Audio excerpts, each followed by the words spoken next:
Jesus committing suicide thing so popular right now. His next question is, why did Jesus crucify himself for these sins? I think is what he meant to write. He offered himself as a sacrifice. This is something that, your prophet, the one I guess you say you believe in, which if you don't believe the Bible, then you have no business believing any other prophet anyway, including false ones. But your own prophet would say something like, who can thwart the will of God? No one can thwart the will of God. So take a step back, approach your own religion, that God is sovereign, whatever view of God you have, are you or assuming God he's Muslim? God is. Yes. But if I'm wrong, fine. But, but yeah, I was assuming that. So if you're not Muslim, but regardless. You know what's interesting though, Nate? They would say, who can thwart the will of God? No one. So Jesus, if he's only a human, then you're really onto something. But if you're Muslim, you don't believe he crucified himself anyway. But if you believe he's God, like the Christians claim, you also can't use that as a polemic against Christians, because from your own standard, Muslim standard, you cannot thwart the will of God. If this is the will of God, you cannot stop it, and you may get zapped by lightning for questioning God. God is sovereign. God cannot die ultimately because you cannot kill a God. This is words from your own, book. Yeah, but I could understand where someone could take that and run with it, because the Bible says, or Jesus says in the Bible, full disclosure to whoever Nate's talking to, I don't believe it either. I'm an atheist, but I'm just saying the words say, no one takes my life. I lay it. I have the power to lay it down, and I have the power to take it up again. So I could understand where someone could look at that, and if I find my hat of charitability plus 2,000, I could understand where someone would say, oh, if he lays it down freely, isn't that the same as committing? Like, I could see where someone could stretch it to that length, but I think you're on thin ice. Well, I mean, that's like equivalent to like suicide by cop. Like, I mean, it is basically suicide. I agree with you. Force. Well, it's similar, not the same, because I think that is a more clear case. Technically, no. Technically, the cop shot you. But the spirit of it is you forced their hand, knowing what would happen. So it's like you were too chicken to pull the trigger yourself. However, that's slightly different than Jesus predicting what's going to happen. People who rightly understanding he is claiming to be God many times, that's the whole reason they wanted to crucify him for it. So Jesus predicts the future. He always knew this was going to happen. This was always his plan, and is to redeem humanity. Like, no one's going to say, well, maybe there's a few, maybe this guy, but if someone like, a husband sacrificially throws himself in front of a car knowing he's going to die to shove the rest of his family out of the way, well, I don't think anyone is really going to say, he committed suicide. No, they're going to say he sacrificed himself to save the family which he loved. But then when it's Jesus, he committed suicide. No, your godless religion is forcing you to say that, or you'll get killed by that religion, or whatever other reason you have. So no one would rightly say, Jesus committed suicide. They would say he sacrificed himself for the sins of all who would believe. That is not suicide. That is a sacrifice to save untold billions of people if they will repent and believe the gospel and call on his name for salvation. That's the answer. So that makes the case for suicide. It kind of shows your hand, right? And it's like shows kind of how you're not a good faith actor. Because you would never say that about your own family. It's like, my dad didn't commit suicide. He jumped in front of a moving van pushing it out of the way to save me, not so he could die. Same thing. Final thoughts, anyone, before I have to run? Yes. I want to thank I just wanted to say thank you to Steph for trusting me, both on Friday and on the furry Discord thing. Aww, you're good people, Random. Now accept Jesus and repent. I'm not going to thank Steph for modding me on Friday because she knew it was the right thing to do. Wait a minute, then I don't get any credit? Come on. Oh, no, you get credit for trusting your instincts. All right, I'll take it.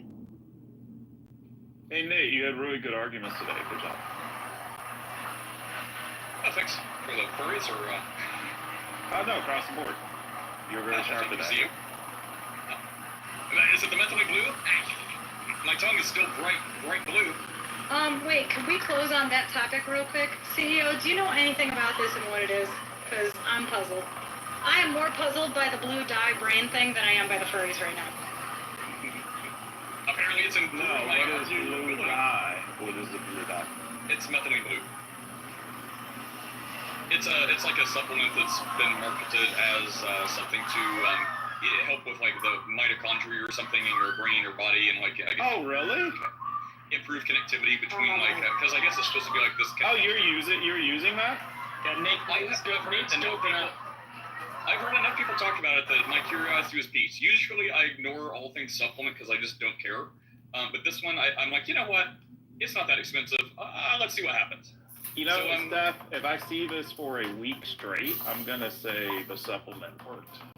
Apparently, it's been all the rage. Like, Chad knew exactly what it was when Nate said it. I've never heard of this, but I And keep in mind, Chad seems to have the same level of condemnation for this methylamine blue that he does for your newfound furry group. So consider that Chad is wrong. Chad's never wrong. Right, I guys? understand you have to say that,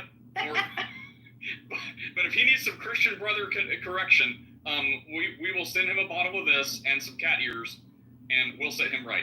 Nate, if you suddenly seem a lot more like quick on your feet and even more intelligent than you already are, and you become some kind of genius, Or become then an I will atheist. take it. No, not an atheist. I couldn't resist. Well played, Mike. Well, my family is in Toronto. They have landed. So, did you feel a chill in the air, or like? Like, what are you talking about? I'm on Dixon Road across from the Toronto airport, ready to intercept them. Nate, what's your family doing in Toronto? I woke up this morning. I woke up 5 o'clock this morning. I saw something trending. Some black guy, I think in Ohio, was in a car. Police stopped him and told him he had come at the car because he had no lights on. He said, "Well, it's daylight and it's not raining." And they're saying, "Doesn't matter. You're supposed to." And he was like, "Call the supervisor." And the I broke the window, punched him in the face, dragged him out. You guys seen that? No. Okay. Wait. I'm taking my break walking. Yeah, I saw that. Let me see if I can find the video on Instagram. Yeah, maybe you can find it. I might have shared it with people, but I saw it this morning. Are you talking about the You guy? saw this one, thing? He just kind of remained like very calm. The guy was like very calm, and he just had his hands. They told him to put his hands up. He put his hand, like he followed all the directions, and they still snatched him out the car, broke his window. And he was like something about, my window isn't working. I guess he must have locked the doors, but he was very calm. Yeah, they busted the window, reached in there, punched him, grabbed him out, punched him again. I think they slapped him when they reached Wait, in. this is the same Grabbed one. him out. Let me find The it. guy in dreads, it's a young guy in dreads. Yeah, Like, that's yeah, that one. Yeah. I'm Okay. like, what in the spam hill of beans? That's because they feel protected under this administration. But the sad thing about it was there was a brother in there too. There was a brother cop. He stood right by and saw that shit. Oh, but I had something. All right, I'm gonna look for that video. I don't know. I can't find it. But there was a guy. That guy? I think he's on CNN. Hassan. Have you seen that? 20 people versus Hassan. And it's like 20 Trumpers. There's some good clips out of there. Oh my God, so that was really good too. Let me see if I can find that. I can't find that at the video. I'm sure it'll pop up. But this stuff is good too. The Hassan, hold on, let me see if I can find it. Hold on. If I go in music mode, hold on. I can probably play this. And he said, just comply, just do what they told you. Yeah, I let me switch to this, and I will look for that. But no problem. This is what I have now, and I'm like, I completely forgot about it, and I thought it was good. So let me see. Crap. Liberal said, liberals always capping for criminals. Huh? Whatever. F out of here. He's fucking retarded. Okay, here it is. So in regards to your claim, I just want to start by asking this. Do you care more about helping Americans or immigrants in this claim? Sorry, can you hear that? It's not raining. Okay. Yeah. This is Hassan versus... So in regards to... conservative. Your claim, I just want to start by asking this. Do you care more about helping Americans or immigrants in this claim? Immigrants are Americans. I'm an immigrant. I'm American. Well, immigrants are not Americans. Americans are the people that were born here. That's not true. What's the basis of your claim? Are you talking about people that get naturalized in the process of becoming American? 14th Amendment. Have you read it? Okay, yes, I have. Citizenship clause. It says any persons born or naturalized in the United States are citizens of the United States. I'm aware of that. There's about 40 to 50 million naturalized. That sounds like Maddie. Well, you seem aware of it because you said Americans versus immigrants. So, but are you understanding that the process of getting all these immigrants that come in here we've been also, the millions of immigrants, it's up to the millions, is the last 20 years now, and it has dramatically affected Americans here in the country, which Positively, I would argue. people like me and everyone around here, we cannot find homes or even get jobs within our own fields that we go to college for, that we get into debt for. And because more blue-collar work, especially in construction, agriculture, and so forth, and the hospitality industry, we cannot get jobs in those fields. So it Are you requires looking for a us. job in I construction? am not. No, I went to college. Okay. Many people here are in college or went to college, but we can't even find jobs in our fields. Also because of the H-1B visa program as well. But in regards to just your claim about immigrants specifically, we cannot even get jobs to pay for housing. Unemployment is at a record low right now, even under Donald Trump. And I'm not a Donald Trump fan, but I would say unemployment under both Biden and Trump has been at record low levels. Okay, is this in regards for American citizens? Yes. Okay. Well, I'm unaware of that statistic, but from what I see, from what I I'm can an see here, immigrant and an American, and I employ many American citizens, both naturalized and the ones born here. I employ my parents came Americans as defined by you. my parents came as immigrants, became naturalized, so I'm not necessarily opposed Oh, wow. to immigrants. So you're the child of immigrants. Correct. I'm a child of immigrants. I was But born you don't accept that immigrants are Americans. not at this moment. So your parents are not Americans. Not at this moment. Tell No, them your parents they're are Americans. citizens. They became naturalized. You just said you can't be citizens by being naturalized. No, I was born here, and I'm not But you're opposed to born here, right? naturalization. I Are never your said I'm parents- against naturalization. Are you against naturalization? No, I never said I was against You did. naturalization. Yeah, and everyone will say they can play it back on YouTube. You said Americans or immigrants. Are your parents Americans or immigrants? No, my parents are United States citizens. But they're immigrants, you said. No, they came here as immigrants. However, but So they I are want to make the immigrants. claim You that said, we can't I came even. here as an immigrant. I'm an But at immigrant. this point, when they came, the United People States are happy with the way economy, this is going for you. the United States economy was not at. It's better now. The American economy is better than it's been. So in regards to your claim, I just want to start by asking this: do you care more about helping Americans or immigrants in this claim? Immigrants are Americans. I'm an immigrant. I'm American. Well, immigrants are not Americans. Americans are the people that were born here. That's not true. What's the basis of your claim? Are you talking about people that get naturalized in the process of becoming American? 14th Amendment. Have you read it? Okay, yes, I have. Citizenship clause. It so says any persons born or naturalized in the Uniday States are citizens of the United Sorry. Oh, wow. Maddie ate her up. He chewed. Don't ever. You know, have y'all seen this young kid? I think he's like Oh, he's talking about. he's blonde, started off- blondish. Yes, he started off in Yes. high school doing these little debates with people, and they've been moving him around. He's in college now, and it's like Very smart. eats the shit out of these motherfuckers. I know. He makes them look so stupid. I was like, damn, like he be schooling me. Like I'd be like, damn. I was watching him on TikTok during the election cycle. He's very good. Very good. He needs to get into politics.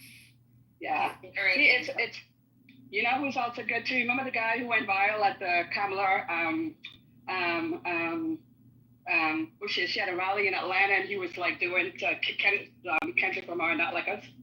Yes. He's also good too. Yeah, they do TikTok together. Did he work with her or something like that? I think he's Young Democrats in Georgia or something. Yeah, With the Young Democrats. Part of the Young Democrats, yes. Yeah.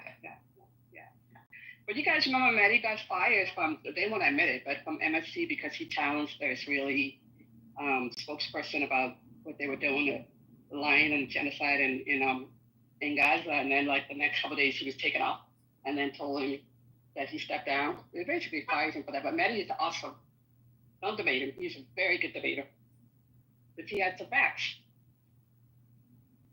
Yeah. Do you have the whole clip for that, Finn? I don't. It's probably on his channel, CETEO. It's probably on YouTube because this is Jubilee. Yeah. I played a couple of clips from the Candace Owen one. You know what I'm talking about? Yeah. So it's just on Jubilee YouTube. He has You his know own who platforms and started all this shit with these me debating 20? It was a high school teacher. This white liberal high school teacher. He started doing that. Like he would debate Republicans, young Republicans, right? And you know, Mateo.com, Z as in zebra, ETEO is probably on his platforms, Mateo.com. So it's definitely on YouTube Jubilee. Like if you go to YouTube and you put Jubilee, because this is Jubilee. Yeah, as soon as I put Jubilee in YouTube, it comes out. So it's an hour and 40 minutes. Yeah.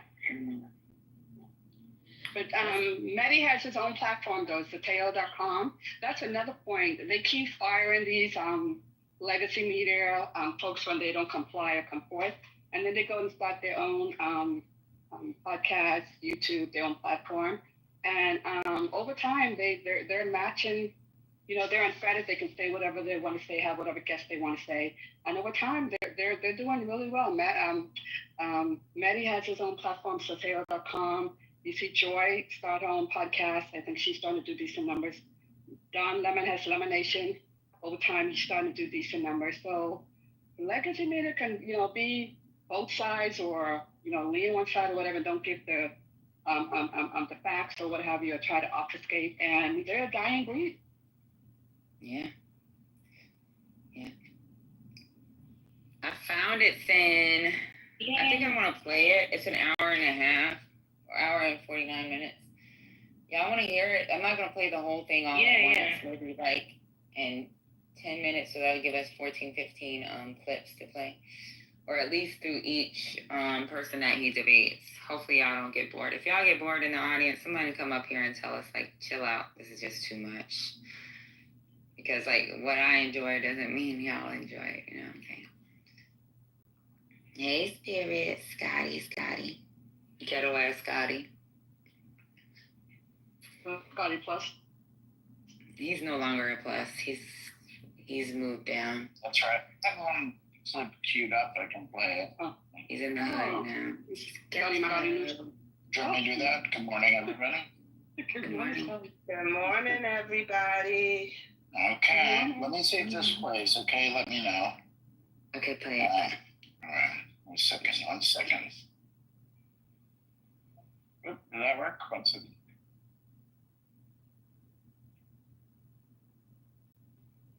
If you're playing it, Spirit, it's not playing. You're gonna have to go. You put it in music mode, right?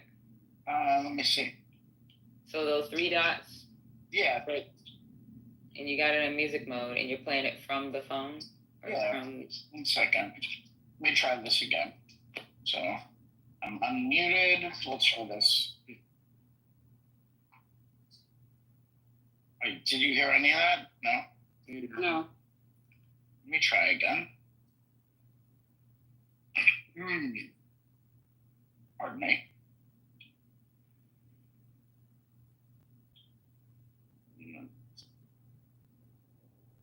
Okay, let's see if this works. Wait, do I have to have my AirPods out or something? Or no? Yes, you gotta have your AirPods out, I think. Okay, let me do that.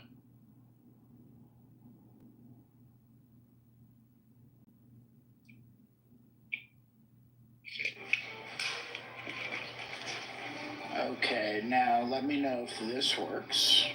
I hear something. Say that I was the greatest of I wouldn't want to hurt you or anything like that, but quite frankly, I don't debate fascists. Okay? So do you concede that? I mean, why do I concede you're a fascist who won't condemn the Nazis? Yeah. Yes, I concede. Okay, great. So I mean, what are we doing here? Because I mean, you just seem offended. You're doing it. You just seem offended, to be quite frankly. Like I'm offended by people who can't condemn the Nazis. Yes, I am. Okay. Well, I condemn the evils that they did, but I don't really care about being. Yeah, sure. I don't care about being called a Nazi is the whole thing. I never called you. I care You about called doing yourself the a right Nazi, thing. a fascist, and a General Franco. Well, yeah, I am a General Franco supporter. He was awesome. He was super cool, quite frankly. Because the whole And thing. you don't believe in democracy. I don't believe in What are you democracy. doing here at a televised debate? This is democracy. Don't put a debate in this Because debate. it is the means to support an end. The reason we have free speech now is because we want to be openly talking about our opinions so we can get the state that we want. But it doesn't mean us holding free speech after we win. Again, I mentioned The only good thing about this fascist moment the we're in whole reason you guys are so open about it. the whole reason I mentioned Carl Schmitt earlier, you kind of blew past him, is the friend-enemy distinction.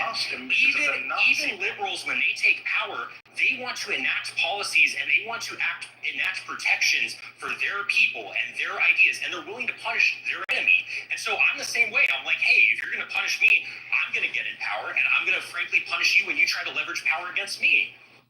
Just that simple. I'm sure everyone's that. Hey, it is what it is. All right. Pause. You can vote it out. Did you hear? Totally did. Yeah. The guy's crazy. He's crazy. Makes no sense. Who was that? Was that Nick Fuentes? Who was that? That was Nick Fuentes. Nick Yeah, Fuentes. he's a Yeah, that fucking sounded like idiot. He's a fucking straight out racist. I can't stand him. That's their hero. A lot of these MAGA, that's their hero. Like, anytime, I can't stand that motherfucker. Like, the only thing I like about Nick Fuentes was last week he went scorched earth on Trump. He called him fat, stupid. He's done with him. Burn your MAGA hat. That's the only thing that I agree with Nick Fuentes. The only thing. yeah, he's acting like a turned bitch. on Trump. He's doing it because he's not getting his way. He's still a piece of shit. Yeah. I don't know He's still a Nazi lover. He's so racist. And you know the weird thing about it, I think his grandparents is Mexican. So yeah, he's crazy. Exactly. Yeah. I think he got mad because he did a podcast with Candace Owens. Can't stand her. I haven't listened to it, but I think he came up bad on the end of that spectrum. And then he called her a bitch and DEI hire. Yeah, when he doesn't get his way, he starts to call people names. Yeah, he's a little bitch. But let me go ahead and play this real quick. I'll try to do it maybe for each debate. Yeah, it might be stopping over 10 each. minutes. Yeah, stopping each. Oh, yeah. It's over 10 minutes for each debate. Then I'll stop it. I know our ADD or ADHD in this room is wavering. So, all right. Let me see if I'm in music mode first.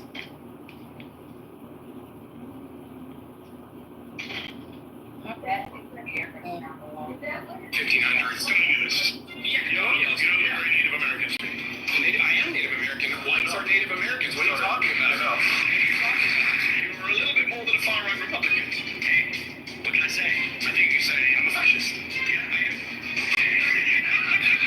So this part is a preview of what you're going to go through. Get the hell out. I should get the hell out, yes. Why? I'm watching you. I'm Benny Hassan. I'm a journalist. I'm the editor of Zeteo. And today I'm surrounded by 20 far-right conservatives. My first claim is Donald Trump is pro-crime and pro-criminal.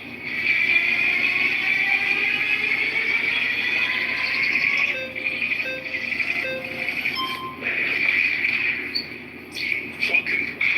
Nice to meet you. Nice to meet you. I'm Ezzy. I would just like to ask, what makes someone pro-crime versus, anti-crime? I think when you're soft on criminals, when you let criminals out of prison, when you pardon people who've assaulted police officers, you're pro-criminal. Donald Trump pardoned almost 1,600 people who were involved in January the 6th. I think 600 of them have been charged with assaulting a police officer or obstructing a police officer. 170 had pled guilty to assaulting a police officer. 70 had pled guilty to assault with a deadly weapon. J.D. Vance said, we're not going to pardon the violent criminals from January 6th. Donald Trump pardoned all of them. Are you okay with that? I would say January 6th is a very special case. I would say it's almost a climax point in history. I would just phrase the question this way. Right now in the LA protests, if they...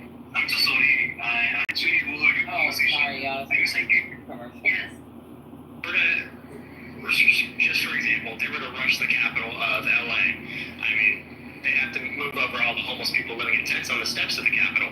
But if they were managed to get into the Capitol and they were just protesting, peacefully, let's say police officers were rushing them in, they were letting them in and saying, hey, you guys can go in. Like we have many testimonies that say. And the violent ones, sir. Okay, violent ones like a man named David Dempsey, a judge, a Reagan-appointed judge, sentenced to 20 years in prison. He stomped on police officers' heads. The judge said his conduct was exceptionally egregious. He attacked police officers with flagpoles and pepper spray. Donald Trump pardoned him. There's a man named Daniel Rodriguez. He got 12 years in prison for taking a stun gun and tasing a police officer in the neck and giving him a heart attack. The judge said he was a one-man army of hate. Donald Trump pardoned him. Does that not make Trump pro-criminal? Violent criminals out of prison. I would say no, it doesn't make it pro-criminal. I did not say that. I said that one pardon against somebody was 1,600 pardons. 600 of those were people charged. One example that you just gave me. I can give you more. Should I keep going? Fine. I'll say the exact same thing every single time. Your argument will fall apart. Okay. It's not just one example. If I keep going. Go for it then. Okay, Shane Jenkins got 7 years in prison for 9 criminal offenses, attacking police with a deadly weapon. Right. How pardons that probably shouldn't have happened turn into pro-crime? So you've agreed that they shouldn't have been pardoned? Sure, but that wasn't your claim. Was January 6th your claim was Trump is pro-crime? Yeah, because he pardons criminals. Okay, I would say that's a fault. Let's talk about non-January 6 people. Okay. He pardoned people like Paul Walshak recently, who took millions of dollars from his own employees, was sentenced to tax crimes, had to pay back $4 million.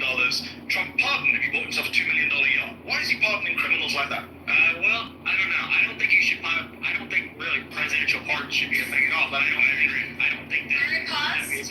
You've been voted out by the majority. Please return to your seat. Thanks.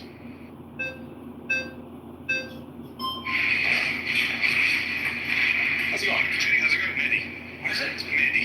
You're from northern UK, I guess? I'm from London, North London. Okay, fair enough. What's your ethnic background, if you don't mind asking? My parents are from India. Okay, perfect. Just getting nervous here. First of all, I want to say, premise of Donald Trump being pro-crime. No. I want to concern myself with why you care about what's happening in the U.S., first and foremost. Secondly, I want to say this. When the U.S. Let's not interrupt each other. I have this thing, like people know, I have this thing. I have to stay calm, okay? So, here's the thing. I am happy that he released J6. In fact, so much so that I was prepared to protest if he didn't. So when you say, are you okay that he's pro-crime? Sure, because you know what? We're changing the definition of what crime is. First and foremost, stomping on police officers' heads is a crime. I don't think it's no longer a relevant conversation anymore. You and I. No, it's not, because you know what? Okay, have you seen the U.S. in the last 4 or 5 years? Yes. Have you led protests? Have you seen? Okay, myself have been involved in these protests. I've seen egregious things that you couldn't even imagine. So conservatives, it's not about that. It's about tribal warfare. That's where we're at in the U.S. I don't know where you're at in the UK. You're from India, so I don't know. I'm not from India. Oh, sorry, your parents are from India, so you have your own state. I'm an American, You're an American citizen? Okay, fair enough. I don't know how you got that, but fair enough. Here's the thing. Are you an American citizen? Absolutely. Okay. But here's the thing. How you got that? Okay. Born here. Okay. Born here, and my family lineage is settlers from the 1500s, so I have some stake in the claim here, okay? Sure. A little different. You're a descendant of immigrants. I didn't know. Colonialists. Yeah, colonials. You're a Native American to me. I am Native American. Whites are Native Americans. What are you talking about? No. What are you talking about? Whites are Native Americans. I think you're getting confused with it. I don't mind. I think you're getting. What was happening before the 1500s? There was indigenous people here that came here from Asia. Indigenous means. Listen, before indigenous people come from somewhere else. Why do you ask a question if you're going to interrupt? I'm not sure if you know what the meaning of indigenous means. I do know what it means. It sounds like they came here first, right? They came here from Asia by way of land bridge. Have an argument with Neil deGrasse Tyson or anybody else about that. I don't care. Is he in America? I genuinely don't care. Yes, he is. Okay. So my point is, okay, nothing to do with crime. So far, you've agreed with me that these people are railing, dude. I'm trying to stay on track. I ask me where I'm from. I think you do. I'm not offended by that, but I'm offended. I'm just wondering what has to do with crime. I'm curious. We're going to talk about immigration. Don't worry, later on you can come back. I hope so. Right now, you're doing a very bad job of making the case that he's not pro-crime. Just got a round of applause. I could probably get another one, actually, if I asked for it. Wow. So I don't think I'm just saying you made a round of applause. You sit in a room with 20 people who agree with you. Wow, amazing. Amazing. That was what you feel good. You know what? I'm 20 people who agree with you. It's illusionary outrage right now. This is great. I love it. Do I have to say anything at this point, or you just keep going? Please. Thank you. Well, my claim is that I don't care if it's pro-crime. You want to go back to this conversation? We agree that. So it's pro-crime. I have a question for you, though. Do you care on the opposite side of the spectrum? Yes. Do you care about law being administered to the opposite side of the spectrum? I think anyone who assaults a police officer shouldn't be pardoned. I think that Donald Trump shouldn't have pardoned 9 Republican members of Congress who were convicted of crimes, and I don't think Joe Biden should commit. I don't think Democrats should pardon Democrats.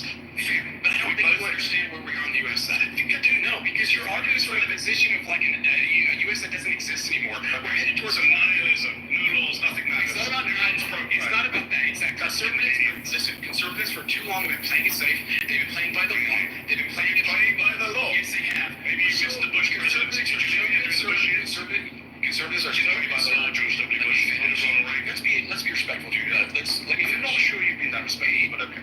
I'm trying to bring it back, so let's both bring it back. Okay. I'm conservative. Okay. Brilliant. Let me tell you this. We do play it too safe. We've been playing by the book for too long.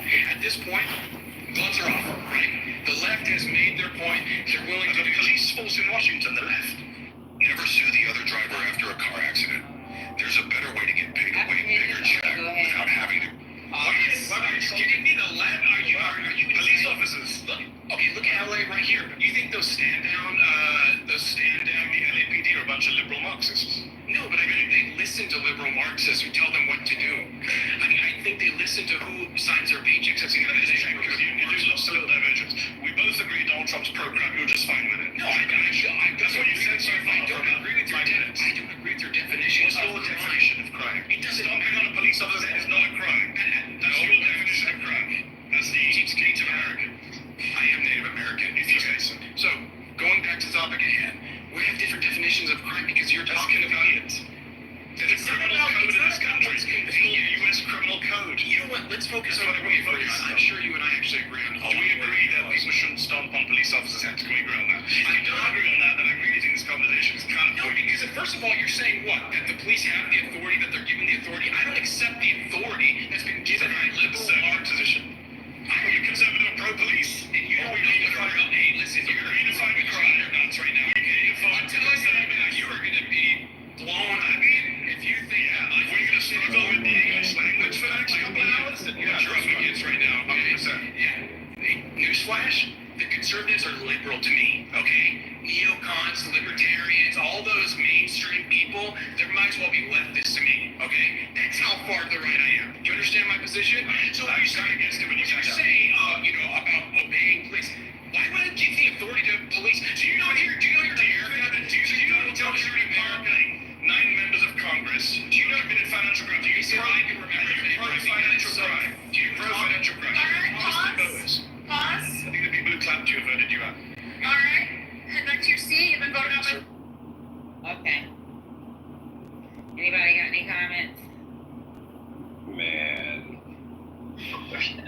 First off, good morning. Lovely mods. Come up here, Quinn, because you get your ass up here. My brother Quinn, like we are kindred spirits. Y'all know I'm on mute a lot of times. This last dude, man, the amount of restraint he showed is Olympic level in the presence of sheer bigotry, ignorance, and racism. This asshat has the audacity to say that he is a Native American. I'm sorry. That's what some of these white folks think, that they're native to this land. You haven't seen the worst of it. Oh, brother. There is worse to come. It gets progressively worse. I watched this. He said you watched it. I'm telling you, like but here's the thing. It's exactly what you think it is. Nobody should really be surprised by it. It's just actually seeing it live and in person. I mean, actually being able to watch people. And when you watch it, it actually makes sense. Like these are people you probably pass on the street. You probably see in the grocery store. These people. I'm telling you, I'm not even gonna say anything. I'm just saying it gets progressively worse. It is the most astonishing shit you've ever seen in your life. You haven't even played the worst one yet. Send your friend J3 in here, the one that you said. I'm so glad he found our. I think it's J. Is it J3? J3. The one from. I wanted to make sure not to say JB because JB is mess. His name is really close to JB, but J3. Yeah, thank you for being here, and we can look at each other for like what's to come, right? Because if Democrats get in office again, we're going to be in that same boat that the Labor Party is in right now, which is trying to play cleanup of the Conservative Party's mess. So that's why I was saying, like, we need to learn from each other and listen to each other as much as possible, because the same way I'm sure you were shocked that Trump won, we were shocked that y'all voted for Brexit. I know maybe not you specifically, but the country voted for Brexit, right? Because we knew that it was going to be disastrous, and I don't know who was behind it, because the whole business community, at least that I was a part of in the tax world, we were like, there's no way this is terrible, and this will equate to trillions of dollars coming out of the UK economy. Anyways, I just wanted to say that. But I don't know when this clip came out, but this stuff just started popping on my timeline, Quinn. So I didn't even know that this gem of an interview was out there. Yeah, this is. No, it's not an interview. What happens is, I'm sorry, Patty, go ahead. Oh, go ahead. No, it's not an interview. So it's a show. It's a show that they do. With actually the last one, the first one was done was with Candace Owens. Yeah, we played that in here, but I didn't know that another one dropped. Yeah. So Mindy did his. I think it was yesterday. So maybe we can do this on our Mondays. We can play these on our Mondays. I don't know if they do them every week though. Okay. Well, we'll figure it out. it's I don't know to this degree, but I watched this one because Joey posted it and I saw what Joey posted, so it took me there and watched it. I watched the whole thing early this morning. Like it's I'm telling you, like it's the craziest. I'm not even gonna say that. You just like it's crazy. Yo, the second guy just makes me think this is a bunch of racists. Oh, wait until you hear. Listen, just keep on playing it. I just found it, brother. I don't know if any of you guys plan on doing the whole thing. I got to do the whole thing. We're just trying to go through. We said we could go through each person, but I think like maybe two, because two got us to 9 minutes. We'll just see how it goes. But I'm gonna try to keep it so that we don't cut off the entire debate. All right. I'm about to play it again. Majority? Nice to meet you.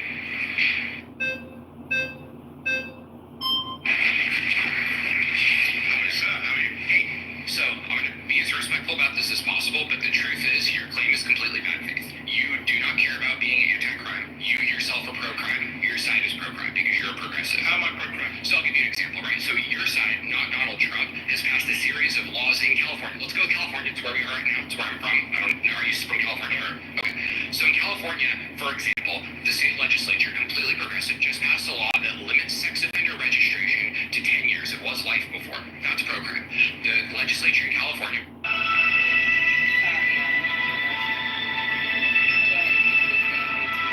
Which is progressives again, has passed a law that says the voter-induced three-strike law is no longer absolute. If someone murders someone, stabs someone in 3 separate occasions, a judge now does not have to give them life. That's a progressive law. That is not. That is pro-crime. You support that, don't you? I don't support sex offenders coming off of us. I think they should be on the line. Okay, hold on. You and I both agree that sex offending is a bad thing, especially child sex offending, right? It seems like you and I agree on that. I agree on that.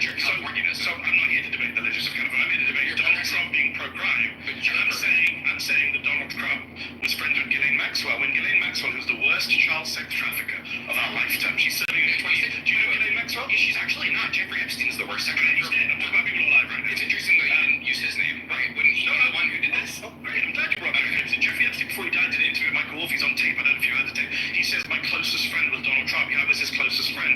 Elon Musk, I'm not sure if you've heard of him, he tweeted recently that Donald Trump's name is in the Epstein files. And Ghislaine Maxwell, who was the right-hand woman of Jeffrey Epstein, when she was on trial for child sex offending, which you and I are opposed to, Donald Trump stood up and said, good luck to her, I wish her well. So yeah, that makes him pro-crime and pro-criminal if he's being soft on child sex trafficking. He was friends with Epstein. You haven't seen the videos? They danced together, partied together. He's not supported the pedophilia part. The only people Trump gave a speech about 20 years ago where he said, Epstein's a great guy, he loves young women, a lot of them are very young, nudge, nudge, wink, wink, laugh, laugh. So yeah, I think he's pro-crime and pro-criminal. Do you have any friends who are criminals? Not that I know of. Certainly not child sex offenders, no, do you? No, of course not. Okay, so we're both in agreement again. If it came out tomorrow that one of your friends is a child sex offender, you'd stop being friends with him. Yes. Yeah, I wouldn't say... And then I'd go on TV and I would say, oh, look, Mr. Hassan was friends with this guy 10 years ago. Therefore, he's pro-child sex trafficking. Said, I wish them well when they're on trial. Would you ever go up for that? Wish your friend well on trial? Yeah, child sex trafficking. Would you do that? I wouldn't wish someone well, but that's your gotcha. That's your gotcha. It's a pretty gotcha. You would have a friend, a gotcha. Okay, you praised the criminal. What you're trying to do right now is you're trying to get back to Donald Trump. Elon Musk says his name. What's his policy? Policies. Yes. So when he left office in 2020, he left behind the highest murder rate for over 100 years. He left behind the highest murder. That is the most bad faith claim you ever made. It's a fact. From the CDC. You know what? Here's why it's bad faith. I'm going to finish the sentence, and then you can come back in. You're just lying to people. I'm not lying. Yeah, I finished the sentence. Donald Trump does not cause the murder rate. Murder is a state law. Newsom is more responsible for the murder rate than Donald Trump is. That's hilarious. So Donald Trump's not responsible for murder rate, but other politicians who are Democrats. Yes, because it's a state law. That's like saying, no, I'll say Republicans are too. State governors who are soft on crime are the ones that are... Let me finish the sentence. When Donald Trump left office in 2020, between 2019 and 2020, according to data from the CDC, from the FBI, from Pew Research, the 30% increase in the murder rate between 2019 and 2020 was the single biggest jump in the murder rate since 1905. He's pro-crime, murdering. Who's doing the murdering? The murderers. So aren't they responsible? Why did it go up on his watch?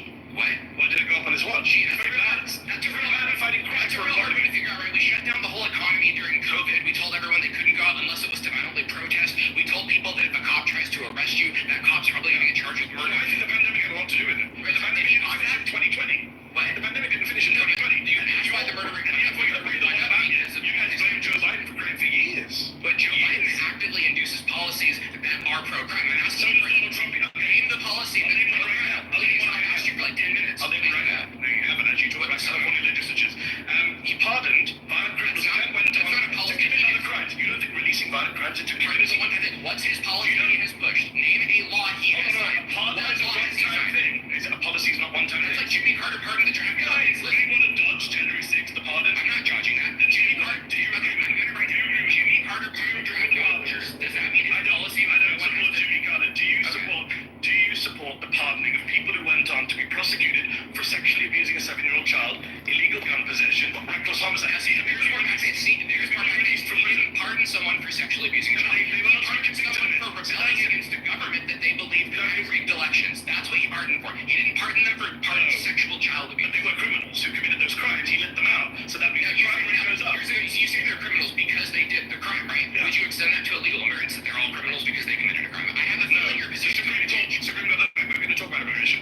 So someone who's illegally entered the United States, not a criminal, but someone who entered the Capitol is. Not according to the Supreme Court of the United States. The Supreme Court has said that anyone who enters the United States illegally is not a criminal. And we can Can I get the case? I jumped at 20. You want to get the case? The case site, please. You said the Supreme Court... The citation of the case. Yes, that entering the United States illegally is not a criminal. It's called Arizona versus United States 2012. Go look it up.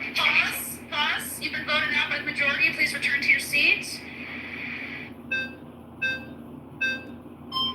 Hey, how's it going? Hey, sir. Nice to meet you, man. Thank you for coming. Appreciate it. I really just more want to get an understanding. When you say pro-criminal, what do you mean? I mean that when confronted with people who've committed criminal acts, Donald Trump has been either soft on them, friendly with them, pardoned them, and of course, let's not forget, I mean, we've got 5 minutes left, I'm surprised it hasn't come up earlier, he's a convicted criminal himself, sitting against... Okay, I want to make sure I understand you correctly. Yes, I'm strong in you're saying. I appreciate that. Every time that he's been confronted... Not every time. Most times. Every time. Most times. A lot of the time. A lot of times. Yes. He's leaned towards criminal activity. I didn't say criminal activity. He has committed crimes. He's been indicted for 88 different criminal offenses in 4 different jurisdictions by 5 different grand juries. He was convicted himself on 34 different criminal offenses by a majority of his peers. But let's park that for a moment. Separate to his own crimes, when confronted with the crimes of others, or the alleged crimes of others, for example, a Chinese crypto billionaire, Justin Sun, who was being investigated for market manipulation, Trump dropped the case, invited him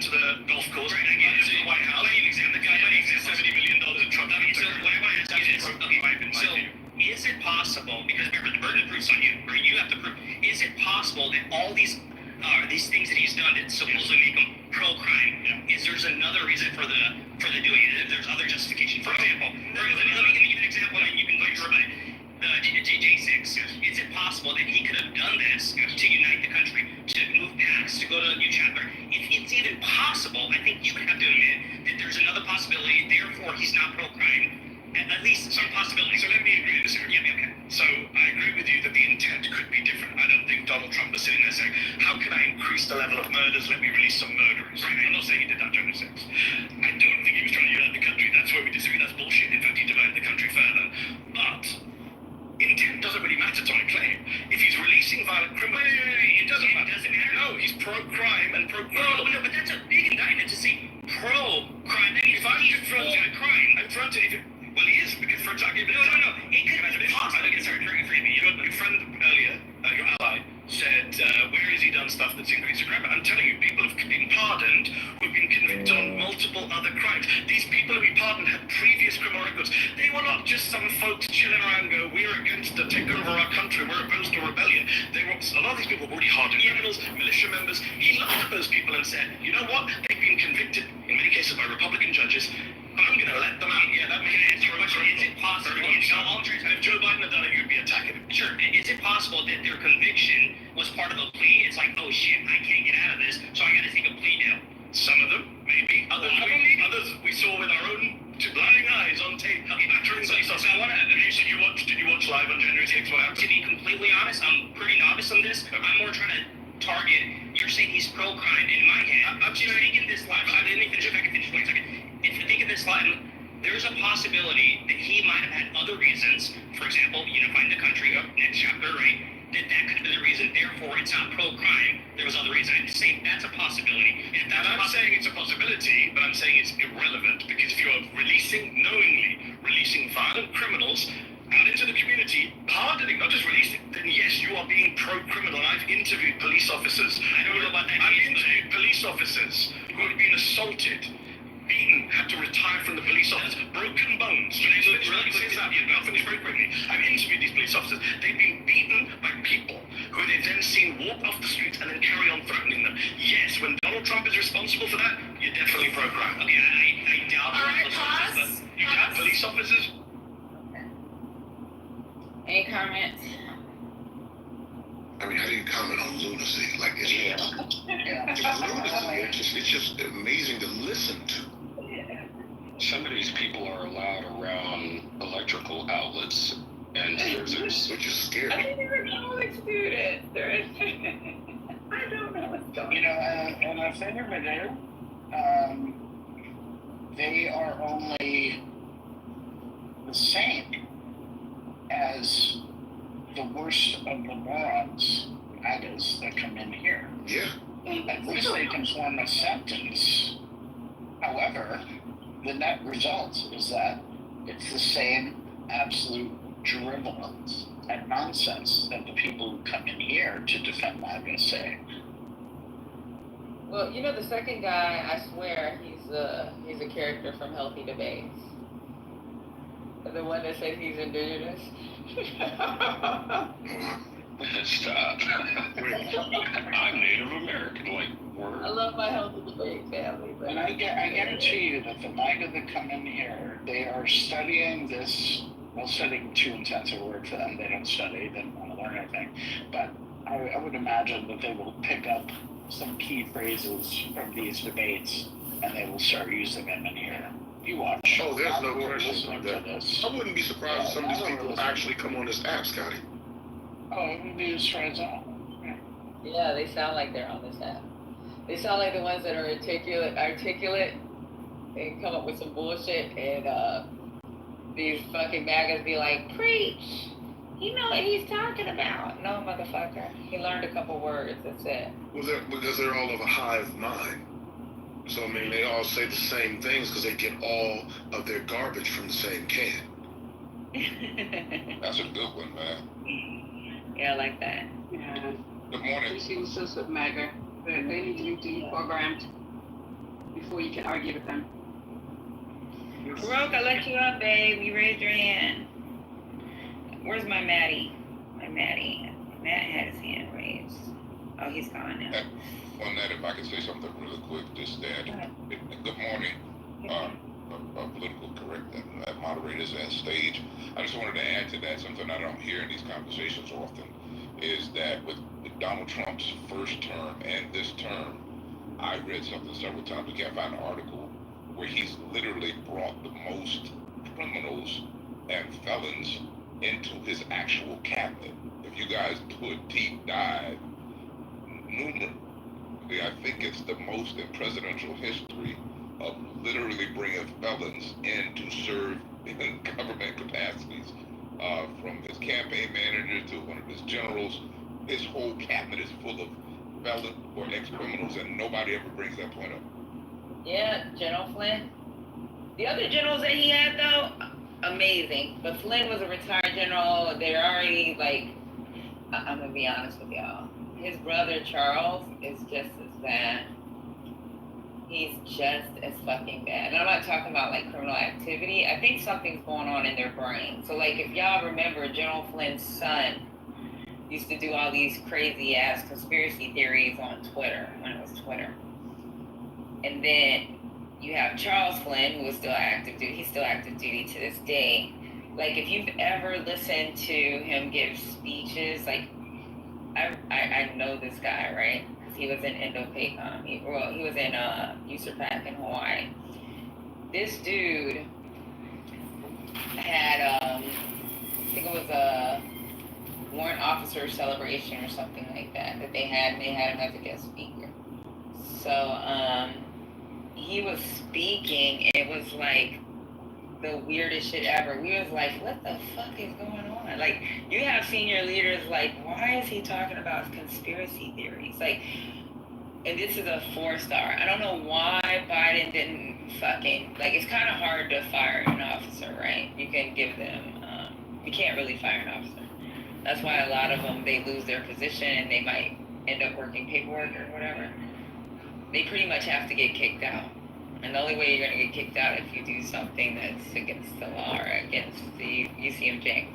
But this motherfucker, dude, that whole family is screwed. Like, I'm like, oh my God, I can't believe these type of people exist in the world. Especially at the 4-star level. So this is a bunch of white people, I believe, that have a gripe with change that had got him promoted. Because this dude, you can tell they're on some other shit. But, hey, Patty. It's amazing. Huh? Have you guys seen the AI-generated video that Trump posted with him in the Oval Office of Obama? And then 3 FBI agents come in and push Obama to the ground and cuff him up and take him out of there. Posted on his timeline. Yeah, I wanted to talk about it, but we're going to save that for Lisa. Lisa's going to have a room at 3. And I don't want to start talking about it and we get so in depth when Lisa really wants to have a room on it. You know what I'm saying? Okay. Yeah, no problem. So I just brought it up this morning so that y'all have a preview of what's going to happen. Like, what's going to happen. Like, yeah. At that, yeah, I think it's like 20 plus, but the 11 that either felony or have criminal conviction, while they're working with Trump, Steve Bannon, Tom Barrett, Elliot Brody, Michael Cohen, Michael Flynn, Rick Gates, Paul Manafort, George Nader, George Papadopoulos, Roger Stone, Alan Eiselberg, and there's like at least a dozen other names or whatever. And this Jeff Sessions, who was co-conspirator number 1, the Mueller report. This shit is fucking crazy. Jeff Sessions, fucking Barr. The reason why fucking Lev got arrested was it was campaign finance violations, something like that. He went to prison for fucking campaign finance violations. The reality is he got locked up because he was on his way to Russia to do some fucking bidding for Trump and Jeff. And if he would have got where he was supposed to go, it would have been a criminal act, a serious criminal act that the president committed. And Barr, trying to protect Trump at the time, had him arrested for some other frivolous shit. Wait, you mean the same Bill Barr, whose dad was the headmaster at the school, Dalton, that hired Jeffrey Epstein in his first job? Yeah. But yeah, it's weird because like if you listen to Lev's congressional when he talks to Congress about what happened, if you read the Mueller report, it jives. And then his interview that he gave on Chatter, it's like, this dude has not swayed away from what exactly happened. So you know he's not lying, or he's just been practicing this lie. But the Mueller report actually says co-conspirator one. We know that's Jeff Sessions. This like everything put together is like he's not lying. He's not lying about this shit. But yeah, crazy. So, any other comments on what we just played, or anything else you want to throw out there before I start playing? All right, let's go. To testify to being assaulted. You've been voted out by the majority. Please return to your seat. Thanks. Some crypto exchanges make you wait forever. High fees and slow trades. Hard pass. Oh, this is my favorite one right here. How's it going? Good. Nice to meet you, Mandy. So you claim that your main claim is that Trump pardoned some people from January 6th. By the way, I was there. I saw it all firsthand. At a football field away, the smoke in my eyes, got bloodied. It was a crazy day. No, of course not, because I didn't enter the building. Stayed very peaceful. But your entire claim is that he pardoned. That's basically you're bringing it up. All you do is bring it up. Well, let me say this. You say with this pardoning of Paul Wolchak, who let me bring this up. You keep talking about former members of Congress. He keeps pardoning criminals. That makes him. You know who else pardoned a big criminal? Go on. Hunter Biden was pardoned by his father. He should have crack cocaine. He should have done that. He had hookers there. Oh, this is my boy. I'm with you all. But then why don't you claim that Biden? Why don't you claim that I think Biden? Joe Biden in that instant was pro-crime. He should have done it. Well, he should have done it. Overall pro-crime is because he did that. No, but Joe Biden didn't just. So if it was just a pardon, then you'd be fine. But I already mentioned, there's also the fact that Joe Biden wasn't actually a convicted criminal in office. Trump has committed crimes. Trump hangs around with criminals. He spent much of the 80s hanging around with the New York mob. He hung around with Jeffrey Epstein and Ghislaine Maxwell. Jeffrey Epstein lived in West Palm Beach, the area, and that's the closest golf course he can go to. He's very good. Trump paid Epstein well. As soon as Trump found out, do you think Donald Trump is in the Epstein fund? No, I do not. Let me explain this. He lived in the area in Mar-a-Lago, near Mar-a-Lago, so he bought, obviously, a ticket to go in there. Yeah. As soon as Trump found out that Epstein had done all those bad things, immediate ban from Mar-a-Lago. Immediate ban from Mar-a-Lago. Yes, it is. That's not true. It is 100%. Some of the girls who abused from Mar-a-Lago. So listen to this. From Mar-a-Lago. That's pretty outrageous. Elon Musk tweeted that out in a fit of rage, okay? Do you really think it comes out, but people are angry sometimes. So Cash Patel literally said that Elon Musk had no access to the Epstein files. So Cash Patel said that Epstein killed himself. Do you agree with that? Whatever he says goes then. Yeah, I don't care. He knows more information than I do. A lot of MAGA people are upset. He knows more information than I do. But here's the actual claim. Some people are trying to vote you out because you said you agree with Cash Patel on Epstein. He knows more information than I do. Pause. That's time. Please return to your seat. Good to meet you. Surrounded is now a podcast. Available wherever you listen. Search Surrounded, plug in, and stay part of the conversation. Anywhere, anytime. My next claim is that Donald Trump is defying the Constitution.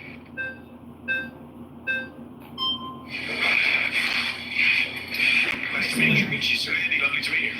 So I would say that with Trump being anti-Constitution, I don't really care, to be quite frank. Okay. Because in regards to the Constitution is a document that should seek to serve us. And when it fails to seek to serve us, that can be amended. Laws can be changed. And quite frankly, the fact is, we're defending things in this country that shouldn't be defended. The First Amendment should not defend pornography and making children be victimized. Making women and children be victimized as a result of that. I think things like blasphemy shouldn't be allowed per the First Amendment. I think that, quite frankly, there are a lot of legal processes that are enabling criminals and bad people to fully enact their will in this country in the name of the Constitution or following the Constitution. So, quite frankly, if Trump is anti-constitution, good, and I think he should go further. So this is wonderfully revealing of the modern conservative mindset. So I appreciate you spelling it out so openly. Just checking, do you support the Second Amendment? I do.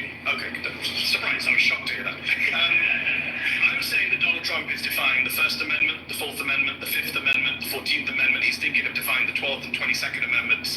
You're saying you don't care about the Constitution, but actually you do because you quite like the Second Amendment. You just don't like the bits that you disagree with. Can I just be clear on that? Yeah, absolutely. Okay. I'm more than willing to amend it and whenever it's in your favor. Yeah, absolutely. Can Democrats do the same when they're in office? No, absolutely not. So you don't believe in democracy? No, I don't. Absolutely not. What do you believe in? Autocracy. By who? Honestly, quite frankly, anyone who is in line with Catholic teaching. Donald Trump is not Catholic. Of course, he's not. I completely agree. You don't support Trump? You don't support Trump? No, I don't. I didn't even vote for him. I wrote in like John Pork or someone. Why did you vote if you don't believe in democracy and you want autocracy? Well, because quite frankly, I voted. I kind of voted just. I came with this argument, but I'm much more interested in this. So yeah, absolutely. How do we get to an autocracy? I think, quite frankly, that if we are able to enact local leaders, another way. I think, quite frankly, these far-right conservatives sitting right around me. Yeah, absolutely. So, well, actually, guys, I have quite some of the people who don't make the cut from a local position. Actually, hold on for a moment. I do think that there are people who happen to not be white who do actually have history in this country and have roots in this country. For instance, from the Mexican-American War, we subsumed a lot of territory of people who have far stakes in this country who happen to be Hispanic or what have you. Okay. I am for defending the traditional demographics of this country, which is majority white. It should stay that. How does the United States... I mean, we've gone so off topic, but how does the United States look like under you? So what's your name? My name is, my name's Connor. It's a pleasure to meet you. It took you a little bit of a doubt. I got that pseudonym on. Fair enough. How would Connor's America look? What would it look like? Well, quite frankly, I think we would deport people who shouldn't be. How do you not get deported? What does the government look like? What's the government look like? I would say, quite frankly, it's under a sort of benevolent leader such as Franco. It could be a kind of aristocratic class. Could be someone who makes the frankly, the people. I mean, we could hold a vote on it. So isn't that democracy? Well, sure. You can have a vote to get to that. And then no more votes afterwards? Absolutely. Wow. 100%. Wow. And if that autocrat kills you and your family, you're fine with that?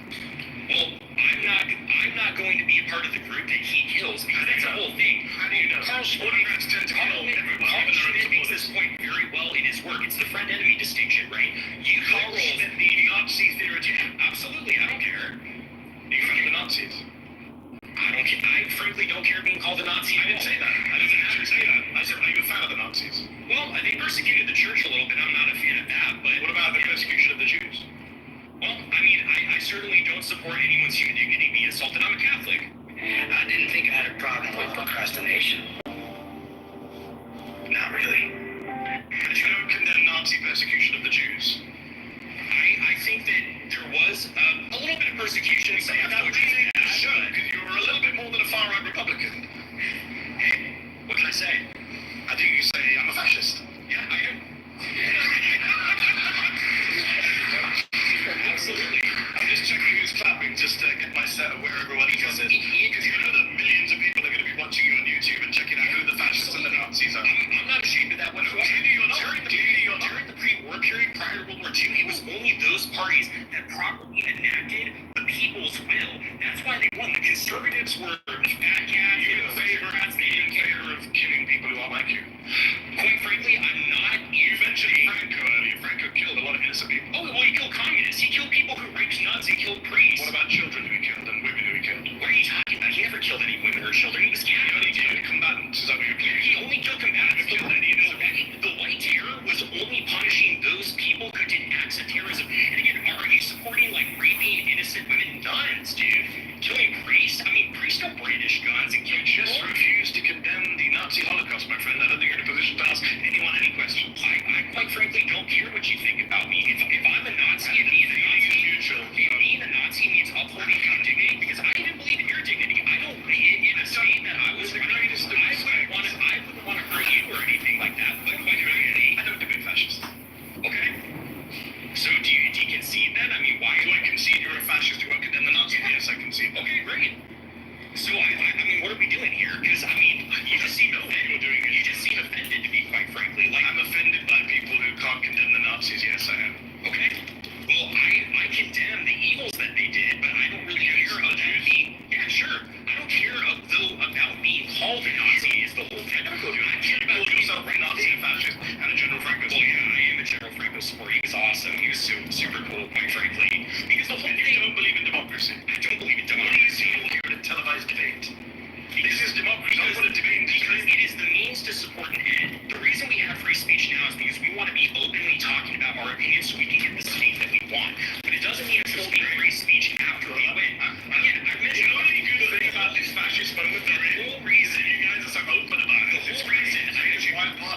whole reason I mentioned Carl Schmitt earlier, you kind of blew past him, is the friend-enemy distinction. Even liberals, when they take power, they want to enact policies and they want to enact protections for their people and their ideas, and they're willing to punish their enemy. And so I'm the same way. I'm like, hey, if you're going to punish me, I'm going to get power, and I'm going to frankly punish you when you try to leverage power against me. Just that simple.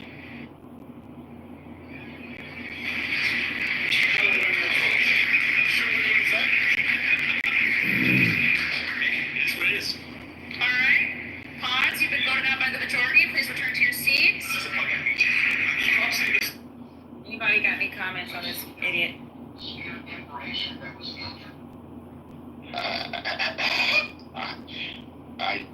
I thought I did, but I just the ignorance speaks for itself, and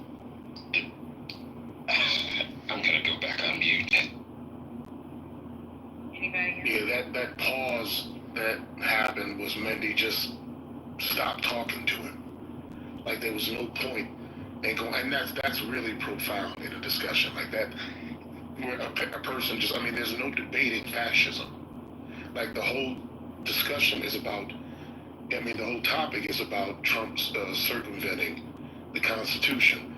So if you believe in autocracy, you don't believe in the Constitution. So why are you here debating? What's the point of you being on stage and talking? Yeah, he should have waited for another question. There was absolutely no question he could answer. They're all based in, I mean, all the questions are based on, you know, Trump's circumvention of democracy, being pro-crime, and all those things being tied to the same thing. So and just like he said during the debate, so why are you here? You don't believe in any of this. Why are you here? Why are you talking to anyone? So it's absolute lunacy. Like if this is not performative, it's lunacy. It's even lunacy if it's performative. Did correct me if I'm wrong, because my brain kind of paused for a bit in there, but is this the cat? Did he just say that he would vote for the dictator?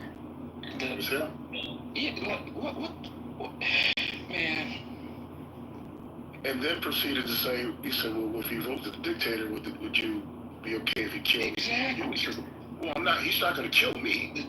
Well, how the fuck do you know that? The cognitive disconnect. What form of reality are they? I truly am at a loss for words. I'm trying to gather my thoughts. Listen, you simply have to understand privilege, Brian. When you understand innate privilege, anything is possible. Even unrealistic things are possible. Because you don't believe that there's anything that's off limits. There are points where white supremacy, where it's debilitating for black folks because it limits our access, but for them it's debilitating because it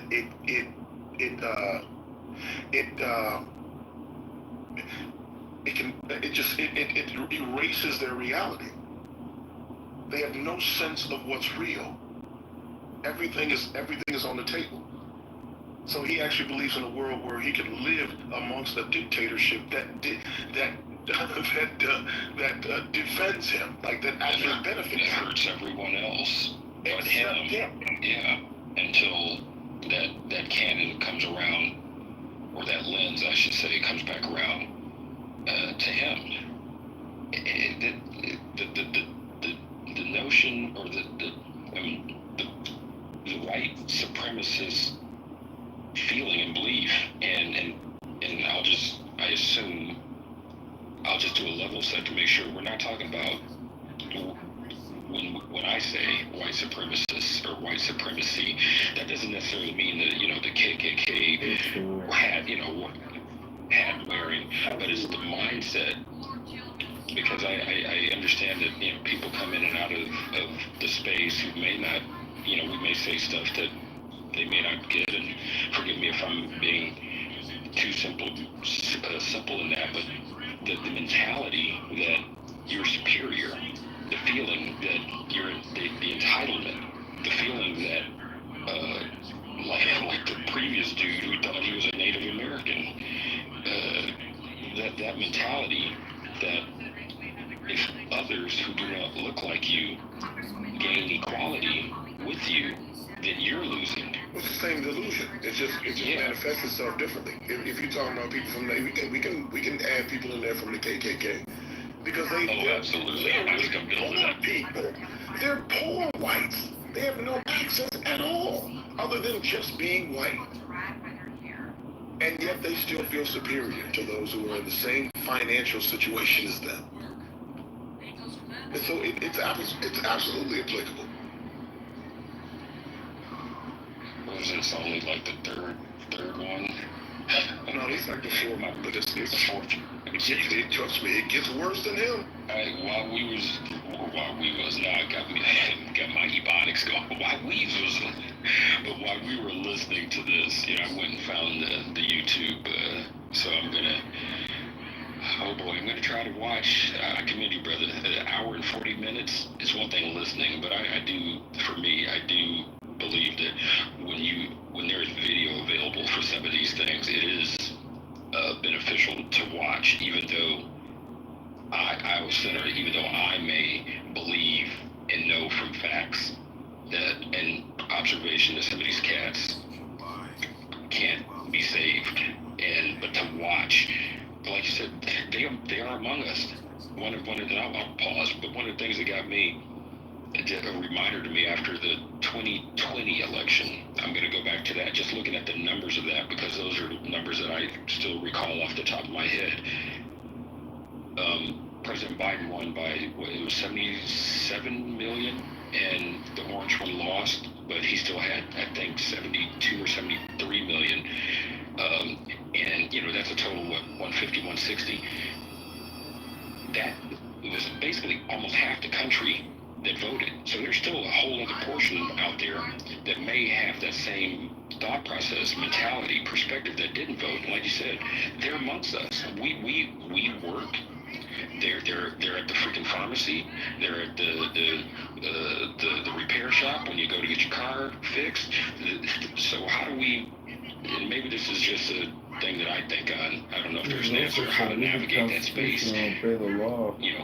That there are some people who are Republican who are sane and believe in the Constitution, and then you have extremists, MAGAs, whatever, that want to, like these cats so far, want to see the shit burn, period, except for white people. And I don't know how I can't have a conversation. Like Mehdi just stopped. Dude, I cannot have a conversation with someone who is opposed to me when their opposition of me is rooted in my, death and murder and ultimate annihilation. I mean, how do you have a conversation like that? You don't. Yeah. That's exactly why you should stop. If you when you watch the video, you'll see that during this conversation, after he's established that he is a fascist, by his own admission, by the way, the conversation led him to that point. And he said, well, what can I say? He said, well, you can say that you're a fascist. He says, I am. That's what I am. So by his own admission, he is at that point, and he just stops talking. There's nothing else to say. What can you possibly say? But you'll notice, I don't want to give away, but I can say at least this much. There will be people during the course of this conversation who think that Mendy was wrong for not continuing a conversation with a self-identified fascist. They think that there's actually some conversation there. They think that, but this is based on what? This is based on their belief that in free speech, which is a part of the Constitution, which is a part of what he doesn't believe. Like, dude, man. How do you have this conversation with people? But he told us, he said he wants to keep the parts he likes. That's what they feel like. They want to pick.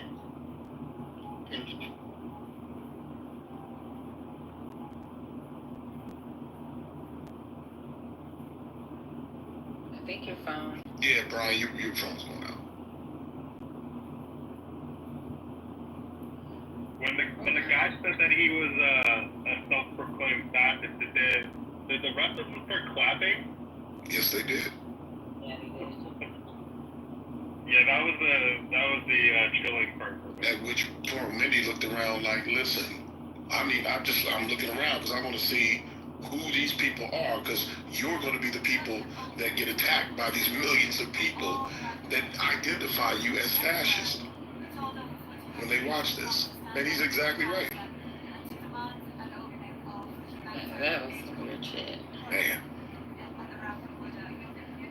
I say that all the time. I mean, if we could actually see the people that we were talking to on here, you probably wouldn't even talk to them. I'm dead serious. Like, you only see caricatures. You see pictures of whatever they want to present to you. But if you could actually see them in real life, you probably wouldn't even enter in a discussion with them. I know I wouldn't. Yeah. People don't realize it, but a lot of these people on here I wouldn't even freaking give a conversation to.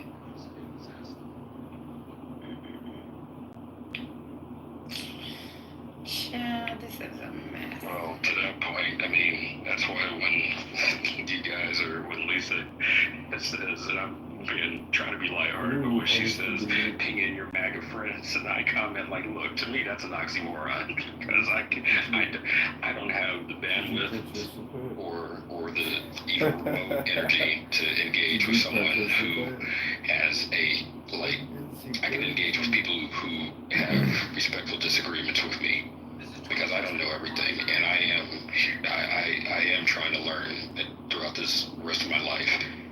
But when some of these cats, like this dude, on a fundamental level, like, no, it is not worth my energy.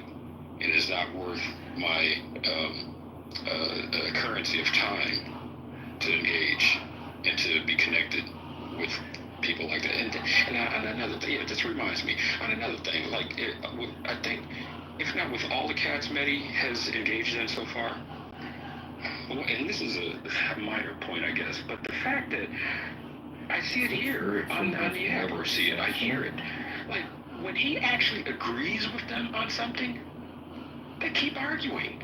I'm like, no, he agrees with you. He agrees with you. It's like a short circuit. It's like a syntax error. Like, oh wait, he actually agreed. Well, I'm gonna keep arguing because, oh shit, that's what I've been programmed to do. But he agreed. Like, bruh, or sis, or whoever did. Like, man, you know what that's about, though. That is about. Because obviously it's about many things, but most of all, it's built into their identity. They have attached themselves to this identity, and it just says and it simply says, I don't agree with you, even when you agree with me. I don't agree with you. I just don't agree with you, no matter what you say. Even if we can find a place where we agree on certain things, but they all because they perceive that as the same device that they use it for. They use it, they think that you're trying to build a bridge with them to find commonality, and they don't want to find any place, they don't want to find any commonality with you. They think that you're using it for that reason. And then they'd have to acknowledge that you're human. That's exactly it.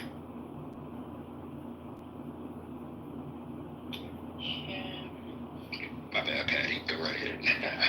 I got a half day today, so I'm sitting here like, all right, this is going to be my entertainment. Oh, shit. Hold on real quick. I hope it didn't start over. Airline empire. Every detail matters. And you're the boss. Say the same.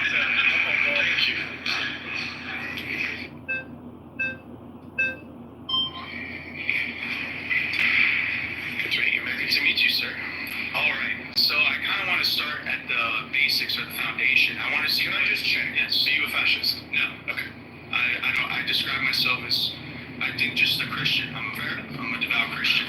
Good to hear. So, I want to start, like, what is your connection to the Constitution, and why do you love it so much? Like, what makes it so important that Trump would defy something like the Constitution? Great questions. My first connection is I'm an American citizen. I naturalized American citizen, took a pledge to this country, to the Constitution. As a previous speaker has said, the Constitution's not perfect. A lot of things I don't like about it. I don't like the Second Amendment. There's various amendments. I don't like the way the Senate is set up. I'm sure there's things you don't like about the Constitution. The difference is, I don't think you can just illegally define the Constitution. I think each and every one of us can just make up whatever we want. Certainly presidents who are elected with an oath, right? Donald Trump took an oath to preserve, protect, defend the Constitution. And now when he's asked on television, isn't it your job to uphold the Constitution? He said on NBC, I don't know, which goes against his oath. And I'm identifying specific amendments where he is violating. He's only 6 months into his presidency. Define the First Amendment, the Fourth Amendment, the Fifth Amendment, the 14th Amendment. He wants to define the 22nd Amendment and be president for a third term. This is the problem we have right now. Free speech is under assault. The free press is under assault. Due process is under assault. The right to be in your home and not be invaded by federal agents, the Fourth Amendment, is under assault. So that, for me, is a problem. Okay. Well, I'd like to start to say I really don't find the Constitution that important. I find it to be like a 300-year-old document. And it was created to defy the country that subjugated your ancestors in India. And then your parents probably moved from India to Britain. And then you move here to tell us that we should listen to a piece of paper that you were never even connected to begin with. So I want to say, like, if I don't care about it, why do you care about it so much? How do you run a country without any kind of laws or due process? How about you do care about it? Because without the First Amendment, you wouldn't be sitting here. Well, I agree with the First Amendment. I think So do you agree with Donald Trump's crackdown on the First Amendment? He's imprisoning people for their speech. He's threatening free speech media organizations. He's threatening peaceable assembly. These are all rights under the First Amendment. Why are you bothered by that? As a conservative, you still have the First Amendment. So I don't like the First Amendment. I like free speech. Okay, so the First Amendment is what guarantees free speech. I'm from the UK. You guys don't have democracy. We don't have the First Amendment. No, so that's one of the things I do like about the Constitution. I wish the UK did have a First Amendment. So people that journalists are arrested for praying outside abortion clinics and stuff like that. So you're opposed to people being arrested for speech crimes? Well, it depends what it is. If it's like see what happened to the previous speakers. As long as it's someone who agrees with you, you don't mind. No. I consistently support free speech 100%. Okay. I don't think so. Do you think Donald Trump is defying the Constitution by cracking down on the First Amendment? So I think he's cracking down on free speech, like the deportation of Mahmoud Khalil, who's just released from prison by saying his First Amendment right now. And I agree with the judge, and I disagree with Trump deporting him, but I think that's more a matter of free speech and not the Constitution. I think that's pedantry at this moment. I think you've conceded that he's cracking down on free speech, which is the First Amendment. So he has defined the Constitution, so it's a pleasure to be in agreement with you, sir. All right, pause. You've been voted out by the majority. Please return to your seat.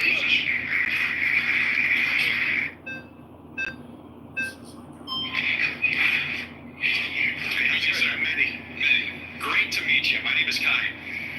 Do you, Mehdi, believe that the Constitution is important and good? Overall, yes. Do you believe that the Constitution can be eroded through democratic processes? What do you mean by eroded? The original intention of the Constitution being destroyed through a purely, democratic or legal process? I'm not sure I agree with that. Okay, I think if you're democratically amending the Constitution per the rules of the Constitution, that's fine. If you could find a constitutional way to get rid of the Second Amendment, I'd be pro that. So let's pose a hypothetical where the entire population of the United States has drastically changed, and the population now has completely different intentions about what to do with the country. Let's say it wants to give it all back to Mexico, dismantling the United States of America. If that's the case, then what's the use of the Constitution? It hasn't defended the country. In fact, it's allowed for its destruction.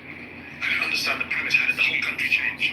Demographic replacement, mass migration. I mean, we're seeing demographics.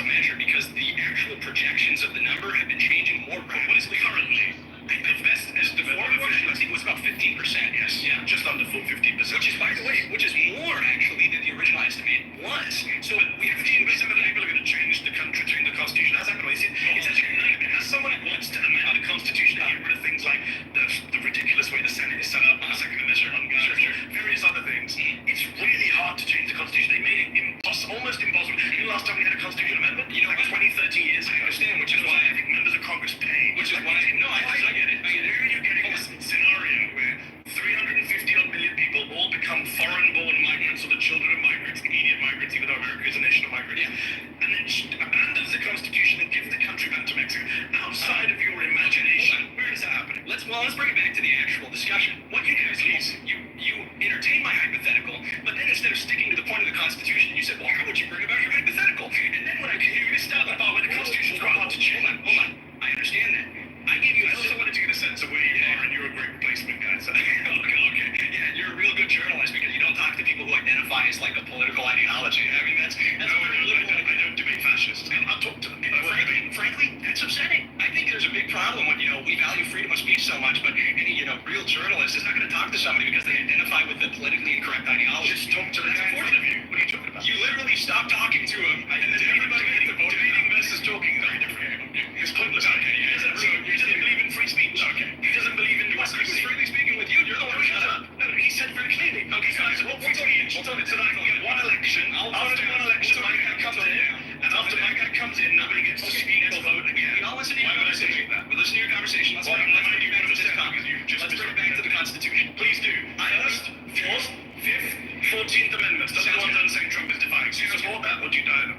I believe that the Constitution is valuable because it represents particular interests of the founding stock of Americans who made this country great. Do you think due process is important? Some would say that's at the very core of America's Constitution. And what I think makes the Constitution function, what allows it to save this country and to actually make it work, are the people who are... I'm not sure where you're going with this argument. Hold on. Okay, fine. The Constitution. Hold on. That's what I claim. You can have these weird hypotheticals. We're taking it to a different matter, which is what's the function of the Constitution? I'd rather not have your... You already did. Yeah, but now just 5 minutes ago when you took the immigration now. Okay. Let's bring it back. I want to bring it back to the first, the fourth, and the 14th Amendment and the 22nd Amendment. I think you say you got two very good positions. One is to say I don't think he's defined them, and I'll say why you're wrong. Or you say I don't care that he's defined them, as one of your colleagues said. In which case, I don't know where this conversation goes because you don't believe in democracy. That's fair. So do you think it's wrong to dismantle the Constitution?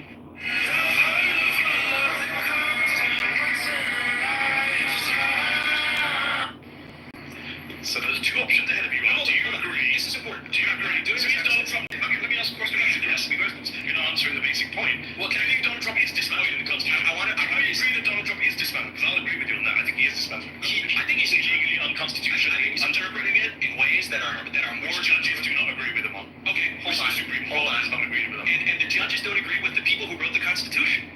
How do you know that? Okay, let's take your example of the Second Amendment. Let's say that a bunch of the Second Amendment. No, let's say first, fourth. You don't want to talk about it. You're attacking me. You're ignoring me. First, fourth, fifth, 14th, 22nd Amendments. Those are my amendments that I came with. If you don't want to debate them, just say so. I'm trying to understand your ideology. You believe that dismantling the Constitution is okay when it's about parts of the Constitution that you disagree with. You would be fine getting rid of the Second Amendment, even though that would be a dismantling of the Constitution. No, because we don't have a Constitution means I'm not the one sitting here. You have agreed with the Constitution saying you just get rid of them willy-nilly. I don't agree that Joe Biden should come in and say by executive order, if Joe Biden put out executive order saying Second Amendment no longer applies, I can round up everyone's guns. I don't agree with that. Your result is exactly the same. No, but I don't agree with the method of doing it. It's constitutional. If I would have been defined the Constitution, and I would have said something, you can't bring yourself to say something. We've been sitting here for several minutes. All your friends have seen me ask me several times, do you agree that Donald Trump has defined the first, fourth, fifth, 14th, and possibly 22nd Amendments? I understand he's defined the first Amendment. I understand why you came in here. What you are attempting to do is simply frame this conversation like you did with the first claim about Donald Trump. But then when anybody asks you any kind of question that presses you to the least degree, I answered. I said I would dismantle the Constitution, but I'm doing it constitutionally, not by executive order. So what I'm trying to get to is to prove to everybody who's watching that what you care about is not the Constitution and what it represents or creates. You care about the Constitution only insofar as it allows you to achieve your political worldview. We agree on that. No, I care about the Constitution. Because I don't think presidents should be fascist dictators and violate the Constitution. That's what I'm saying. You care, and he is I don't think the president should have the power to lock you and me up if we write an op-ed that he doesn't like. I don't think the president should be able to crack down on us if you and I decide to go protest outside his parade. I don't think the president should be able to deprive you and I of due process or come into our homes without a warrant. Well, there's some agreement there. All right, pause. You've been voted out. Guys, it's good to meet you.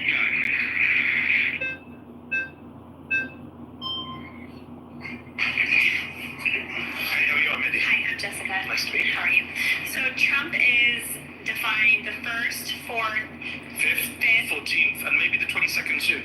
okay. So I want to focus on the 1st and the 5th. Okay.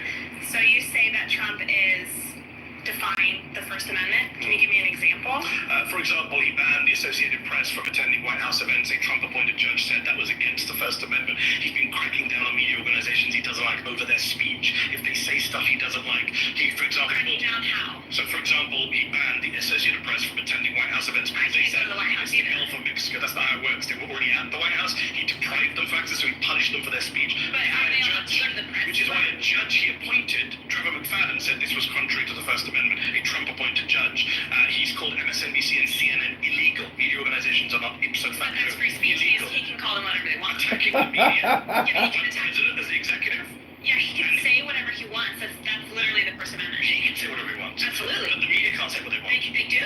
But he's going after, he's suing them. He's using lawsuits to crack down on the press. Presidents have not done that Lawsuits before. to give him 34 felonies that Hillary Clinton did. No media gave him a lawsuit. No, but people on the Democratic side. We're not talking about the Democrats. Okay. So he can call them whatever he wants because that's the freedom of speech. He can He's even threatened to prison for reporters. He absolutely. He wants to he said reporters should go to prison for reporting. He threatened some of them with prison rape. Right? That is against the First Amendment. Okay. How is that against the First Amendment? You don't think sending reporters to prison for reporting that he Did he do that? He wanted to. He said so. He would like to. I would really like to. So other people stopped him doesn't mean he's not defending the Constitution. So he can want. If you turn up. Excuse me. He can want to do something. Yes. That doesn't mean he will or can. Okay. And I think he's very. I'm going to give an example of something he did do to the Associated Press. But okay. Yeah, okay, so the Associated Press isn't allowed in the Oval Office, which is his office, that's his executive space, and they are allowed in the press room, just like CNN, just like The Guardian. Which he's illegal media organizations. He can pick whatever He calls the media the enemies of the people. You called him a fascist. Yeah. You can say whatever you want. Yes. But the president is, I'm not the president of the United States with executive power to crack down on First media. Amendment only applies to the citizens, but not the president. 100% that. Donald Trump runs his mouth more than anyone. Yeah, absolutely he does. And he doesn't just say stuff. As I say, he actually does stuff. He actually does crack down. For example, Fifth Amendment. Yes. Due process. Yes. Judges have actually said you have violated due process. Yes, except for people kind of forget the Clinton, the 1996 Immigration Reform Act, where you can get limited due process when you have expedited. American citizens? No. What about American citizens? Who's getting deported? That's American. American children have been deported multiple this year. No. Their parents have been deported, and their parents say, Their father was American. Baby. No. Was mom legal? We don't know because they didn't go to court, and the judge. They don't have to go to court. That's not a part of the due process. Are you a lawyer? I'm very aware. Are you a lawyer? Do I have to be? We're making an argument It's a simple question. Are you a lawyer? Okay, we're making an argument. I'll take that as a no. A Trump-appointed judge in the case, not some Marxist lefty judges you people are told. A Trump-appointed conservative judge said it is illegal and unconstitutional to expel or deport an American citizen without meaningful process. He said that in April. So that was an act that Trump did. It wasn't a child. He got rid of an American citizen in the country without process. So the That's child. a Fifth Amendment violation. Since I'm not up to date on that specific case, I'm sure you can. So. We weren't aware that American citizens are being deported. It's a pretty big story. Yeah, the Maybe if you trial read the fake news, you might know. What? If you read the fake news, you might know what's going on. How would I know what's going on if I read fake news? I don't watch CNN or Rachel Maddow. Sorry. That's why you don't know that your fellow citizens have been deported this year. My fellow citizens. Are they American citizens have been deported? Okay. When a child goes with their. All right, guys, that's time. Please return. Any comments? They're all fucking stupid. Yeah, she was And there's nothing else to say. They're just all gonna get dumber as the show goes on. Well, then that makes no them rational response. Yeah, there's no rational response. It's like it's like you're talking to somebody. They can't even. It would be a difference if their argument had some basis in rationality or made sense. You can't even say that. It's like it's almost futile to even like debate them. Yeah, they have a problem answering questions. They can't ever stick to the topic. It's always a what about it? It's always jumping to like they can never address the issues that they're at hand. It's because they don't understand. You know what's crazy? They actually agree with him. It's just doesn't jive with what they're supporting, right? Yeah, because they can never admit. Go ahead. Because like if you listen to them speak, right, like when she said she doesn't support them deporting U.S. citizens. Well, I didn't see that on TV. Like it's happened. So you actually agree the citizens deported. You do believe in due process, but you're not. I don't know. They believe it's selective. They believe in due process as long as it doesn't hurt them, or as long as it only selectively benefits them. They honestly believe this. Like for us, we look at this and we say, listen, this should be applicable to all. When you are innately privileged, and I mean it to the extent that it makes you like these people, it deludes your thinking into believing that literally this should work disproportionately to benefit you and no one else. For us, that is complete lunacy to listen to that. But for them, it makes all the sense in the world because that is a reality that they believe that they have lived with, and also that they believe that they are losing. They believe that in some way they are losing their elevated privilege in this country. You heard one of the guys say, that something he alluded to the fact that it should deport all the people who don't belong here. They can't ever identify who that is because that will erase the good-bad binary, the one that their view of themselves as good people. They actually don't think they're wrong about this. It is absolute mental illness that they have lived with. Yeah, it's also because they get their news from one source. I do believe that if they would widen their purview and get an assortment of news sources, that not many, but some of them will not have these views that they have, but they've fed a steady stream of propaganda, one worldview from Fox News, and at the exclusion of everything else that's real, so that's their reality. In addition to that, if you notice, Maddie can, I'm not sure if I heard somebody say this earlier, Maddie can cut to when the Democrats do something wrong and be able to state that, but they never go get secure. They never can say Trump is wrong. Right, because it's a part of they can't say that because it's a part of their identity. And that part of that identity suggests that you, liberals, leftists, whomever you may identify these people to be, are my enemy. You are my sworn enemy. So, in whatever capacity that exists. So whatever you say, I'm going to disagree with. It doesn't matter if it falls along the lines of logic.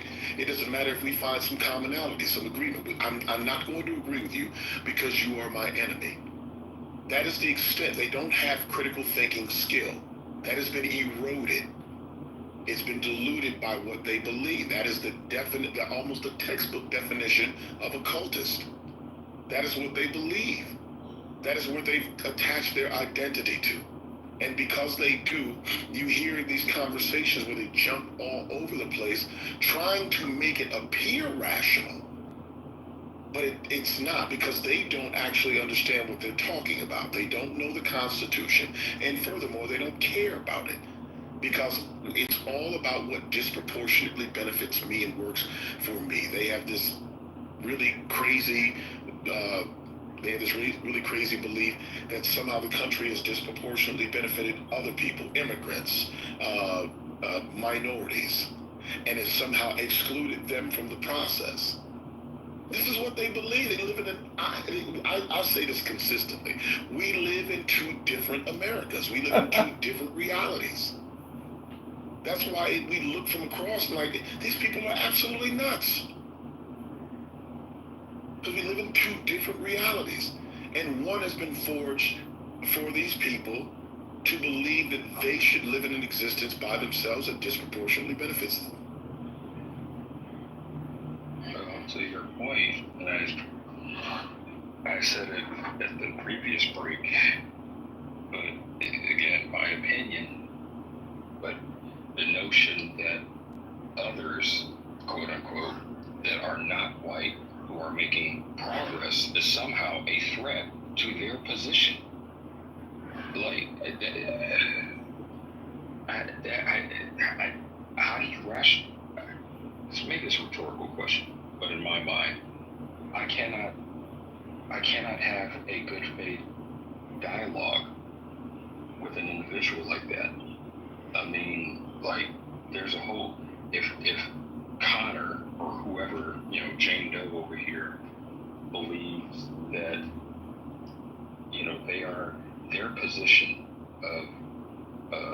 their position of whiteness, or their standing in the country of America is threatened by, say, one of my sons who goes throughout this life, gets a degree, or whatever, whether it's a degree or not, but, lives an honest living, that somehow that is a threat to them personally.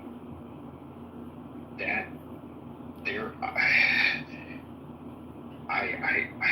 it makes me short circuit, and that's where, to extend upon what you said, like, that's what gets me. Is that, dude? So you feel that all, quote unquote, all these people need to be sent back to their countries. Not to mention that this ain't the only group of people that this country belongs to are the Native Americans. And the white folks who, like, again, the dude there was like, well, I'm a Native American, my people came, bruh, no. So the fact that these cats see, quote unquote, others as a threat to their standing, I don't know where you can have a conversation with that. I'll mute. I feel like I'm talking in circles and feeling deja vu from a previous one. Thank you, Patty, because this is, listening to these cats it's a reminder for me. If y'all see these kids' faces too, these don't look like how we'll talk about the Republican Party and what it looks like, rural America, they're voting for their own. These kids look like kids that, these kids are like the kids that's wearing the hat to the back. Mm-hmm. A little preppy outfit, like the jeans and the button-up shirts. They don't look like their parents are super rich, but they look like just suburbanites. I mean, many of them are. They're just middle-class Americans who, but they live in. Let's be clear. Some of them aren't even that. I mean, if you're just talking about general income, but I mean, obviously we can't speculate. We don't know that. But I mean, to Patty's point, they look like normal, regular Americans, like normal, regular people. They look like my daughter's friends. Right. Like my daughter would hang out with. Whew. One of them looked like a little Abercrombie & Fitch kid. One of them looks like she might be really liberal with her colorful hair. Like, this is, like, weird. I was like, damn. And my thing probably listen to the same music. Probably listen to hip-hop and R&B. And, want to get those people out of the country. Well, and Brian, it's funny you say that, because he gets into that later in the discussion. You get to see that. Yeah. Did y'all see that little 9-year-old rapping? They love them some Cheesy, they love them some King Von, they love some rapping. Hey Patty, side note, did you guys see that little 9-year-old in Memphis rapping to Project Pat Chicken Head? I did. That went viral. Did you guys see that little white little girl? I see it. They starting off young. To your point, they probably do listen to that. But listen, there is no probably about it. They have listened. We used to perform this is using as an example. We used to perform in places in some small areas, and the people that would come would be white, and they know all the lyrics to the songs. Don't believe. Listen, this is not a new condition. That is how they divorce the reality. I mean, this is how they divorce their perception from the reality. They live in different realities themselves. And it's obviously, it doesn't make any sense, because all the stuff that they do contradicts the things, and you'll see it in this discussion. Many gets into it in this discussion. I saw a white doctor rapping to King Von. What's that song called about Take It to the O? You can't make this stuff up. Yeah, this is not new. They've been listening to our music. They've been ingrained in our in our music, in our culture. That's not new. They can just divorce that from what they believe socially. Or at least they try. It doesn't make any sense, but they try. Can I just jump in for a minute? I don't have much time. I'm going to have to leave soon. But thank you, Patty, for bringing me up. I have a very basic idea. When I boil it all down, what's going on? And, okay, black plus black equals black. Black plus white equals black. White plus white equals white. So 2 out of 3 you lose. Which means, genetically speaking, over time you will be removed. You won't be. So the preservation of the white gene was imperative. This is why there's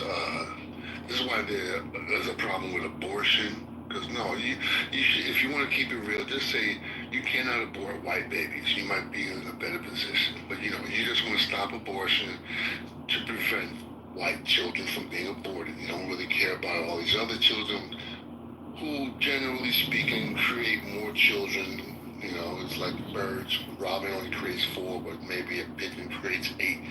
I don't know. But I'm just saying, this is all about preserving a white gene. And I don't care if you put it in a political form, or social form, or biological form. That's all what it boils down to. And you do it with violence. You save it with violence. You save it with war. You save it with power. Dominating, creating an ideal that that gene that is getting exterminated is the dominant, is the superior gene. It really isn't. It's a recessive gene.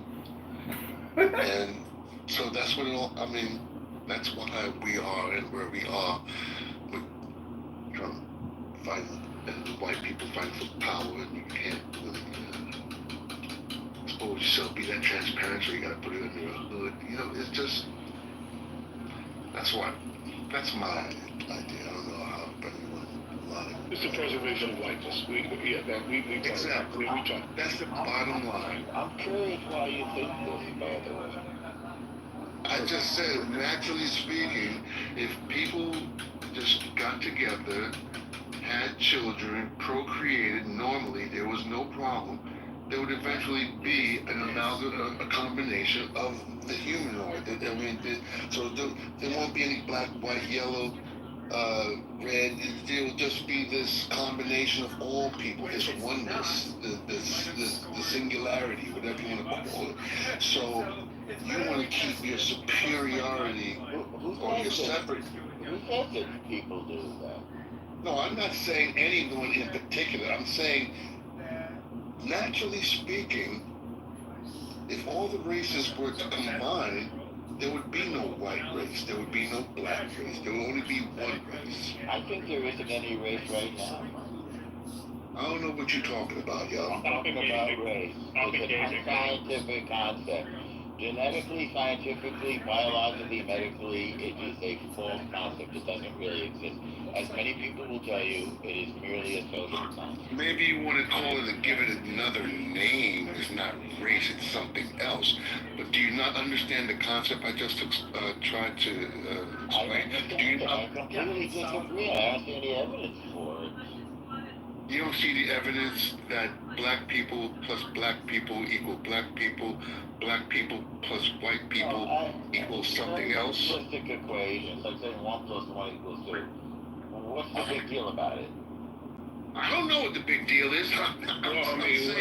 So what the big deal about it is whether you identify, I agree with you, race is a construct. It's a social construct, but it is one that is used in this country to identify people, and it is used to build hierarchies in this country. So I mean, it's not. So while you may be right about that, there's nothing profound about identifying race as a social construct when it's being used. It's being used. Breakable. So what if I reject it? Well, but at this time it has some real life realities for people. So, in the way that it's being used has been interwoven into the fabric of this nation, and it's been, for all intent and purposes, it has made it so that one group of people gets disproportionate access and resource, and others do not. So you can identify it as just that and say we can just. I don't know if you're just attempting to say we can just choose not to acknowledge it. Well, it's still woven into the fabric of our. I think this country. I don't understand what you mean by saying that. Unlike any country in the history of humanity, I think this country has bent itself into a pretzel to overcome the injustices of the past around the subject of around the false concept of race. I think it's kind of remarkable. I think the rest of the world has followed our example, frankly. And I think there's more work that needs to be done. Has it actually overcome? I say that I think more work needs to be done, but it has been done to a remarkable extent, unprecedented in human history. And I believe, by the way, that the hierarchies are around values, achievement, class, and economics more than they are about race. A funny example of that. Hang on. A funny example of that is Indian folks, or Nigerian folks, or Asian folks who seem to be able to come here, embrace these American values and embrace the American system, and emerge on top, even on top of so-called white folks. Well, there's a reason. They still face racism. You don't understand that. Say that again. They face extreme racism as well. I don't say that they don't, but it doesn't seem to hold them back. That's also a racist argument, because you have to consider who's coming from these places. They're also coming from places where they are not. They are of the affluent of the people of their nations. Not the Asians. Oh, yes, they are. They come with nothing in their pocket. That's not true. That's a false. That's a false people. I know them. Either you're just lying. Well, that's anecdotal, Norm. No, it's not. But the reality is, if we look at numbers, and it's not journalistic. It's not journalistic. It's not journalistic at all. Journalism is my profession. Well, I don't care. I wouldn't care what your profession is. Actually, the poorest people in New York are Asians. They're not anybody else. That's a but Asians runs the gamut, though. It's the Asians encompass more than just Asians encompass a large ethnic group. But that doesn't refute my claim. Yes, it does. That doesn't. It does, because those people are coming from places where they are not. They're coming from places where they don't have the same circumstances. Not only that, but they have not been subject to the same things that the indigenous. Indigenous. Sometimes it's been worse. We had boatloads of it. Yeah, it's not. And the notion that you're just willing to die on that hill to make this up is the reason why we don't make progress on this front. Is because people like yourself aren't willing to be honest about what actually is. Though you claim that you are, but it's actually in bad faith. I think you're being dishonest. I'm not being dishonest at all. I have no reason to be bad. No reason. There would be no incentive for me to be self-serving. Sure, you're making it self-serving. No, it's not. Mine can be. I can actually provide empirical evidence. You can't. And that's my. No, you can't. Then do it. Then do it, because that's a big tenet with you. You say a lot of things, but you don't provide a lot of proof. So prove to me. So let's do this. Let's do this. Let's prove that the disproportionate amount, and just this, Norm, not all of the peripheral bullshit. I'm saying prove to me that the people that come disproportionately, specifically from Asia, aren't the best of people from Asia, aren't the affluent people from Asia that come with good schooling and come from good backgrounds to come here to work. I'm saying no schooling and no English. And the Chinatown. It's not schooling. Of course they don't speak, and many of them no do speak schooling English. And no English. And the Chinatowns of New York are the great. I'm not talking about New York, Norm. I'm talking about Asians, the country over. We need a laboratory, so let's look at... The country is the laboratory, Norm. The country is a laboratory. So prove to us that Asians in general, not just those that choose to go to New York, Norm. I'm talking about Asians in general, because we're not just talking about black people in Georgia either. All right.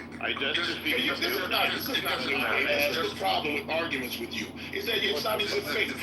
You're just trying to get assholes. That's what you're really trying to do. We're gonna have a discussion. Hold on. We're gonna have a back and wait. 1 second. 1 second. It's Quinn. You're gonna go back and forth with Norm.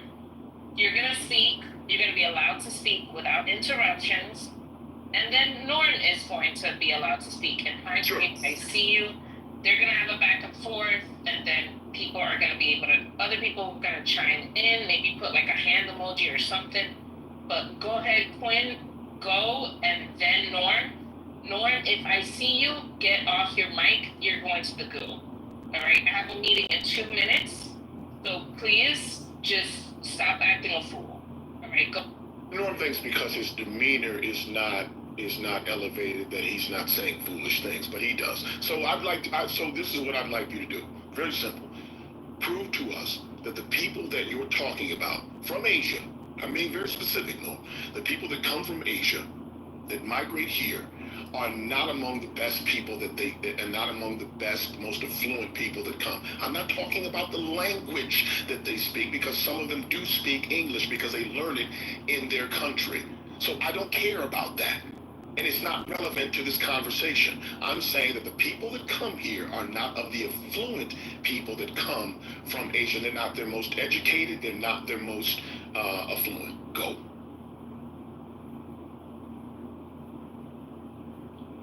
So you made a personal attack. I did not personally attack you. Wait a second, my turn. Mute up. You made a personal attack. Norm thinks. You don't know what I think unless I tell you what I think.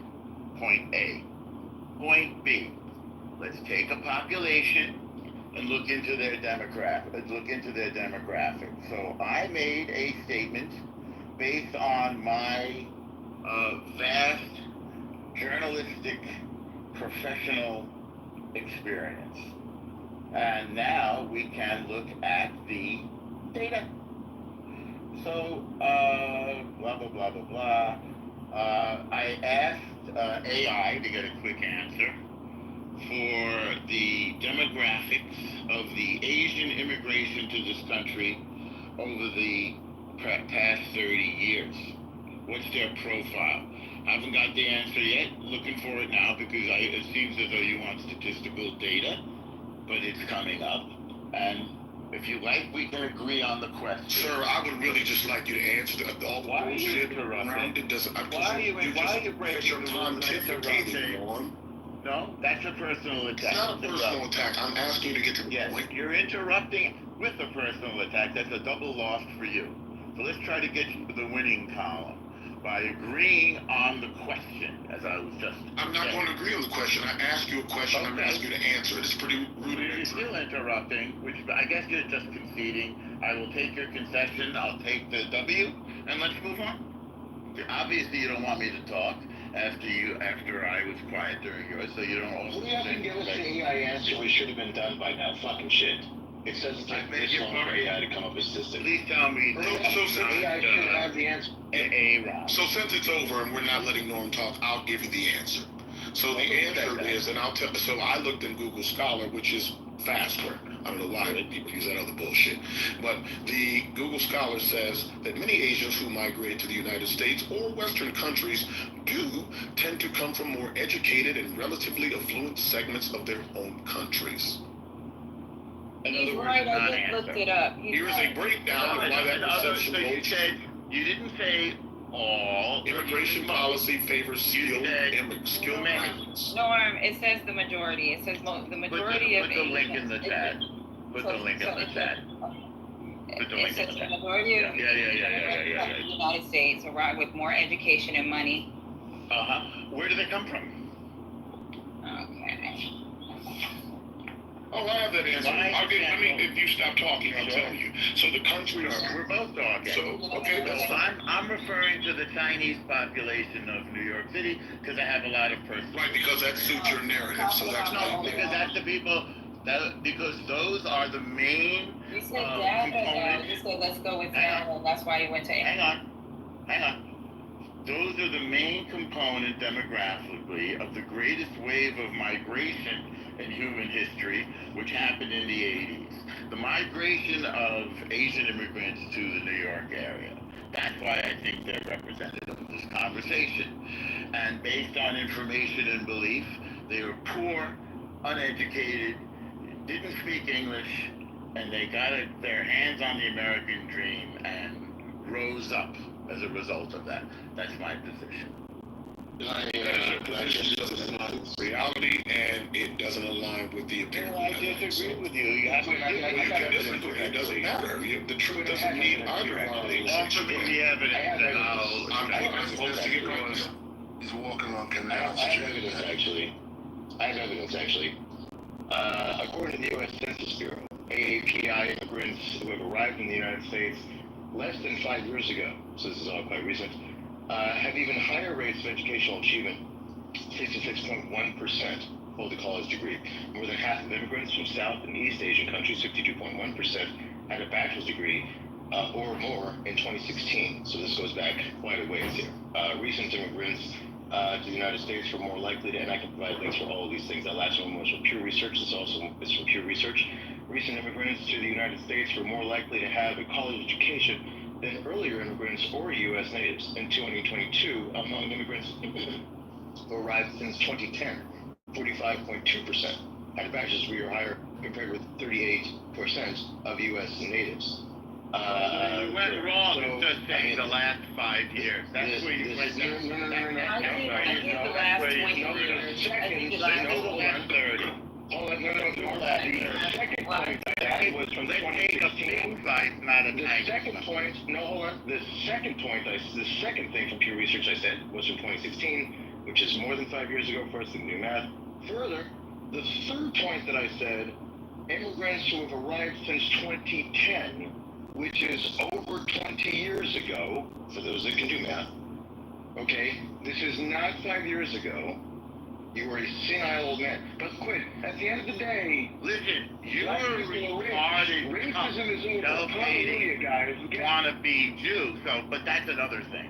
I am actually a Jew. You've avoided my contention, which I don't blame you for, because you're unable to meet it, by looking at the past 5 years after I explicitly said the last 30. So let's look at the demographic, education, and let's look at the demographic. You uneducated wannabe. I will say it again. Let's look together at the economics and education of the greatest wave of migration. We can actually get back to the history, which is from the last 30 years. Let's look at it together. It's Make it the last 40 years. We can go back to the video. We can go back to the video. Hey, if you want to concede, I'll take the W. Well, that's fine. You won. You got it. Thank you. So let's play it. Hold on. I'll mute him.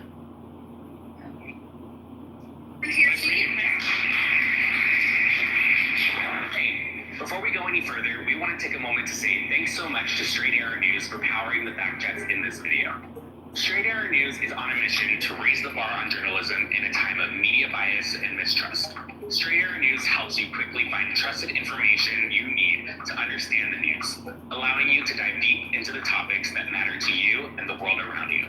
Their work is trying to break the bias bubble, helping you understand how every side of the political spectrum is reporting on a story so you get a full picture of the news.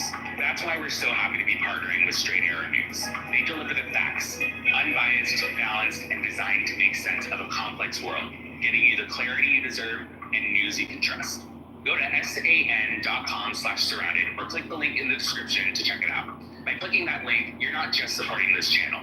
You also take advantage of a better way to get the news. Welcome back to Trustworthy Journalism. Thanks again to Straight Arrow News for partnering with us on this episode. Now, let's get into it. My next claim is that immigrants overall are good for America.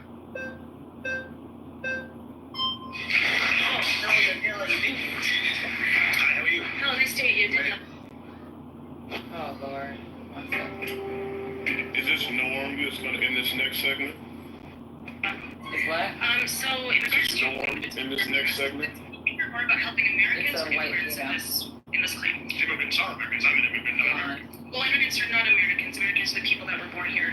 That's not true. What's the basis of your claim? Are you talking about people that get naturalized in the process of becoming American? 14th Amendment. Have you read it? Okay, yes, I have. It's a clause. Any persons born or naturalized in the United States are citizens of the United States. I'm aware of that. There's about 40 to 50 million naturalized Americans I'm aware in of this that. country. Yes, but You didn't seem aware of it because you said Americans versus immigrants. so, but are you understanding that the process of getting all these immigrants that come in here we've been also the millions of immigrants, it's up to the millions, and it's the last 20 years now, and it has dramatically affected Americans here in the country, which Positively, I would argue. people like me and everyone around here, we cannot find homes or even get jobs within our own fields that we go to college for, that we get into debt for. And because more blue-collar work, especially in construction, agriculture, and so forth, and the hospitality industry, we cannot get jobs in those fields, so it requires us... Are you looking for a job in construction? I am not, no. I went to college. Many people here are in college or went to college, and we can't even find jobs in our fields, also because of the H-1B visa program as well. But in regards to just your claim about immigrants specifically, we can't even get jobs to pay for housing. Unemployment is at a record low right now, even under Donald Trump. And I'm not a Donald Trump fan, but I would say unemployment under both Biden and Trump has been at record low levels. Okay, is this in regards for American citizens? Yes. Okay. Well, I'm unaware of that statistic, but from what I see, from what I can I'm an immigrant and an American, and I employ many American citizens, both naturalized and the ones born here. I employ my parents came Americans as defined by you. My parents came as immigrants, became naturalized, so I'm not necessarily opposed to immigrants. So you're the child of immigrants. Correct. I'm a child of immigrants. I was born. But you don't accept that immigrants are Americans. Not at this moment. So your parents are not American. Not at this moment. Hold No, on, your parents they're are not American. citizens. They became naturalized. You just said you can't be citizens by being naturalized. No, I was born here, and I'm not opposed to naturalization. I accept that. I'm against naturalization. Are you against naturalization? No, I never said I was against naturalization. Yeah, everyone is here. They can play it back on YouTube. You said Americans or immigrants. Are your parents Americans or immigrants? No, my parents are United States citizens. But they're immigrants, you said. No, they came here as immigrants. However, So they are make the immigrants. claim You that said, we can't I came here as an immigrant. I'm But an immigrant. at this point, when they came, the United States economy, the United States economy was not at. It's better now. The American economy is better than it's been for many years. And I can say that as someone who doesn't like Donald Trump. We're giving millions and billions of dollars to people of minorities as well as. The reason the economy is doing badly now is Donald Trump's tariff policy. We can't even get businesses. In fact, the We can't even congressional. start businesses. I'm an immigrant. I started a business. No, I understand because the SBA is giving people millions of loans. They're giving them billions. I didn't take any loans. I'm not saying you did, but I'm saying that statistically speaking, they're giving billions of So loans. should we do statistics? According to statistics, immigrants are 80% more likely to be entrepreneurs than native-born Americans. Sure, More likely to start businesses and hire Americans. No, I'm aware of that. Immigrants are more likely to pay in taxes than take out in benefits. They're more likely to add to innovation and jobs and wages. This is what the statistics show. The Congressional Budget Office. Let me just finish my point and let you come back in. The Congressional Budget Office, which is bipartisan, Republicans and Democrats both use it. They have said that the immigration surge that you mentioned will lead to an extra $9 trillion of GDP over the next 10 years. That amounts to $65,000 per American household. That's $65,000 for each and every one of you holding up a red flag. Okay, I understand. All right, pause. You've been voted out by the majority. Please return to your seat. Nice to meet you. Thank you.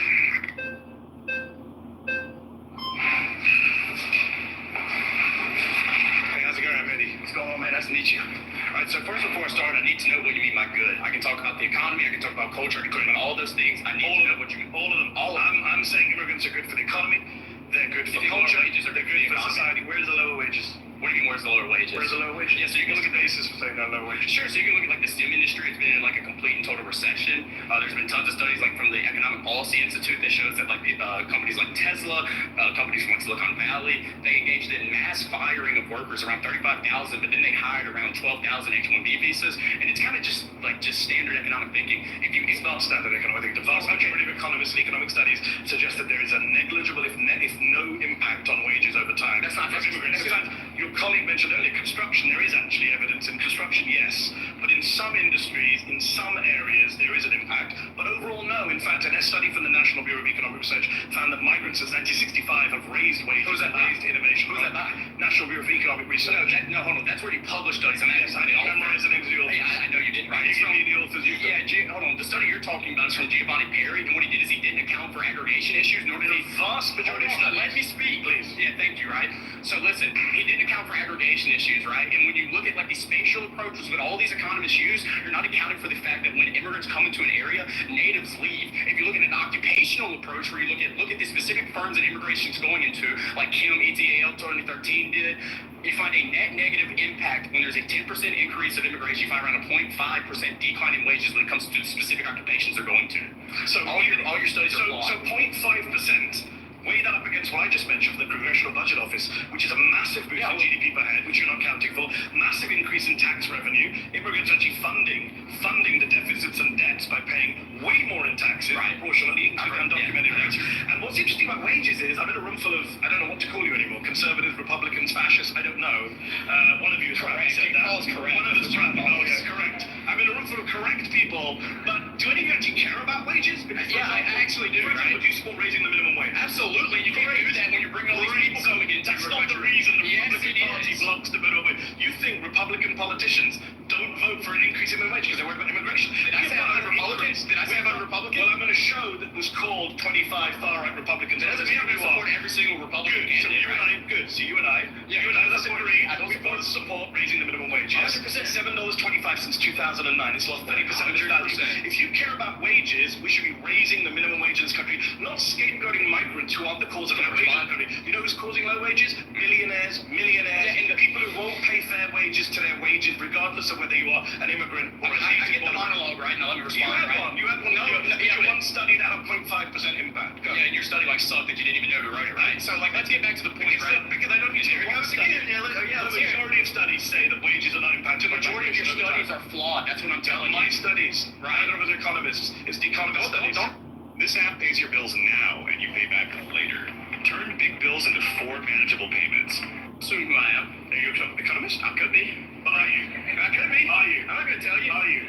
I'm a major in economics. Are you an economist? No, not right. Okay, so when I said neither is economist, I was correct. Just don't assume. Use your favorite word. So here, dude, this is nothing of substance. You look at the red flags; they're coming up. Let me get That's to great. But so when you talk about the CBO, one thing they're not accounting for here is that they're assuming an equilibrium, right? Do you know what that means? You shouldn't make these type of assumptions. You said earlier that unemployment. Why is that what it means? I thought we're not doing assumptions. Okay, hold on. You mentioned we were at 4.2% unemployment. Yeah, that's counting people who have part-time jobs. That's counting poverty wages. Yeah, I'm against poverty wages. You may agree again. Yes, if you go to the Lowood Institute, they calculate it away where it's like functional unemployment. Okay, if you account for things like just people who make around $25,000 a year, people who have fallen out of the labor market, people who only work part-time, if you count all of those people together and then add on the unemployment, that's around 25% of the population. So when you go, we don't have jobs, we don't have people to do this, and that, and the other. No, yes, we do. Okay, we don't have a labor shortage. We have a good job shortage. And when you keep bringing these people in, and they're taking no jobs. The good job shortage is the fault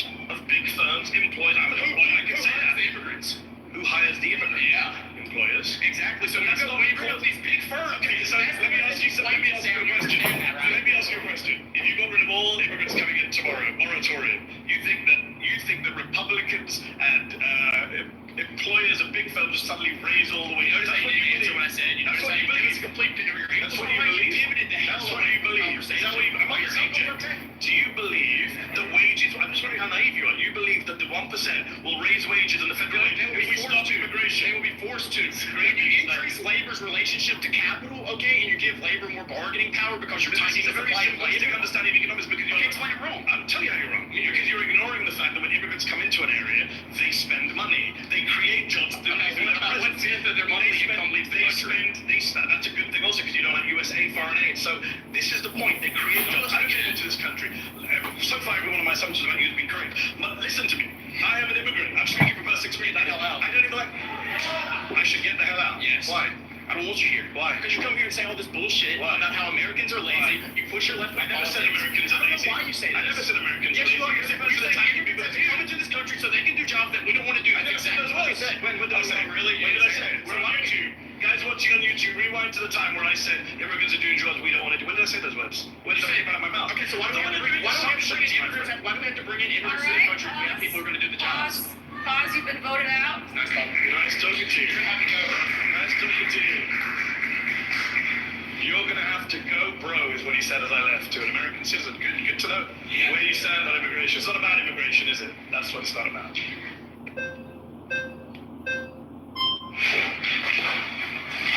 Hey, how you doing? Nice to meet you. Good to see you. How are you? Not bad.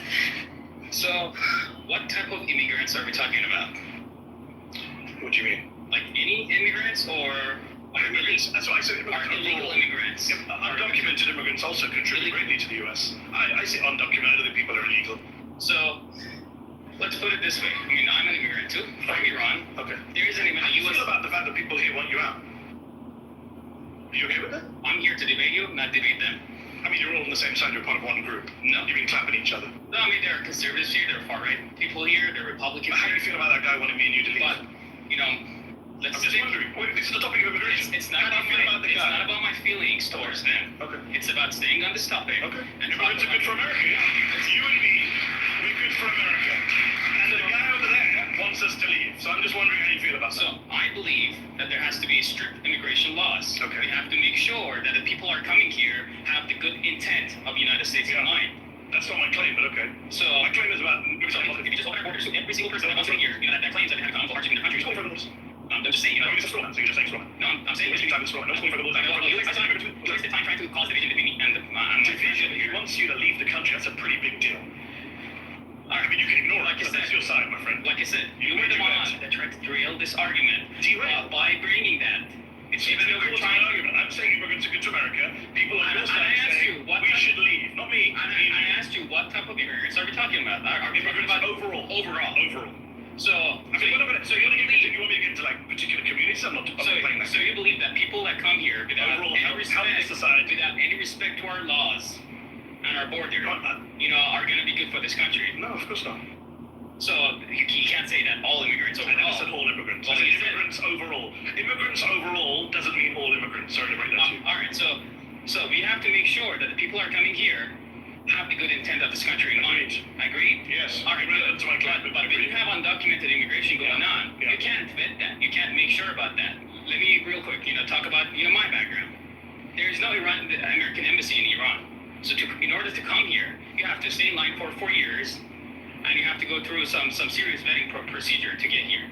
But I made it, and that process has to be in place because I mean you don't want terrorists to fill this. I made it too. I'm an American citizen. I went through lots of vetting. I took my test. And that's how the guy over there wants us to leave. But he wants us to leave. When people don't really care about vetting, do they? But it's not really about vetting, is it, my friend? People should not have the right to ignore our borders and our laws. What about those who don't ignore the borders? Should we get to stay? Of course. I mean, he says we shouldn't. Well, I'm not debating him. We kind of are because you're all together on this. No, I'm debating you. Okay. And I'm pointing out to you that your argument is in bad faith because these guys are actually speaking the truth and you're in denial about who's on your side.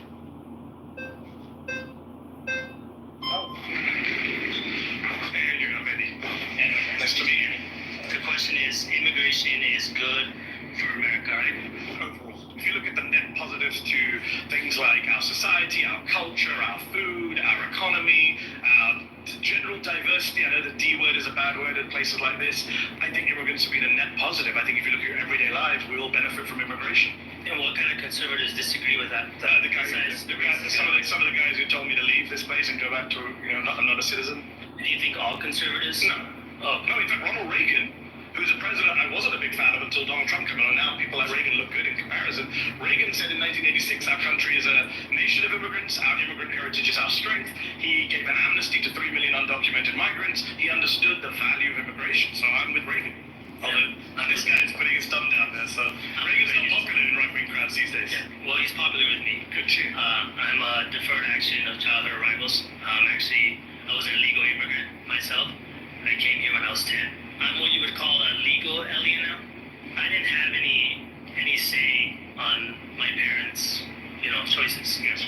Do I think that they were well-meaning by wanting to bring me over for a better future? Absolutely. I believe that. Yes. Did they break the law? Yes. Do I agree with people breaking the law? Not necessarily.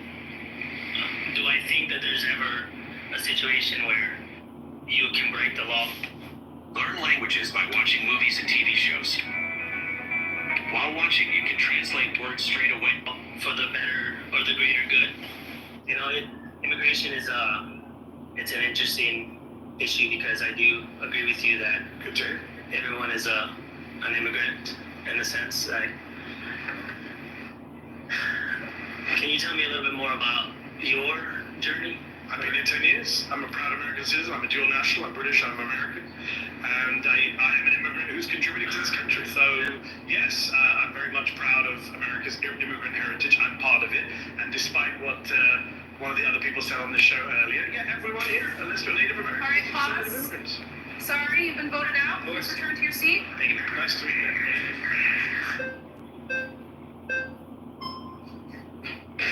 How's it going? Hey, how's it going? Actually a fan. I see you a lot on Piers Morgan. Thank you for watching. Yeah. So, my argument is that Americans are what is a nation? A nation is a geographical location full of people who have some things in common. So I think some of the things typically in history are going to be like race, religion, ethnicity, language. These are some of the things that we have to have in common in order to actually have a functioning civilization, especially in self-government. I'm not necessarily a giant fan of self-government. I'm a Catholic nationalist. I'm not a fascist. You have to have at least some things in common in order to actually have a civilization. And the immigrants, especially illegal immigrants that come into this country now, disrespect us. They hate everything that we believe. They don't even speak our language. I watched after Trump got elected, I watched an interview of an illegal alien woman crying and about getting deported, and the entire interview was in Spanish. That is a spit in the face. It's disrespect. They don't care about us. They abuse our system. And they abuse our teleological argument into just a bunch of series of wild, unsubstantiated I'm asking you, what is I don't accept any of those claims that they hate everything we stand for, and I don't accept. Well, I'm not going to deal with the teleology. I'm going to deal with the false claims you made. There's no what's your basis for saying that all immigrants or all undocumented immigrants hate everything we stand for? It's funny that you said you're a Catholic nationalist. How did most Catholics get to America? Irish Catholics, Italian Catholics, immigration. Much of the people coming across the southern border are Catholics. Yeah, I know. So it's really funny that you say you're a Catholic nationalist, but Catholics came to America via immigration. Yeah, so immigration is good for America. You and I can agree. Otherwise, people of your faith wouldn't be here. No, but we were here on this side of the world, in this continent, from conquest. We came over here, and the big surges of numbers, as you well know, because you're a smart guy. Italian, Irish immigration waves, Catholic immigration waves. Okay, yeah, and I'm not even against those. If you were alive, I'm not even claiming that immigration is bad. I'm not claiming immigration is bad in all cases at all times. What is your claim? My claim is that immigration, especially now, and especially for foreign people that have nothing in common with us, it's funny you say especially now. I forgot your name. My apologies. Brian. Yeah. How many? In every era, there has been a Brian who says, "I'm not against immigration, just immigration now." Okay. This is what people said about Italians. It's what people said about Irish folks. Said about Russians, Poles, and now we're saying about West across the southern border. Because you're not being. Why are you not disingenuous saying only against immigrants now? This is a trope. This is a trope that's been used by nativists throughout American history. And every wave of immigrants has come in and faced the same hate and animus and bigotry and lazy trope. And every wave of immigration is ultimately assimilated, integrated, benefited the country. In fact, assimilation right now, according to Jacob Victor from the University of Washington, assimilation rates based on language and citizenship and naturalization are higher now than 100 years ago. Okay, let me make a statement first. I think that you in your own person are a complete perfect example of why immigration is negative and why we shouldn't allow people who don't have anything in common with us. You're pro-abortion, you're pro-euthanasia, you're pro-euthanasia. I've seen your stuff. You've defended euthanasia. Pro-euthanasia? Yeah, on Piers Morgan. No, I've never discussed euthanasia. Okay, so my point is that you don't agree. Actually, I'm the guy here in this country. If anyone watching at home, I'm the only guy here who actually supports American values, democracy, free speech, the Constitution. I've got folks here telling me they don't believe in democracy. Why should we care about that, by the way? Isn't that what America stands for? What does America stand for? Why do you hate what America stands for? Not me. I'm not even In fact, all the studies show that immigrants actually are more patriotic. So the only reason why, that's the Mexicans in LA right now burning it down, waving Mexican flags. Please don't send us back to the country that we're waving the flag of. I've been in LA for a few days. I didn't see anything burned down. Yeah, I know the riots have ended. That's because Trump sent it. Burned down. Where's it all burned down? I haven't seen it. I've traveled around all of LA. They fired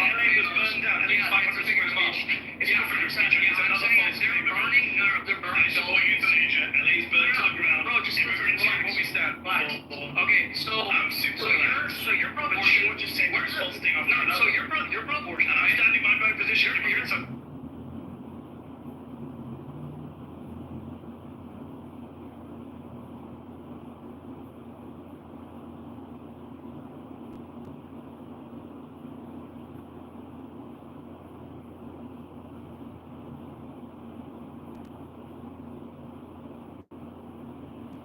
Did it stop or was it just me?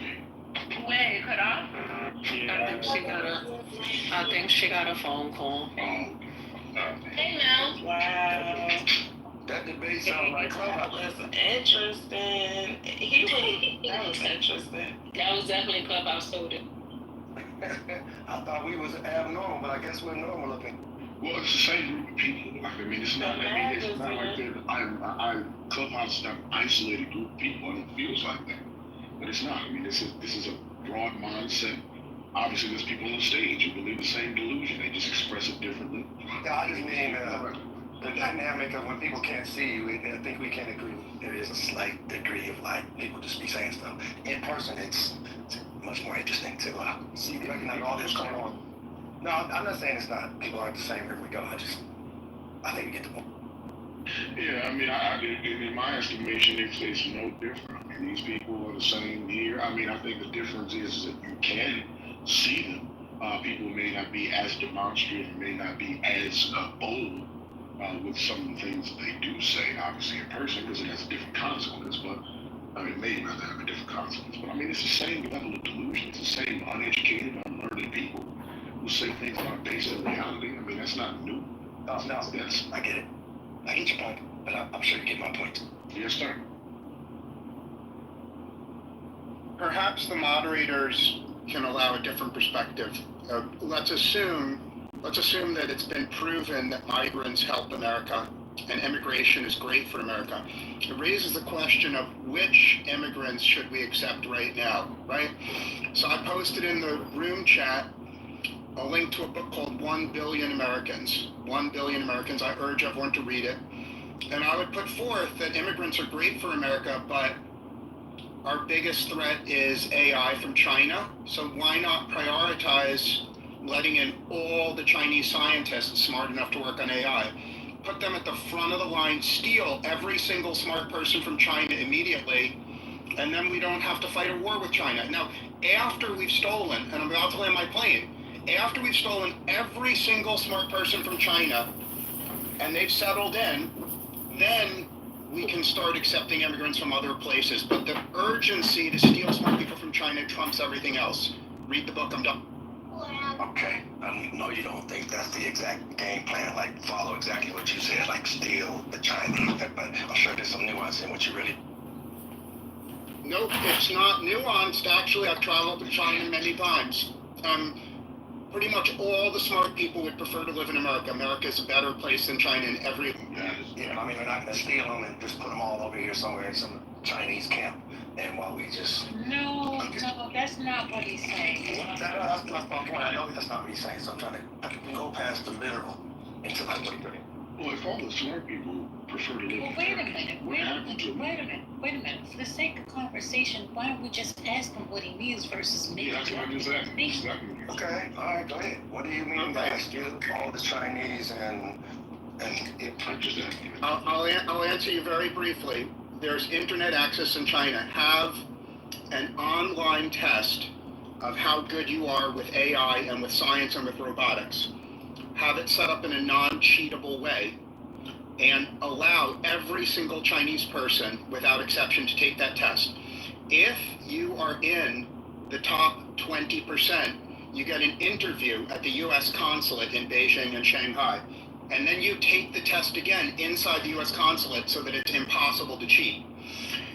Those Chinese scientists that prove in an uncheatable way that they are smart enough to lead robotics and lead self-driving cars and lead AI and lead all these technologies that we desperately use, they immediately are given a work permit to flee China and live anywhere in America they want. They're not given citizenship. They have to live here for 20 years with no crimes and no welfare usage, and after 20 years, they get to become citizens. And by the way, a small percentage of them will be spies. And I'm putting forth that we are smart enough to catch the spies before they do anything dangerous. And I'll put forth. I'm sorry. Well, allow me to finish, Quinn, and then you can. No, I'm just laughing. Okay, Quinn, respectfully, there's ample precedent. After World War II, we invited a huge number of smart German rocket scientists. Those smart German rocket scientists could have been our enemies if they had moved to the Soviet Union. Because we were smart enough to invite them here, we got to the moon and we won the Cold War. So what I'm saying is my plan has already been tried, it's worked, it's only the racists, and there's plenty of people of all races in this room that are racist against Chinese. So many of the people against my plans are racist against Chinese, and that's why they're against my plan, and I'm done speaking. I get the fact, yeah, because it is precedent. In 1790, the Naturalization Act in America, 2 years white folks only. Only white people that come up like Germany or that, you're good. Come over here, white folks, and you can be a citizen if we watch it for not 20 years, but for 2 years. Yeah, we're talking about the foundation of naturalization in America. So, all right. How y'all doing? Good afternoon. Happy Monday, everybody. Hey. Hey, Melly Mel. Hey, Elle. Normal. Hey, Patty Waddy. Hi there. Hey, Quinn. Greeps. Good to see you. Hey, Katrina. Welcome to the stage. Hey, Brooklyn. Hey, Sunset. And Eagle. Sweet. We got that. And we got Baroque. How y'all get Baroque on the stage? Lord Jesus. I ain't seen that boy on stage in years. Anyway, great. Wait, what was that, Patty? I said you heard them young white Republicans talking that fascist stuff, so you was like, let me get up there. We had Matt on the stage earlier today, so the conversation has been great. So I'm just trying to figure out where you guys, or what about what Grape is saying that you have a problem with. If in fact the idea, and we see the weakness, over the weekend, I'm not sure if you guys saw it, or leading into the weekend, there was great talks about how China is so advanced in this whole robotic AI technology and how America is behind. He's giving a possible solution. Doesn't mean that it has to be correct, but his thought process is like, hey, listen, why don't we hire the most intelligent from there, pick their brains, gather their intel, create what we need to create so that we can catch back up. Is there something wrong with that? Sometimes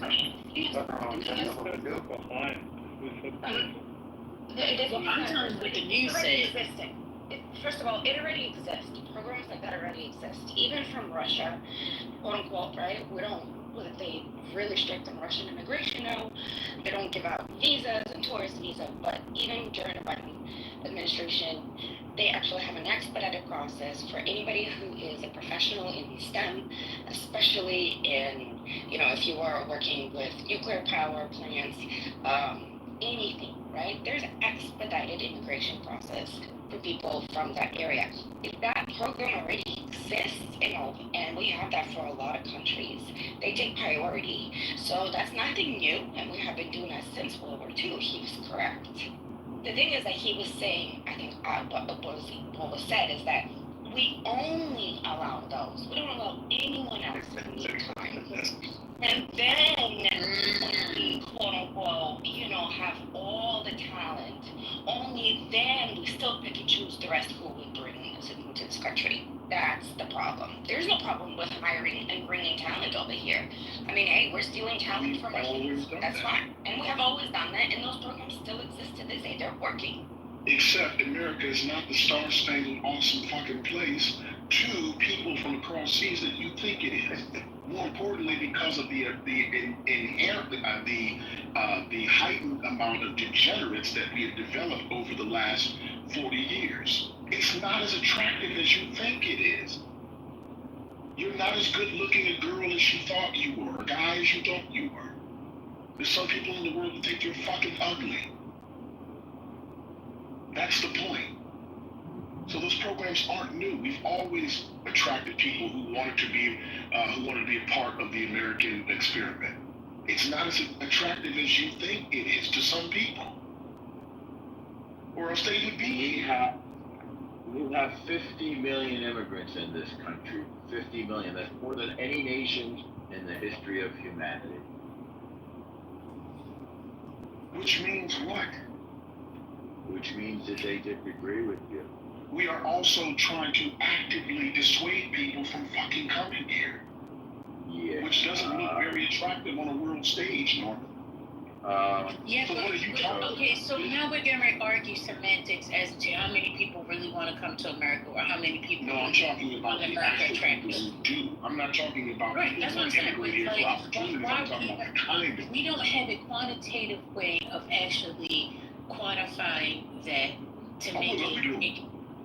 Well, but we will have numbers and then we will argue back and forth because there is a set of numbers that will show that there are a lot of people that want to get into America. As we just displayed, you're saying that there are people waiting to get in. There are people who are fighting and willing to risk their lives to stay here and find themselves in not concentration camps, but find themselves in immigration camps because of the fact that they don't want to leave. So there is a group of people that exist. Two things can exist at one time. So to argue about that is really it's a moot point. But that wasn't the argument. Overarching point. The argument was that Greg was talking about the kind of people, meaning innovative people, people that build things, people that could complement contribute. Well, everyone contributes, so that's not what I'm saying. I'm talking about specifically people who are more innovative, who come to do the things that Greg was asserting that they do. Those people don't find it, at some point they had, but those people specifically don't find this country as attractive as they once did. You are living in the past. This is not the same nation, at least from perception, because you have people like Donald Trump on the world stage trying to dissuade America, trying to dissuade immigrants, and he doesn't specify, trying to dissuade immigrants in general from being a part of this nation. It's not as attractive as you believe it is. That is part of the American delusion. And for those who don't have a sense of a worldly sense of our perception of the world, that's what you would think. But that's not true. 50 million immigrants is not a delusion, it's a demographic fact. But that's the thing. Okay, again, we're talking about before, and we're talking, if you're going to say the entire history, that's one thing. We're talking about the last, 4, 5, 6 years, right? If you actually look at actual statistics, how many rocket scientists, right? Like, we're talking about, savants. We're talking about Einstein level professionals in medical field, right? People who come up with curing cancer. If you actually look how many of those have actually stayed in our country, let's just say they came here to study or whatever, there is in recent statistics a lot more of those savants and Einsteins that are leaving the United States than before. Not saying all, but it is an increase of them leaving, and there is a decrease of them coming. Yeah, it's called the Trump effect. And many of them will come back and visit America when they're grown and can come on their own terms and bring value, or if America wants it or not.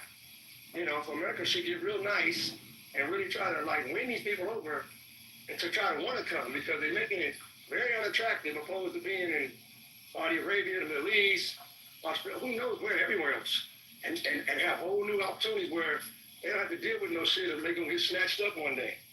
That's not making America a very attractive place to want to be. I think we're talking apples and oranges. Well, for somebody that may not understand the complexity, then I can understand.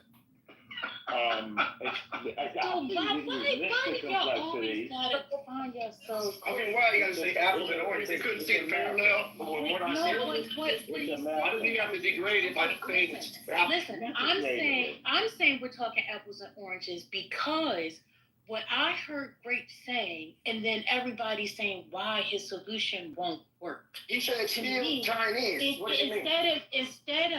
Instead of building on what you would think would work, right? And how we advance our technology, you guys want to focus on how to tear down his argument. And that to me doesn't seem it. You know what? Y'all got it. I'm not gonna argue back with people. I don't like when people interrupt me. People don't like when they get interrupted.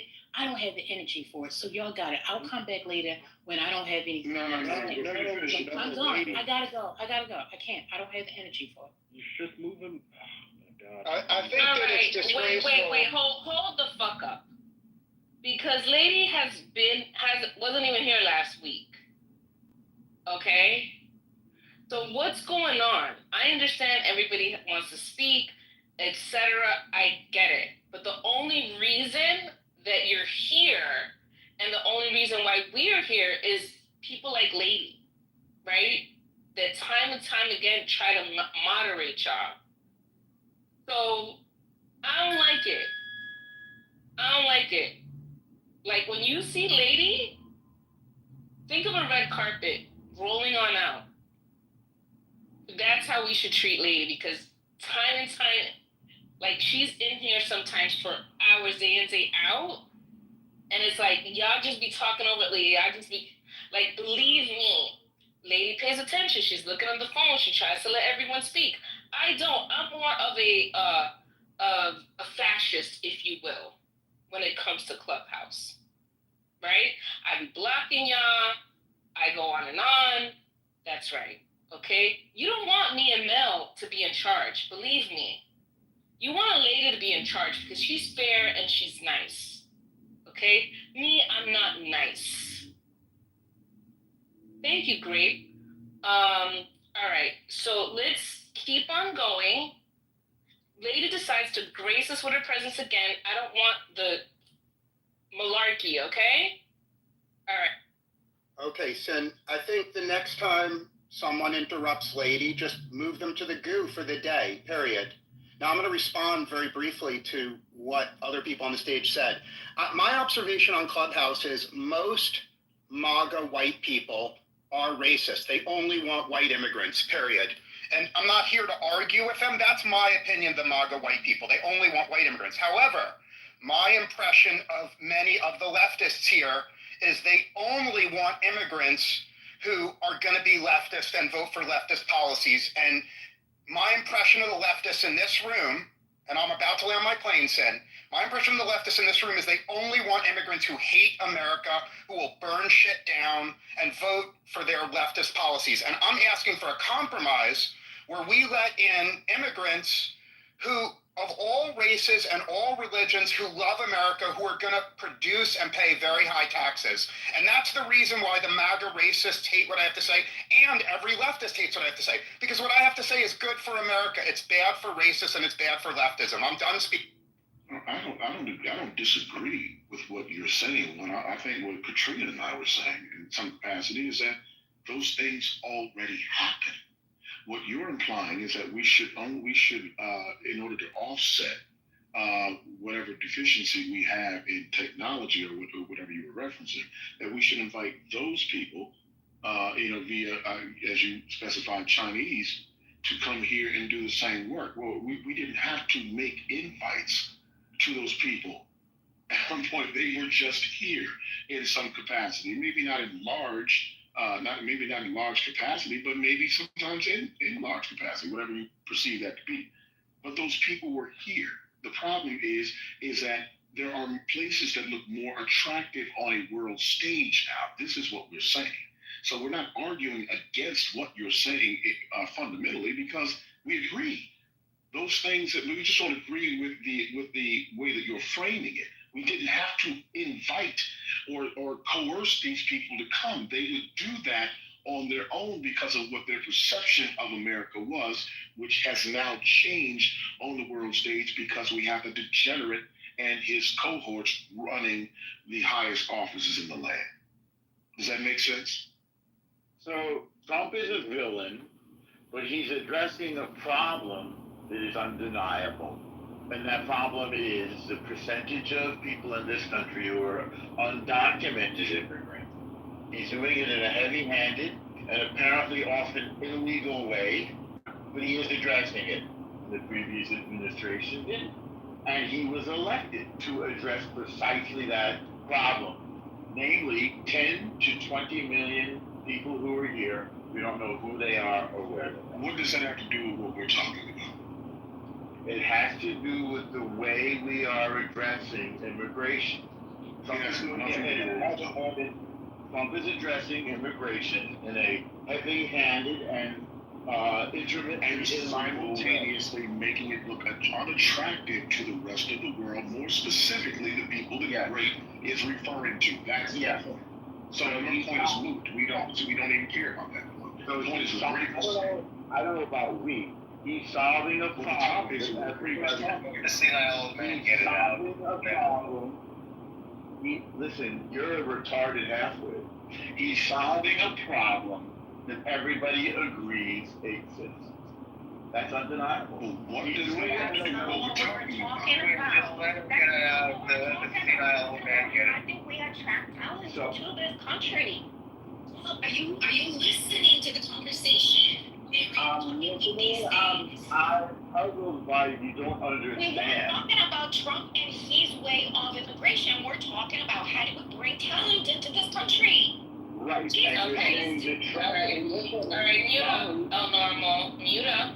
Go ahead and mute up. Thank you. Okay, Katrina, where are you? Why don't I see you? Okay. Can you go ahead and confirm the topic? Because I've been in and out, and I'm sorry, I'm lost in the conversation. So we were talking about, yes, we were addressing when Greg said that, hey, we are behind technological advances in the United States and China is ahead of us. And he suggested an immigration program. He said, let's pause all the other immigration completely and only allow the talented people from China to come to the United States because we really need that talent. And we did that in World War II. To his response, everybody says, yes, that's a great idea, but the thing is that idea is already going. We're already doing that. That program never ended. And I already posted a link that we have been attracting, particularly in computer science, a lot more, 75% more than in any other STEM field area. So we were saying, hey, your solution already exists. Wait, you guys sounded muted a bit. Go ahead. I'm saying first, we're all agreed that we do need to bring talented people to the United States. That program already has happened and is going. It has never stopped since World War II, right? Einstein and geniuses are definitely brought into the United States much faster and they take priority, the talent visa.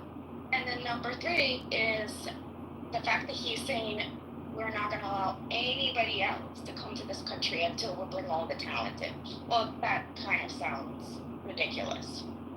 You can't just not allow any other immigration just based on our laws that we have right now, because we have not changed the law about asylum seeking cases, which we did because we fucked up in World War II when we didn't allow Jews to come to the United States. According to AI, the two most technologically advanced countries are the U.S. and South Korea. Needless to say, we're allies.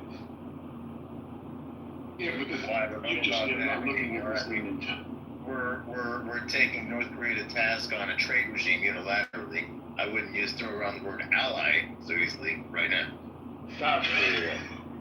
Also, without the United States, senile. It sounds you retarded fuck wannabe. Hey, Almaro, don't use retarded. I'm sorry, Mons, but Almaro, don't fucking use retarded. Yeah, you can just make this strong. That's just of a human being. I will. I'll find another way. I agree. I'll find another way. All right, bye, Norm. All right, let him leave. All right, bye. There would be no South Korea. There would be no South Korea. If he's saying he's leaving the room, let him leave. Like, I don't understand. There shouldn't be anything else, right? Did you say you were leaving? South Korea would not exist without the United States. They are our allies. There's no question of it. Thank you. And so, back to addressing the immigrant problem and then moving it all of a sudden 10 seconds later to he solved America's immigrant problem. No, he didn't. he addressed it, which is a good entry point because everyone agrees. Yeah, he's addressing it, but he also stated, he meaning normal, stated that Trump actually was doing it in a crazy, offhanded, illegal, he even used the word, way. So how about this? We still address the immigrant issue, but we get rid of the illegality person, or at least the whole idea. We coalesce around squashing this illegality and how it's going about. That's what everyone is now, when the benefit of the doubt has been given to you, Trump, and your administration. Go ahead with your mandate, how you're going to do it. Now that we see your ICE tactics, your very cold-blooded tactics, and your ICE tactics, which are different. The ICE tactics using ICE to go out and do these things, and then other people mimicking ICE and police, and they're not even that, but everyone just trusts someone with a badge. Don't check the badge. Don't check ID. Just, they got a mask on. Just let them take you wherever they want to take you. We know that's not going to work. So let's have a real conversation and get back to... Actually, point of correction. Can we actually, I know Patty's gone. I don't know if she's there or not, but can we actually get back to the video that we were listening to? We got off because the video stopped, because we Patty had a phone call. That's how this even descended into the madness that we know it to be now. So can we get back to, can someone resume the video in some capacity? Is that possible?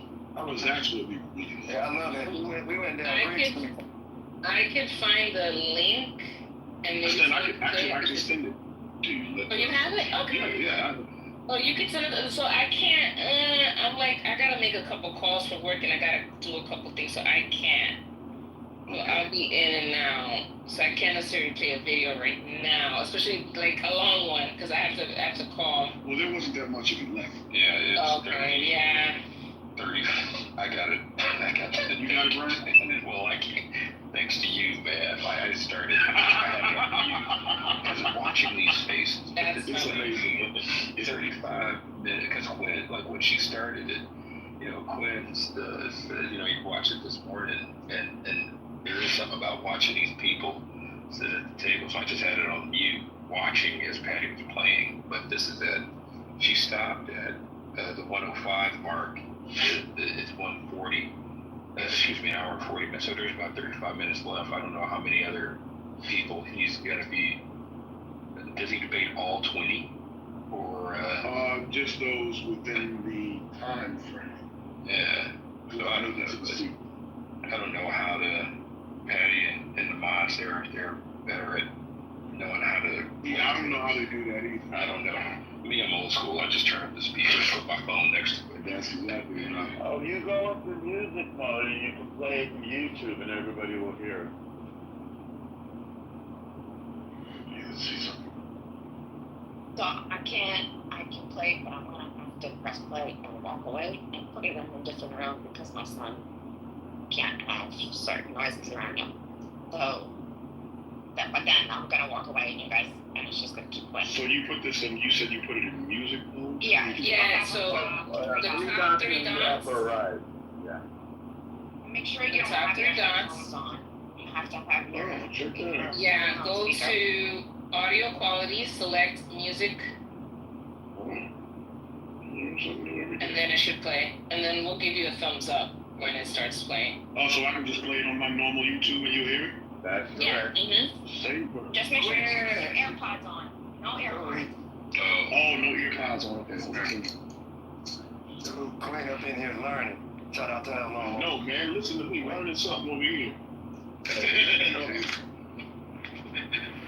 Talking about advanced technology, boy. We getting it down. From the old guys, make a note. From the old guy. Never too old. With the glass. Hold on just a second here. Let me get music. I think that Patty, I'm trying to figure out where Patty was when she left off. It was at 10. If you move it to the hour and 5 minute mark. Shout out to the old people. $100. Can you all hear this? Answer correctly. It Yes, is sir. 28 degree high school. Petition is a document that should All right, let's go to the hour and you said 5 minutes? Yeah, I got it. What is this? Hour and. My name is Cyrus. I am also to immigrants came in legally. I'm also Persian descent. Born in LA. Fantastic. Yes. Yes. Well, I am mainly upset not are the immigrants legal or not? I'm mainly upset at Wall Street. I'm mainly upset at the elites, the special interests. They are the main reason why we've been having this issue since 1965. And I understand most want to do well. There are a few bad apples, we can agree. Okay. But we want to go after the elites. They are the main cause of the problem. And just like healthcare, trade, everything. Did you know, Cyrus, that the top 1% dodge $163 billion in taxes every year, while undocumented people pay $100 billion in taxes? Well, I know what my anger is again. There are issues with our tax system on the rich, but in a state like California, some taxes are too high. I used to live here, now I live in Las Vegas. Okay, I'm saying immigration is good for America. Depends on the taxes. People like you and me overall are good for America as well. Okay, but it depends on how it's done. Yes. It depends on how it's done. How it's being done in the U.S. I'm not blaming the housing crisis on immigrants, not on wages, but in a state like California that doesn't build enough homes, and they're bringing immigrants in, you have to increase supply of housing. Okay, but this is where our anger is at the political class. The Democrat Party used to have a different stance on immigration 15 years ago. Bernie Sanders, Hillary Clinton. I'm not a fan of that. I'm not here to defend different Democrats. What I will say is that everyone here actually does think immigration is good for America. Everyone here uses an iPhone designed by an immigrant, is on Gmail designed by an immigrant, is on a YouTube show. This all came to a YouTube show founded by an immigrant. You wouldn't be here, but that's a tiny minority. So you all love immigrants, whether you like it or not. Okay, but it is a taboo subject. Should we be concerned about the demographics? So, no. Anglo-Saxon, European American, 0% of America, it doesn't matter. Are they 0% of America? Let's say if it becomes 0%, it should not work. Then they'll go, why are you bring weird hypotheticals? Well, but there has to, they're still part of our country. There's culture, even Britain, it concerns me when Britain is changing, and it's like they're losing their culture, but it's losing their culture. Are they going to try to... I'm telling you, no one's losing their culture. London is going to be very little British. What's the plan? That's what we want to know. What's the plan? You just made that up. How do we know? Cyrus, have you been to London? No. So then maybe you should come on places you don't know anything about. But what's the plan? I grew up in London. What's the general plan? I was in London a few weeks ago. Okay. It's a very British city. I hope not. I understand that there are people in this audience that don't like me or you in this country, and I respect that. There's some that don't even want me to date a blonde woman. They want to keep to their own, or ginger or whatever. I respect that, but there has to be a deal made. There's Idaho, there's Montana. They can go live in a homogeneous society. I don't believe in force, okay? And I believe that there has to be a deal made. And I think there's upsides and downsides to diversity. There's a deal made. People have elections, they vote for elections, and right now, there's Donald Trump in the White House, not someone I support, but people voted for him. Well, why did he get in, mainly? Because we have 2016, I'm sure we have 2016, Bernie Sanders, okay. Part of the reason he got in is that people in this room want people like me and you to leave, and they voted for him to try and make that. I'm not surprised. One of the Charlottesville marchers doesn't like me, and I've met those people, and I respect their views. You really should. Well, there's lots. Don't respect racists and fascists is my advice to you. Well, they have their preferences, that's just, we can't change that. Actually, we can't. That's why I tried to come in today, but they... All right, that's time. Please return to your seat. Thank you. It's a pleasure.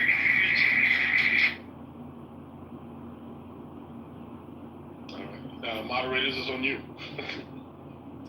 I was just going to make one comment. You know what I realized when they say culture, American culture, British culture, for them, culture is the white supremacy. That's their culture. So if they're saying culture is going to be gone, American culture is going to be gone if white, Anglo-Saxons are not, they're gone, then America is gone. So basically culture equals white superiority and white majority. You can't see him, Katrina, just for context. The guy that Mehdi's talking to here is he is an immigrant himself. He's not white. Yeah, he's version. Yes, I know, but that's the thing. I see this a lot with immigrants who, they actually, it's not their skin color. It's their beliefs, right? Like he actually believes that majority should be white, and that culture of that white supremacist culture of the United States, right? the Midwest, the cowboy, and all this other stuff. I mean, and it all stems from repression and being quote unquote better than other races. You know, Christina, that is actually is important to them, right? Like that, the feeling of, and as immigrants, I've personally, as an immigrant myself, I've personally spoken to immigrants. They think that they're superior and better than people that came here if they quote unquote believe in the white supremacy. Then they're kind of like, I am a true American and I'm not going to be discriminated against. And that's what I see. Yeah. And anybody who's quote unquote doesn't believe in the white America, majority white America, and don't follow quote unquote American culture, then they shouldn't be here, no matter how they look. That's the thing. And the white supremacists use them as their little tokens all the time. Let me dialogue with Katrina. Okay. Yeah, it's a fear, is what you heard. You're not going to say that, but you heard the fear. It's a fear of a browning of America, if not a blackening, but definitely a fear of it getting darker. And that explains, and because he said Charleston. At that, if he's talking about Charleston, is he talking about Virginia where the people were marching with the tiki torches? Is that what he was referring to? Yeah. Yeah. So understand something. Understand something. That was really, he wasn't talking to everybody. He was talking about Jews will not replace us, is what that was being said. But now there's this overall, so that's where that's so nuanced. It's so nuanced in one sense, but it's so broad in another sense. So, but the bottom line is, yeah, you definitely, the British, and the Anglos, they're going to all be gone tomorrow. He said, what are we going to do about it? We got to have a game plan. We're going to have to, bro, the dude said, look, man, we're just voting. Look, the darker people are probably the number one proponents of like keeping some white folks around, so slow down. like there's a whole kind of, you might say a competitive advantage on the planet these days. So ain't nobody just going to get rid of what's not working. If it's working and it's going good, it's going to naturally evolve into it's all good. That's what everybody's striving for. So that fear, if that fear drives all the politics to where now it's just a justification to just come in and start snatching people, that's where you got to say, calm down, bro. Like, look, you're not going to just be replaced tomorrow. Nobody, you know what I'm saying? Especially, but it's good to understand the history of where he's speaking from, because this country, again, 1790, after 1776, obviously, for July 4th, 1790, there was a Naturalization Act. Who can be a natural citizen? So there's a foundational history that to me has never been addressed. 14th Amendment never really addressed it. It just said, okay, blacks, basically now 13th, 14th, 15th Amendment said, now black folks, you can vote, not vote, I'm sorry. Now black folks, you can be citizens. If you were born here, we're going to call you citizens. We're going to call you that. But still got to work it into the fabric of the mindset of the whole country and the spirit of the country. That's a whole longer process than just saying it on paper. And it's still got to work itself out in economics, which we're working through still to this day, and all of that. So I just wanted to lay that foundation that this idea of making America great again, maybe he's talking about going back to 1790 where you had to be white and you needed to be here for 2 years before you could be a citizen. Everybody else, and he kind of was like, look, that wasn't even about you. When Trump said this, the 14th Amendment was about black people. He's trying to say to the after all the rest of everybody else, he's saying, everybody else, particularly Mexico and Haiti and Venezuela, that's not even about you. Don't usurp that thought and just think, now I'm born here. That's what he's trying to say, and there's a lot of traction around that. Yeah, what's more interesting is I thought, from his dialogue is along the lines of what Katrina was saying, was that he feels the need to respect people who are racist, xenophobic, which is, obviously, which many, suggested to him that he did not need to respect that. And I think we see that a lot of times. We think we have to respect everybody's opinion just simply because it's their opinion. I can respect your right to have an opinion, but I don't have to respect your opinion. So I respect your right to have one. I have to respect your right to have an opinion. I don't have to respect what your opinion is. And I thought that was really interesting, and it kind of feeds the notion that Katrina was referencing, is that there's a lot, and we saw that play out obviously in the election this past year, in that there's a lot of people a lot of immigrants who get the winning card for some reason, and then think that they have to deny others that in that process simply because of the way that they came about, even though the process, tends to be a little long and a little more judicious than I think people, think it should be.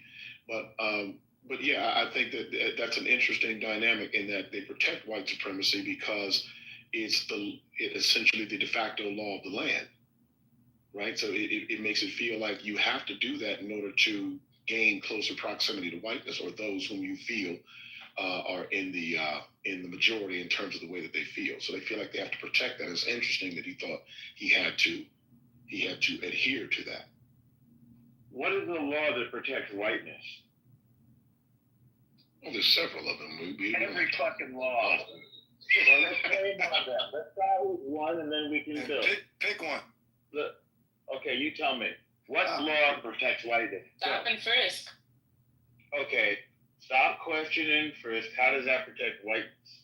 So we can move on in the conversation. We don't want to be. We don't want to go down that road. How many white people have stopped and frisked? By the way, how many white people have stopped and frisked? No, is there one? It's not a law.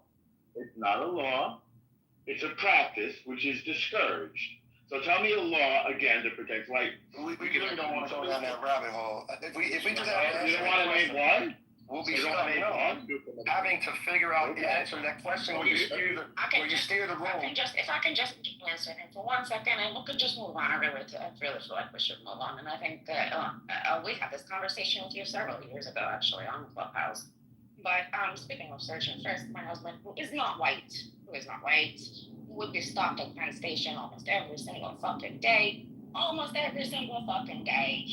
and by the same people, pretty much already moved them down because they were on rotation and get searched. These backpacks searched, everything gets searched.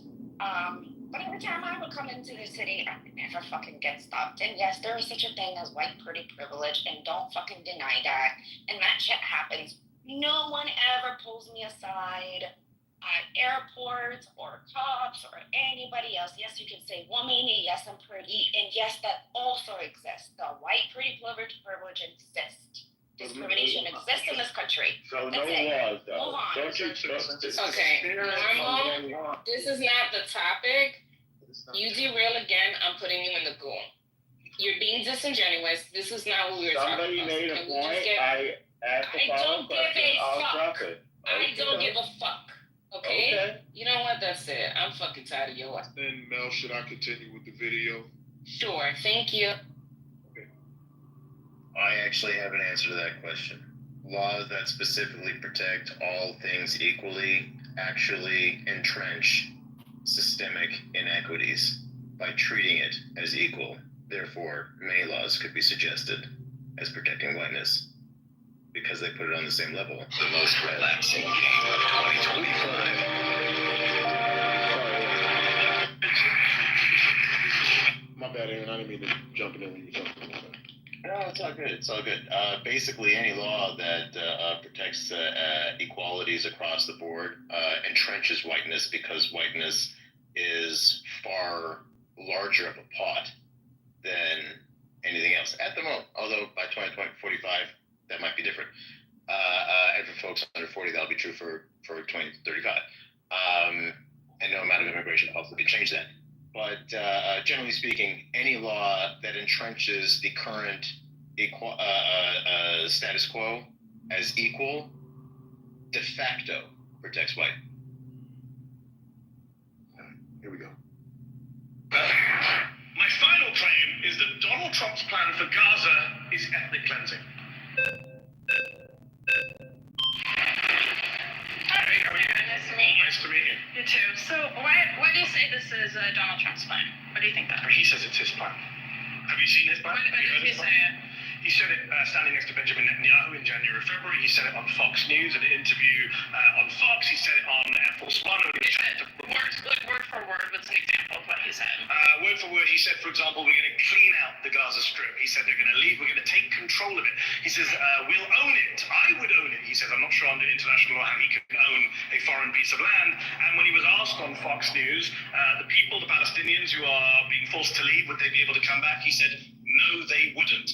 That is the literal definition of ethnic cleansing, according to a UN definition. Why do you of think ethnic that Trump is saying this? Do you think that he has some personal interest in cleansing Gaza, or do you think there might be some special interest group or perhaps religious or ethnic group that's, that maybe he received money from them, that's the whole reason why he wants to cleanse Gaza, or why do you think that is? I don't do Donald Trump's motivations. I really don't care. My claim is that what he's doing is ethnic cleansing. Well, do you agree with that? I would actually, probably agree, but I'm just... Do you agree that it's ethnic cleansing, or you agree with doing ethnic cleansing? No, I don't agree with it, but I agree that's probably his plan, but I'm trying to figure out, why do you think that is? Because Donald Trump's a white man, he identifies as Christian, I'm not sure if he really is, but what interest does he have in preserving a Jewish ethno-state? Why would he have that? That's a good question. You'd have to ask Donald Trump that question. I've got multiple views. I'm sure you have many views. I'm not sure I like where you're going with your views, but I think Donald Trump is definitely someone who's got financial interests in ethnic cleansing. He's got political interests. He loves the evangelical voters he gets. A lot of Christian evangelicals like to support Israel because they think Jesus will come back if all the Jews are gathered in one place with no Palestinians. I think he's going to make money, he thinks, from beachfront property with Jared Kushner.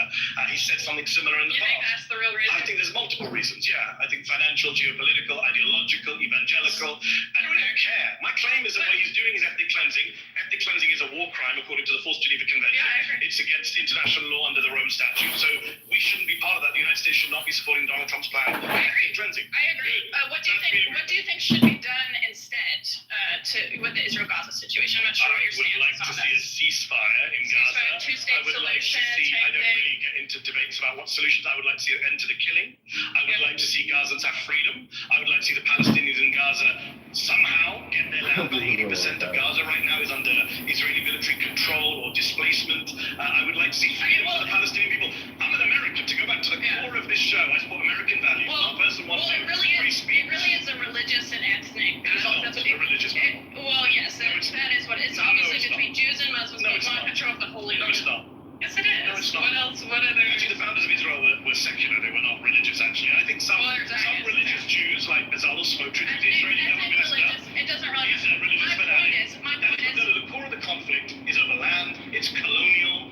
It's historic. It is not about religion. Colonialism is for a reason. The people who want to steal the land want everyone to believe it's religious. My point is, why are we sitting here? It's like a false dichotomy where we have to argue, do Jews get Israel? Do Muslims get Israel? Why are we? I've never brought up anyone's religion. How many of us here are Christians trying to pick sides between Jews and Muslims taking over Israel? Don't you think that? Hold on. First of all, I didn't bring up religion. Second of all, you know that a lot of Palestinians are Christian, right? Some of them, yeah, and it's very small. Well, it's majority Muslim, yeah. It's very. But there are many. I agree, yeah, but there's not that many. So it is. Well, it is. The reason. Why do you think Iran is backing proxies that want to take over Gaza and back the terrorism in Gaza? It's obviously because they want to Muslim control of the land. You don't think that's why? No, I don't think it's about religion. I've been following this conflict for decades. It's not about religion. People who say it's about religion, it's a distraction. Well, it's a big part of it, I think. I think it's become a big part of it. It's been weaponized by bad faith actors, sure. But I don't think that's the core. The core is that one group of people are dominating another group of people. What group of people is dominating another group of people? One ethnic group is dominating another ethnic group. What ethnic group? Jewish people. Yes, dominating. Arabs. Yes. But I didn't say they're Christian, Muslim, Jew in a religious sense. Jews defined as religion and ethnicity, you know that, right? Well, why do you think that Muslims want control of the Holy Land? Why do you think that? I didn't bring up Muslims. Well, they're Muslim states. What do you think Iran wants to do with the Holy Land?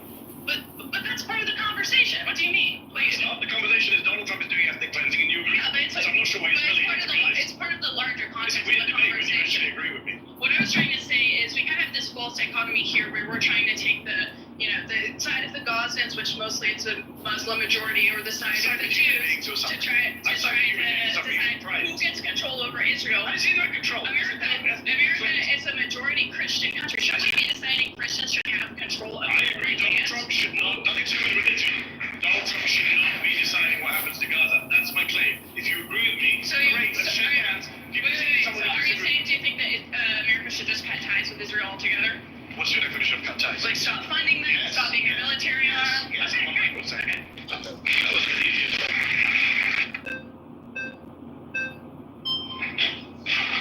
Right, you can pause it for a second. Do you really want to be here? Quinn, if you could pause it for a second.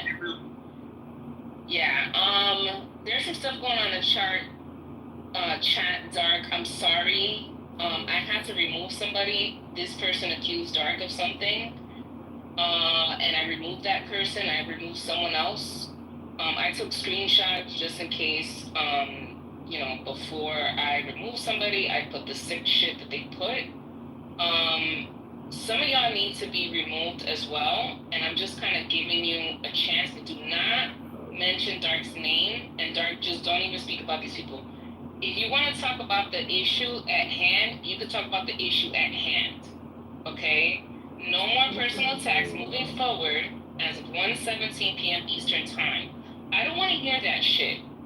I don't want to hear people accused of, touching children and shit like that. Like, I don't want to hear that shit in here. Open another room. I'm not doing another woman. I'm just gonna boom this shit. You people are fucking weirdos. Okay? Alright. Anyone want to talk about what we just heard? That was mostly about Trump's vision for Gaza, is what I heard. Everybody else different. And it was just kind of the debate between that lady, and it was just religious. It's kind of remedial, in my opinion. But I don't know. Okay, I'm back, y'all. Click the rest.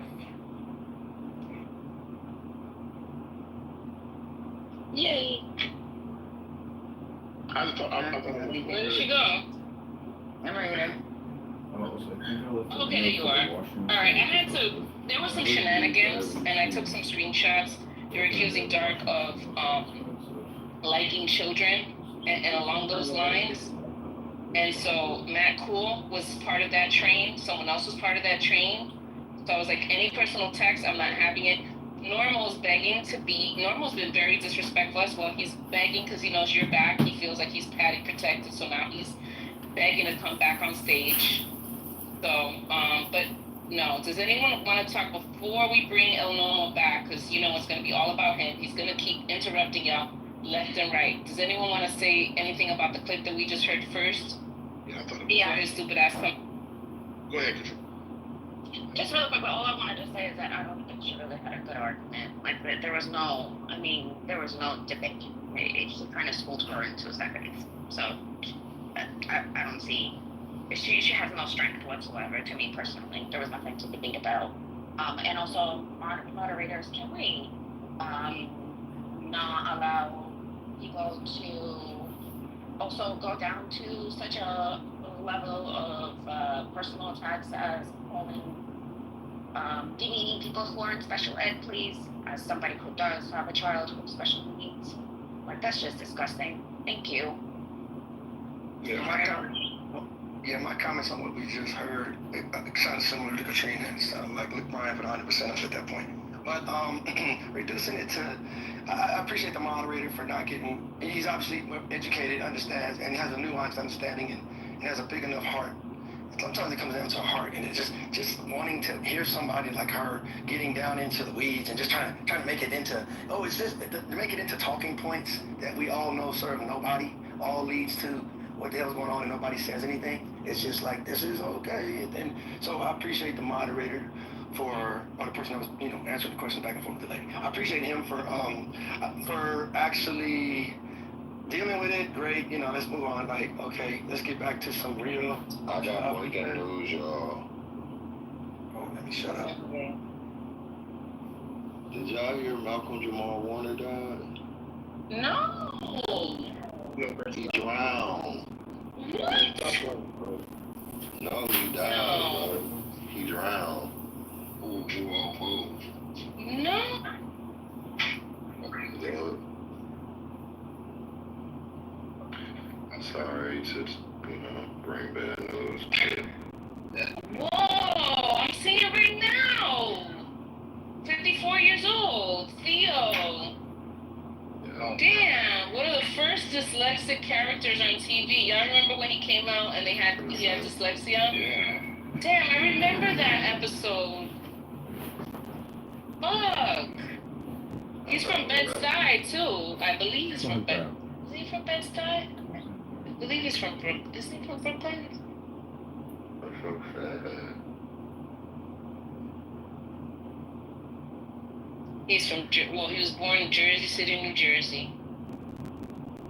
Dang it, man. He has a baby with, well, not a baby, a grown woman now with, Shantae Moore, right? No, that's Kadeem Hardison. Oh, fuck. That's My bad. Damn, rest in peace. Oh.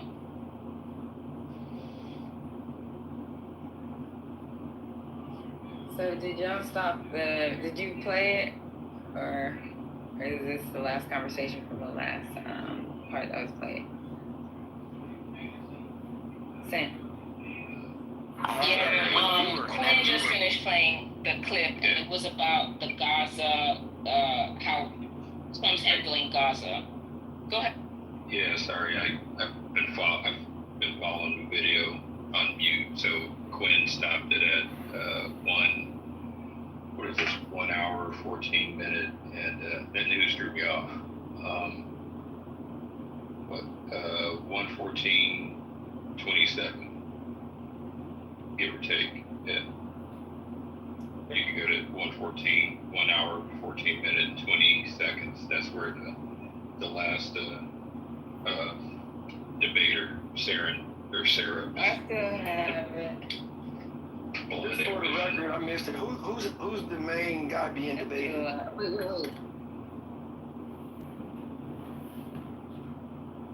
Wait. Y'all played it from where y'all stopped at, because I don't know where y'all at. Yeah, that's where I was. Quinn stopped it at 1 hour 14 minute and about 22 seconds. Hang on, I'll tell you exactly where it's at. Hold on just a second. Gotcha. Somebody mentioned the name of that person. No. It was at 1:4.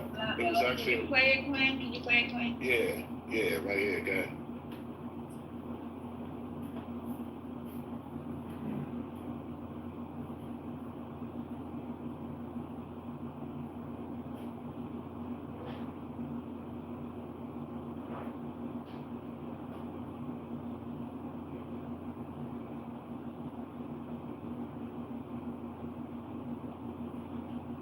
Are you playing it?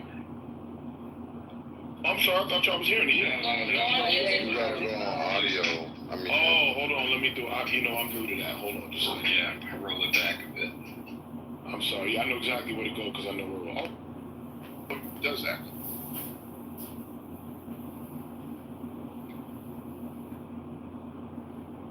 Let me go back to 1:14 where it was. Hold on.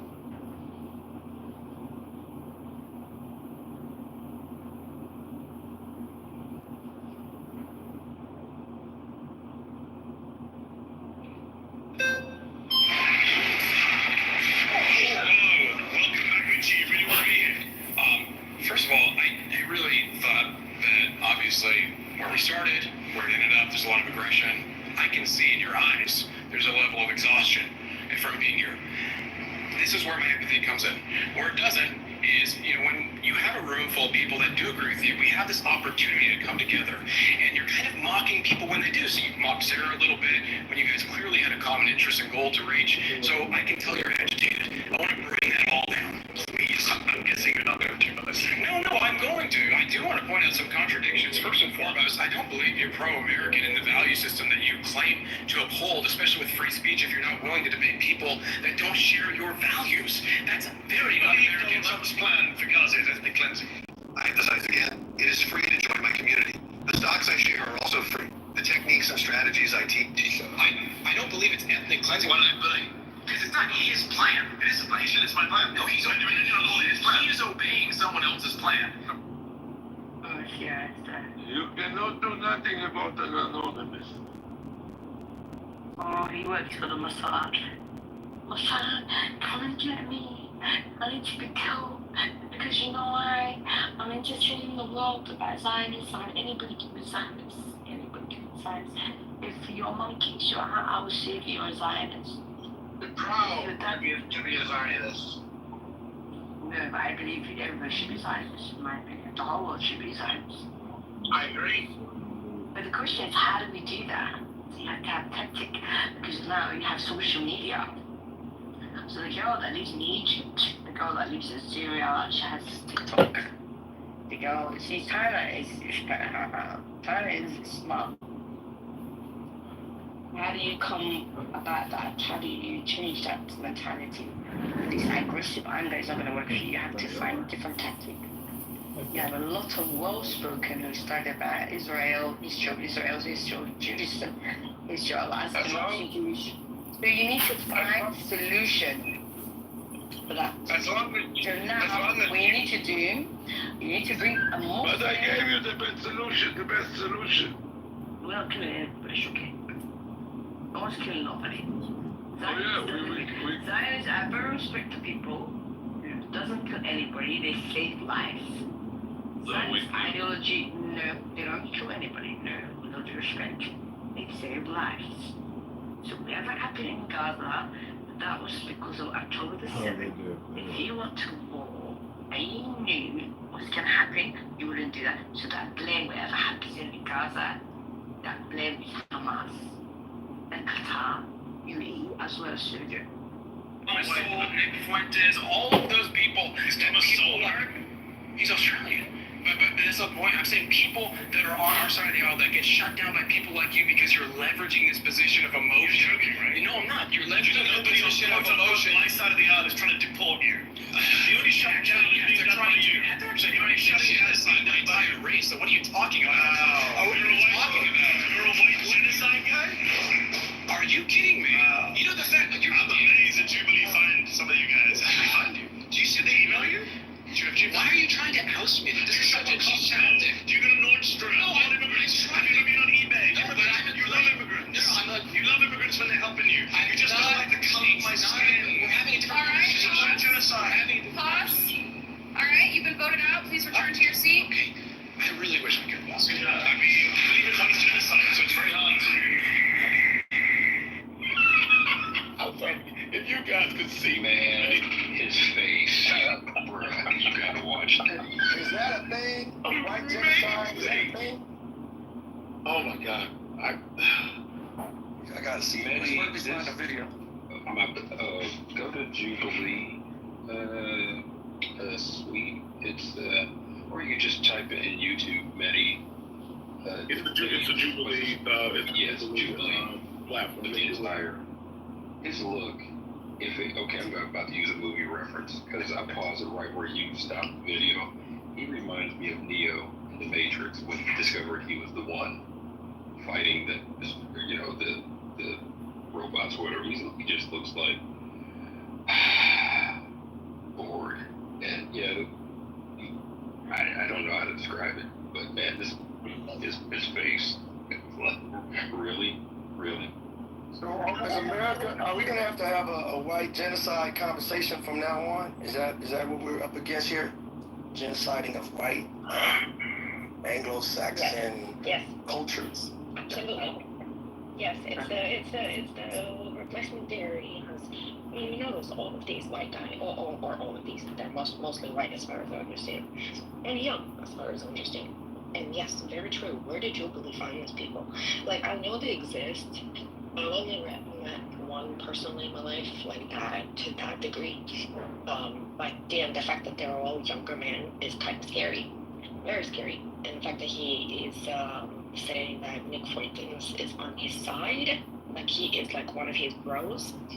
I guess that's all the Quakers, all that movement, which is not only sexist, white supremacist, and everything else, but also fascist. Thomas Sowell, what I don't understand, what I don't understand is that why there has been this whole thing of like white men losing their stance in the United States, right, as a dominant whatever, and like there have been, I don't know, like their masculinity has been threatened, and that's what is it with this young white men in the United States that they feel so threatened? I don't understand. This is so mind-boggling. If I could dialogue on that, if we're talking about the systems of white supremacy and white colonialism, no longer has the effectiveness that it once had. If I'm white and I view that as, oh shit, I'm being genocided. My whole world is being attacked and killed. What I know to be real. Shit, they're coming after me. I need somebody to defend me. Damn it, where's my Justice Department that's gonna come say, hold the hell up, I have value still too. You can't just get rid of how we got here.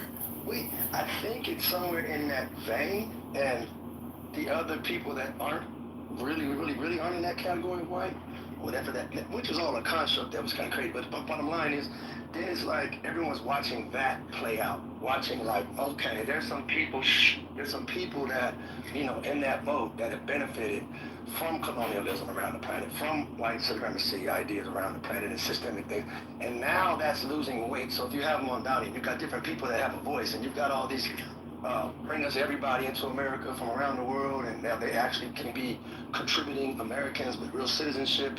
You will lose the ability as white supremacists, if you're subscribing, if you just believe in that, or just trying to uphold white is going to run everything of power, and that scares the hell out of people, I'm sure. I think that needs to be addressed as a planet, because it's definitely a mindset. I won't say a sickness, but it's definitely dis-ease. It's the opposite of ease. It's not a mind that's not at ease, and it can feel being attacked. And what does any living creature do, or any system, anything do, when it feels attacked? It attacks back or attacks first.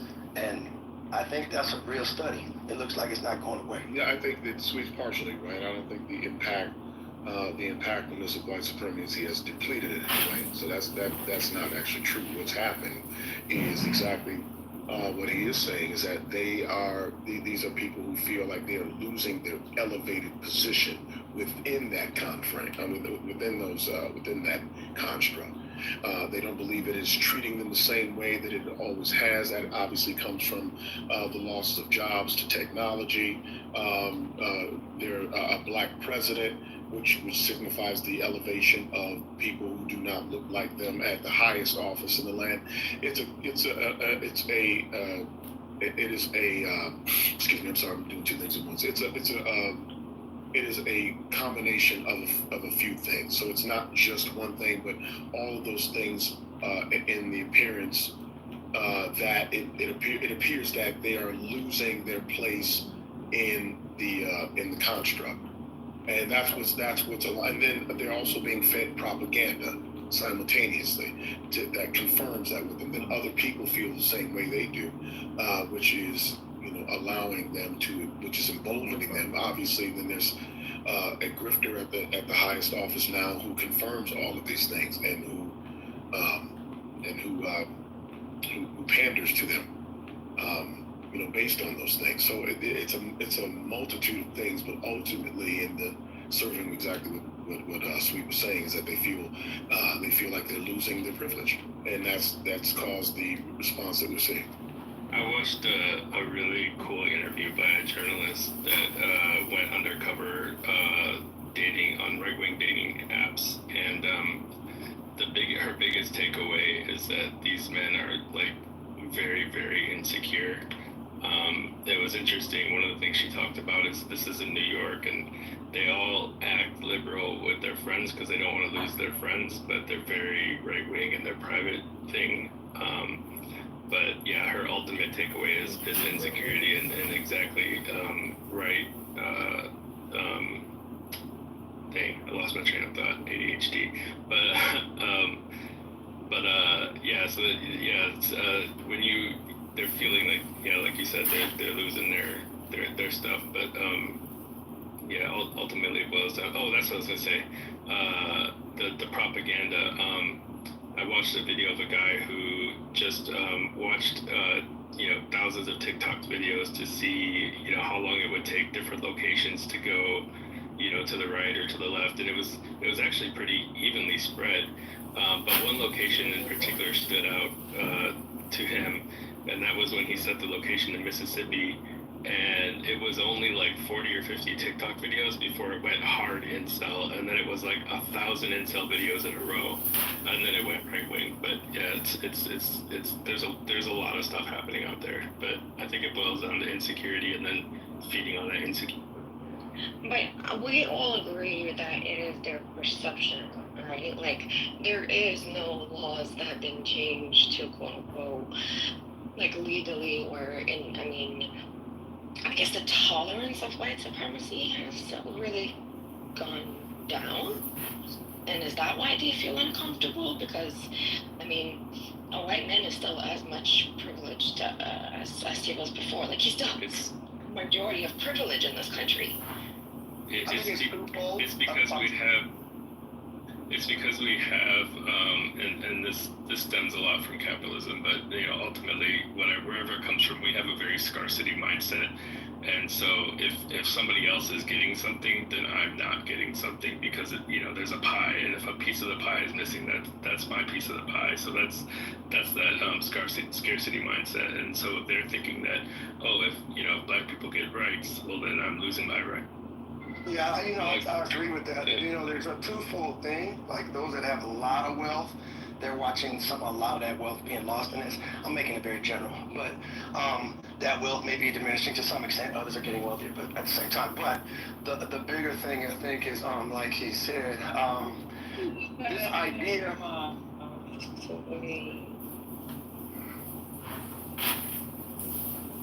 This idea that there's a scarcity of resources and there's only so much space, let's just say, which is a fact. There's only so much space, but there's a lot of wasted space that could be used, but that's not their concern. Their concern more, if you get the job, I'm not getting the job. It's really, that's why I call it like a dis-ease. Just like it's a idea that's in their head, as you brought up, Katrina, but it's not a real idea. It's the idea that by doing the right thing is at the core of it too. Like, if I do what's right, then I'm gonna come up short. I'm not gonna have. Everybody else is gonna come in and creep in. And there's also a sense of the wrongs of the past of ancestors are gonna have to be dealt with on this generation. That's a real thing I've witnessed. That it's an idea like there's gonna be a get back. Not that I did it, but you're still mad at my grandmother, my grandfather, you're still mad at, and there's a coming to terms with the reality of just not allowing how things got to this point on a corrupt level to get that to keep moving, and therefore, well, if you know somehow or another whether you were involved with it personally or not, the idea that you do benefit off of that, and that's no longer the play anymore across the board, then it's like, oh, will there be enough love for me, enough tolerance for me? Will I still be able to survive? Well, can I just be a part of the whole thing and be one of the the majority in that sense? All of that is, I think, some of what will come up in a study of this phenomenon.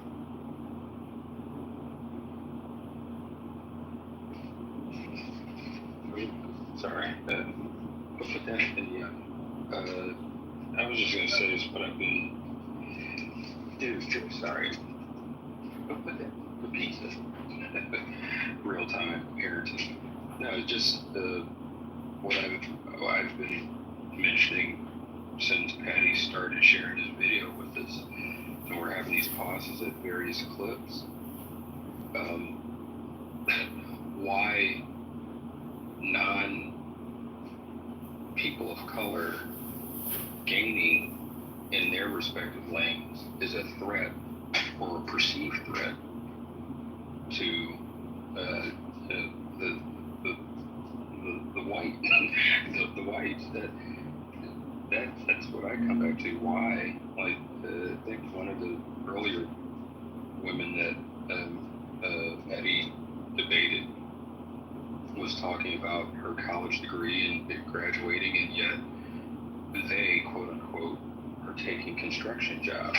And he's like, well, are you applying for one of these construction jobs? Like, no, but it's this perception. This perception, or this feeling or belief that others making gains in whatever lane, even if that is not a lane that you're in, is somehow a threat to their well-being. Anyway. That's dying. It's almost like dying, and you realize that they probably got more days behind them than they have in front of them. In that case, it's like a care for that person, for that system. All of us have parents, grandparents, great-grandparents that aren't here anymore. I don't care what ethnicity you are. That's just a phenomenon of life.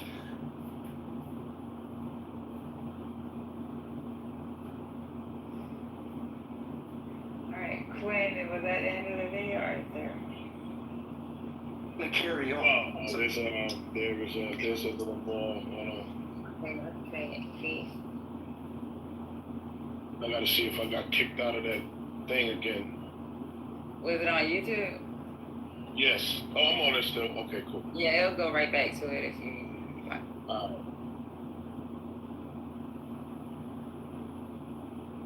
Teenagers are building businesses with AI, while the only AI you know is ChatGPT. Let's be real. Most.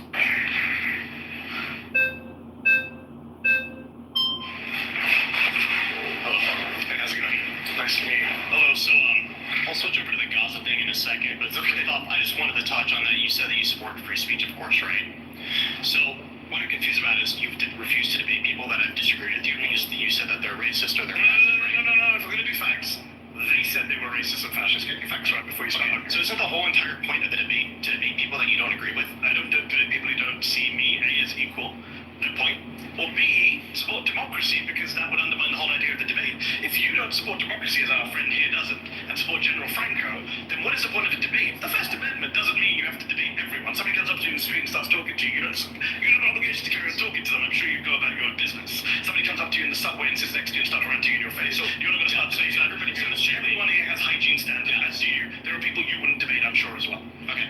So can you please describe why you think Trump is supporting ethnic cleansing of Gaza just because he wants to take over the land there? How does that not just take over the land, kick out all the people? That is the definition of ethnic cleansing. So isn't ethnic cleansing killing people? Because it seems like you're... No, you can ethnic cleanse people without killing. And by the way, they have been killed. More than 50,000 people in Gaza have been killed by the Israelis, by people like Bezalel Smotrich, who said recently, the finance minister of Israel, we are going to Gaza to conquer, cleanse, and remain. We're going to annihilate the place. We're going to disassemble Gaza, he said. We're going to leave it behind as piles of rubble. That's the guy Trump's funding, supporting. That's the guy praising Trump. So yes, Trump and Smotrich are ethnically cleansing Gaza. I cannot deny that thousands of people are dying in Gaza, but you need to realize why are they dying? Is it possibly that they're attacking another country? No, just because people are dying when it's attacking another country. Just because Israel is killing more Gazans than Gazans are killing Israel doesn't mean Gaza is righteous and Israel is evil. I never said anything about evil or righteous. Israel I said ethnic cleansing. You said don't have to be killed. I said they are being killed, and the criteria for what's happening to them. If Donald Trump says these people have to leave and never come back, is that not ethnic cleansing? What is your definition of ethnic cleansing? I would think ethnic cleansing is when you're killing off a large part of an ethnic group. That's a genocide. You're confusing your terms. Ethnic cleansing is removing one ethnic group using a deliberate policy by violence or terror-inspiring means to remove another population, another ethnic group from a certain geographic area. That's the UN definition of ethnic cleansing. That is what he's doing. When he was asked Donald Trump, can they come back? He said, no, they cannot. That is ethnic. I've heard all these people talk about white genocide. You guys are nationalists. How would you feel if somebody came, the president of France came and told you to leave your land and not come back? Would you not feel you'd been ethnically cleansed from your home? From America? Yeah. Well, because my ancestors were settlers here, not immigrants. They actually Palestinians are not immigrants in Gaza. They are indigenous people to the land. Didn't Israel just give Gaza the land like a few decades ago? No. I'm pretty sure Israel used to have that land. Pretty sure you're wrong. They withdrew from 2005 from the land, but controlled the air. To them 2005. No, they don't give it to them. They control the air, the sea space, the borders, the population registry. They controlled what went in and out. It was a prison, an open-air prison. That's not giving. Don't they have a border with Egypt and then the Mediterranean? Yes, and the Israelis and Egyptians work together because Donald Trump and Joe Biden, the Egyptians are awesome. Yes, they're funded by the United States. Did you know that Muslim countries do bad things too? No, I know that, dude. They do bad things. Okay, that's we're in agreement. All right, Yes. pause. You've been voted out. Please return to your seat. Nice to meet you.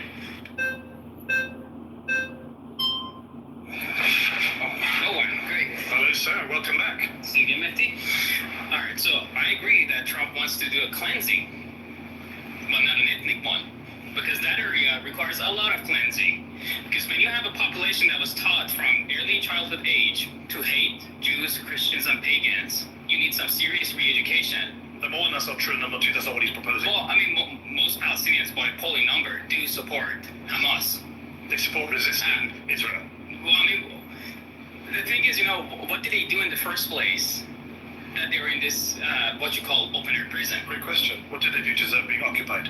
Well, here's the thing, because the Islamic Republic in Iran is using them as a tool What is as Iran a got to do with this? As a tool for their Islamic expansion. When did the Islamic... Because Hold on. When did the Islamic Republic of Iran... You're Iranian American, I believe. Yes, I am. When was the Islamic Republic of Iran founded? 1979. When was Gaza occupied by Israel?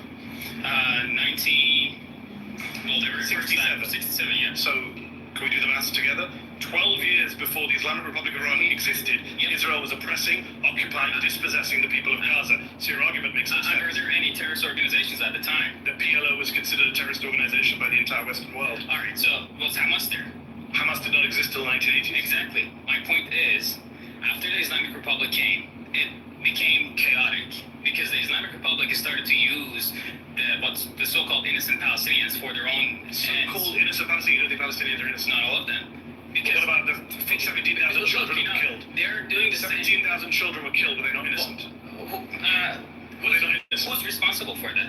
Israel. No, Hamas is responsible. Hamas is responsible for hiding in hospitals and making tunnels underneath. So when children are shot in the head by Israeli snipers aren't responsible for that. Look, it's a simple question. Here's the problem. Israeli snipers shoot Palestinian children in Gaza in the head, as eyewitness testimony and doctors' testimony proves. That's not the fault of the Israeli snipers. This is the problem. Because when you have the problem is you won't answer the question. I'll ask you a third time. When Israeli snipers shoot Palestinian children in the head, is that not the fault of Israeli snipers? No, you gotta let me finish. No, you can answer the question. Fourth time. Israeli snipers shoot Palestinian children in the head. We're running out of time. I need to know what you think about innocent children. Because what you said was pretty outrageous. You said so-called innocent Palestinians for the fifth time. When Palestinian children are shot in the head by Israeli snipers, is that not the fault of Israeli snipers? Why did you tell me that the children deserve to be shot in the head? Because the problem is, millions of people are watching you say they start brainwashing children. They start brainwashing children at a very young age. You support sniping children in Gaza. Look, other people here support sniping children in Gaza. Is that a conservative position now? What if they're wearing a suicide vest? They weren't. But what if they are? They're not though. What if they are? I have friends who went doctors, went to Gaza, American doctors. They came back as we have multiple children. What if they're hell-bent? What if they're hell-bent on killing you and your family? A 10-year-old child, an 8-year-old child, a 6-year-old child? Because like you're sitting on their brainwashed television. There are millions of people going to see your neighbors and friends. Millions of people don't know what's going on. Even your fellow right-wingers are saying, don't go this far. Genocide, sure, but don't spread. Millions of people don't understand the brainwashing that is going on in the Islamic Republic and in Palestine to create this hatred with Iran so much that you're supporting the killing of Palestinian children who never harmed you or any other Israeli. That's insane. Look, and the fact that you support Trump's ethnic cleansing now doesn't surprise me. I didn't say ethnic cleansing. I said cleansing of the land. All right, pause. Because you need to cleanse the land from all the Saddam Milosevic said stuff. You've been voted out. Please return to your seat. Wow, he didn't even want to shake his hand. Wow. I mean, Mehdi was disgusted. Yeah, if you see his I'm face. gonna be disgusted. If you're saying it's okay to kill children in their heads at 6, 7, 8, 10 years old, like snipering them, like I would be disgusted too. I have a 10-year-old, including me. And for those that are new, I put the link in the chat so you guys can, watch on your own or like fast forward to where Quinn is at and just watch in the background. But yeah, he it's like he was being even remotely civil and halfway shaking his hand as he left the table. Oh my God, he's visibly, it's beyond disgusting. Like the man got up to shake his hand. He didn't even look in his direction. McD didn't look in the other guy's direction. Who was the direction? Can we understand why? Oh, based on the topic that was there. Why? Are you kidding me? Okay. It was I don't know. Obviously the people that ran. It was a young guy. I don't know. I think I want to say he's Israeli. I don't know. I don't know what his actual. I don't know. He was from Iran. He's from Iran. It was just that piece of the debate, right? That's really strange. It wasn't the whole debate. Just for those that don't know, the whole debate wasn't just that last guy. Though, just for the record. No, it wasn't. You're right. It was two different people. But the last guy. Oh, okay. Yeah, but Quinn, remember we were talking about the immigrants, right? That come here and justify white supremacy, just like the other guy who was from Persia. Was he Persian? I think. Also an immigrant. This guy's also an immigrant from Iran, and he totally supports white supremacy. Like, he's sitting with them. And the last time he came up to debate him, she asked him, "Are you okay with some of those people that you're saying that they want you and me out of this country?" And he refused to answer that question. That is the most mind-boggling thing for me, is how somebody from Iran would sit there and be in line with white supremacists in the United States. That's so crazy. Is it crazy? Is it crazy because the parties have realigned? The parties are no longer racially aligned, and as I've pointed out, there's plenty of white leftists who hate the white race and call for white genocide. So I'm asking you, if there are white people that openly call for white genocide and say they hate their own white skin, why does it surprise you that there's some non-white people that feel the same? Wait, just to be clear, because I'm thoroughly confused. You say that there are white liberals who hate their own race of people. That's your contention. Yeah, Quinn, if you bother to read the room chat, Quinn, I'm being respectful. Quinn, I've never once interrupted you, so don't interrupt me. Quinn, don't interrupt. Was he interrupting you? Yes, he was. I actually want to know the same answer, because I'm wondering, I hate a lot of white people, but I don't want genocides all of white people. I hate a lot of white people's superiority complex that they have.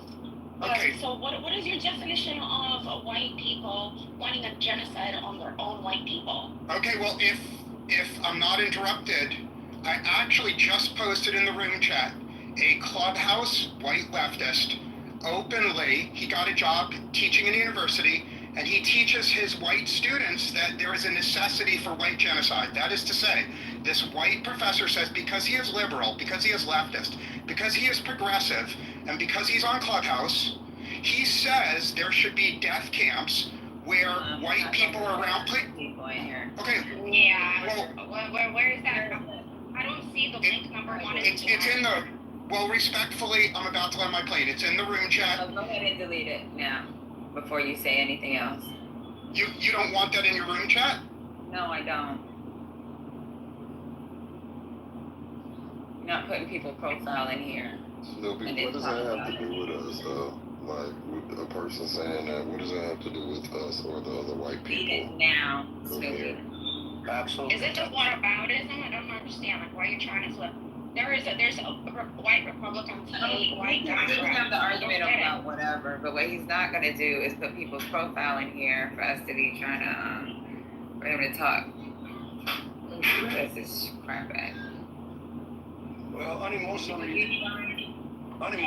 we can look at what Greg is proposing and the extreme of that, and then jump into the conclusion about everybody that has a problem with white supremacist crazy systems of things is not have to be in the vote of now whoever that is saying go kill white genocide. It's back to this, the nuance necessary moving forward as a planet to understand some are going to feel like it's a straight genocide because when you put fairness and no longer white supremacist systems in place, and that dies a natural death when everybody can just vote what they really want, the masses of people, everybody doesn't have to join in with those that might feel like, oh my God, it's a genocide now, opposed to those that might be out there trying to kill some people. Yeah, I think it's a ploy of overcorrection to, like, get you to, like, I just don't, like, buy into that. Like, so what? A lot of people say a lot of things. Like, that doesn't mean, like, that to me, when people do that, it's like to get you to say, to overreact or overcorrect in that direction to line you up with what they're trying to do. So I don't care. But is that again? It's not something that is like a main thing going around, right? With white people saying we want white genocide. Like, there might be crazy people out there, right? There's always crazy people out there. But I guess I'm looking. Is that like a main movement? Well, like, the question is. I don't see that, number one. If there is some crazy people who feel that way, I guess it's their right to feel that way, and they have First Amendment, as long as they're actually not threatening anybody. But that doesn't fuel the public, right? That's not the main view. Well, respectfully, the moderators. What we're talking about is the main view. Did you delete his new Yes, I did. I deleted the clubhouse person. So the moderators asked, and I'm being very brief here, the moderators asked, why are there non-white people who are calling for pain for non-white people? Why are they not loyal to their race? I never asked that. No one said that. No one said that. No one. Nobody said that.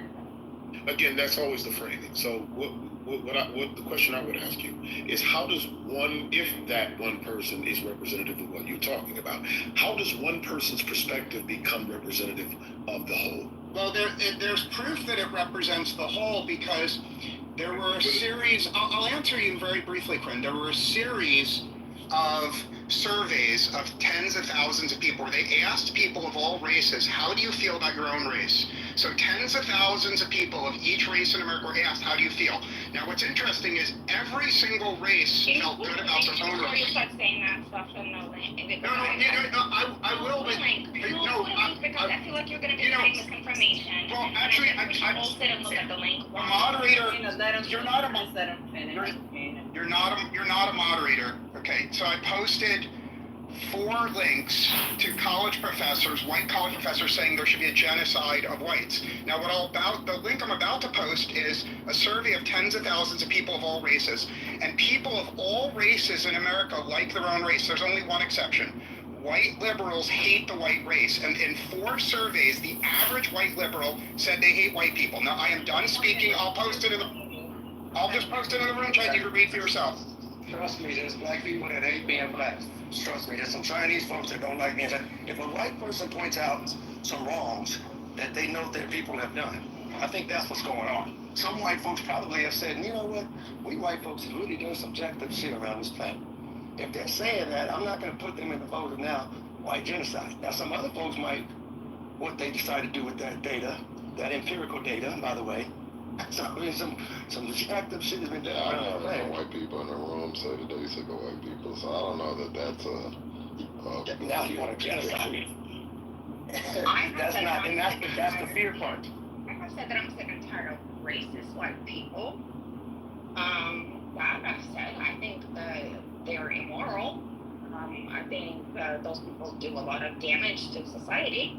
I think people, but that's not voting for genocide. I feel like that's like saying that's like saying I think it's wrong that that person wants to murder or is murdering, and then everybody's like, well, he's white, so you're against white people. You want all white people to what? Yeah, it's like saying, well, Hitler, yeah, I agree, Hitler did some jacked up shit, you know. There's some things when America was founded, you know, how that was done was wrong. And you know, you can have that nuanced conversation. You can't say, you know, South Africa, that apartheid thing, as a species of people on this planet, that's really not a cool way to operate. But if someone else over here, oh, see, I mean, bro, black folks are probably the hardest on black people ever. And I know one that's really hard on black people. That's love, though. Believe it or not, like to recognize, hold up, man, you're going off the rails. That's pull you back in. If you think that genocide, then and you're thinking, oh, you're trying to attack me? No, just stop running around stealing shit. I know you want to just do whatever you want at 5 or 6 or 10 or any age, but damn it, no, that's not how we doing this. And at that point, it feels like a dictator is telling you, no, damn it, you're gonna wash your hands before we eat. Well, I don't want to. It doesn't matter. That's not a debate class right there. But and I think as a planet, it's saying there is a thing going on. Like, bro. Look, that's just not cool. Even though you think it's cool to run through and take over countries and shit, that's not cool. Not in Africa, not in Australia, not in Europe. It's just not a cool way to be. And there's definitely an agreed understanding, like the time for that is up. And if somebody reads that like, oh shit, they're coming after us, I don't know what to tell you, man. If nobody's gonna go into agreement with it, you just keep on doing foul shit, whoever you are. Micro level, macro level, there's a thing about do the right thing.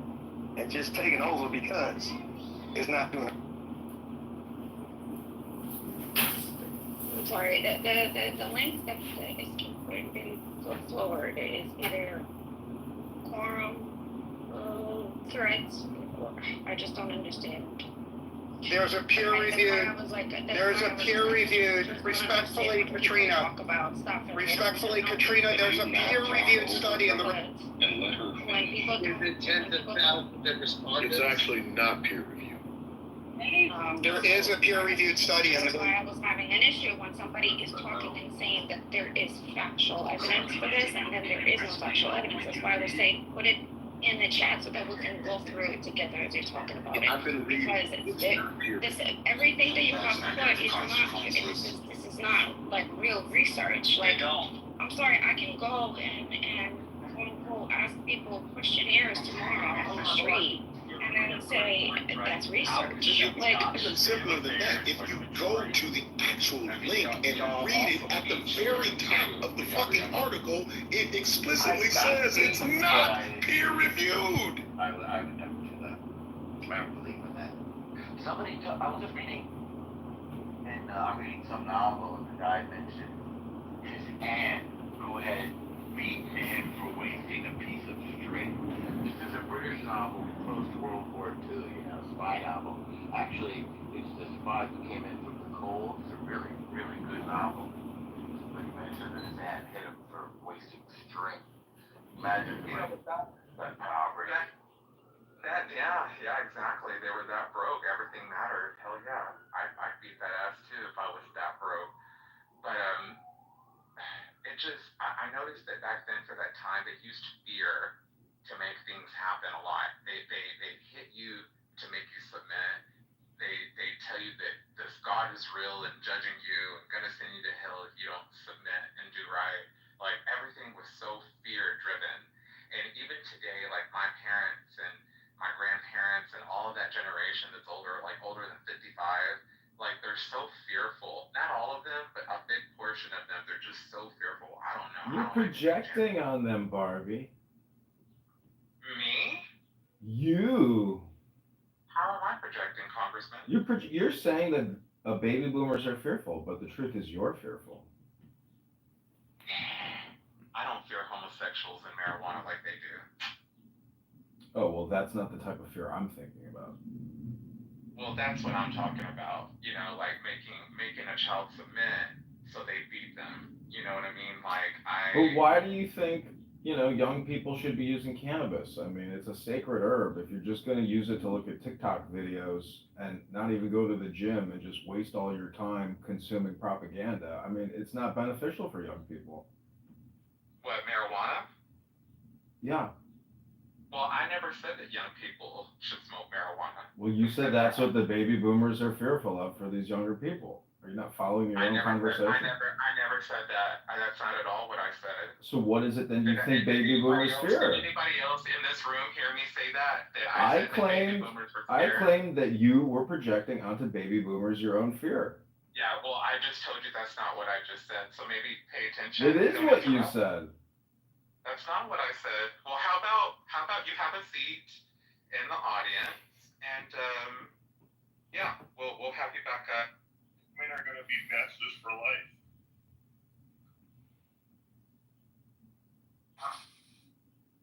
It's facts. It's two completely different things. So, isn't the more interesting conversation to ask?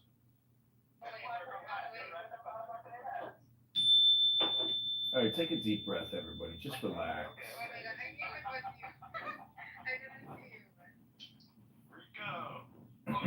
Welcome back to Ultra Diogenes Radio, the #1 clubhouse extremist room. An Ashkenazi-looking Jew with a fat grocery store clerk combined create the Ultra Diogenes Radio. Hey, does he know that I found my dad and I'm not Jewish? I don't know. No, it's about your mama. No, he doesn't know. I didn't tell him. I wanted to use that. Right, he does know. It is about my mama. My mama might have been Jewish. I've seen your photo. I've got, you know how people got Gaydar? I got Ashkenazar. I do believe he's I mean, what a hypocrite. How does a self-hating Ashkenazi come on here and talk shit about Ashkenazis all day long? Today we haven't talked about the Jews, so. Well, now you're talking about We it. aren't supposed to that ain't It wasn't me who brought up the Jews. It was you. I was talking about the Ashkenazis. I was talking about Ashkenazis. There's a difference. I'm saying there's a difference. They're called different words.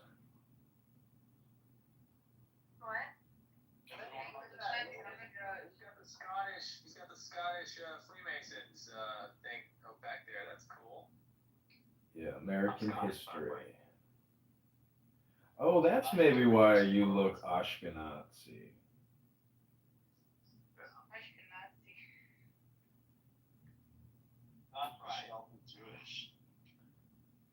With all due respect, how dare you? I just want to. Anyone in the room who doesn't agree that if you perpetuate genital mutilation, you are abusing children? I just want to quote David Ovidia and say, "How dare you? How dare you?"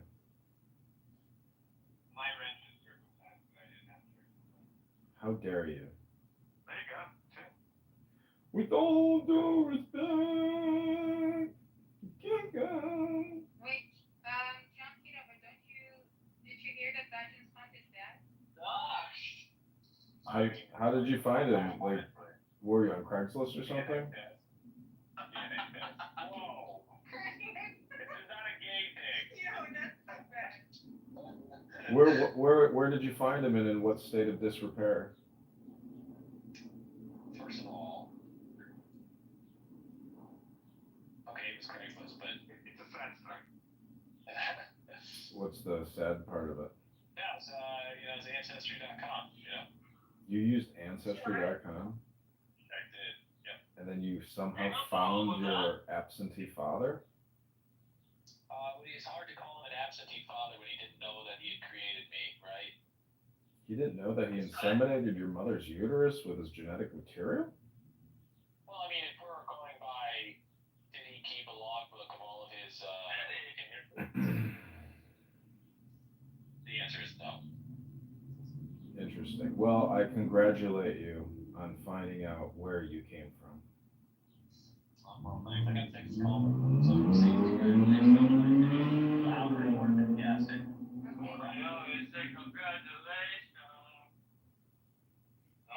break, guys. Welcome to the new Illustrated Asia, where me and I can still That's right. You're in control of the house now? No, I created a similar house. Oh, nicely done. Thank you. We have over 1,000 members. If anyone wants to open up rooms, you're welcome to do so. Oh, Princessia must be fucking shaking in her fatties. Let's go. Am I smart or am I smart? Oh my god. Is there another option? The Bitcoin. Not for you because you're a bitch. Yeah, I'm going to open up a room at 3 o'clock, everybody. I hope you come to it. It's called the Bitcoin Laundromat by Roberto Taylor, the Bitcoin scammer. Plus Princessia Nora Bandura, whose legs are all lasered up and her legs can't be in the sun. So we're going to do a leg laser sun therapy room for her. And I hope you all come so we can listen to just how schizoid she is and how much hair is falling out of her head. Thank you very much. It's 3 o'clock? It'll be 3 p.m. CST, where we'll do the ultimate roast of Diego and Princessia Nora, the divorce. I heard them break up yesterday. Central Time. Did you call your penis a wrench? Diego loves to push. I heard that. Diego loves to extend all conversations with Princessia till the next day. He is the ultimate fucking beta clinger. Have you seen Princessia's new PTR? No, was it when she was 22 or 23? No, it's AI. Oh, really? I cannot find it. Is that actually like a selfie, Abby, that you took? Which one? You on the tricycle on the scoot? Yes. How did you? Yeah, me and Elle look like each other. Think about that. Think about that. Think about that. How are you driving? I want a personalized song like Julian has. Julian SeaWorld. Alright, yeah, that's great. Julian. We can always say something. How are you attracted?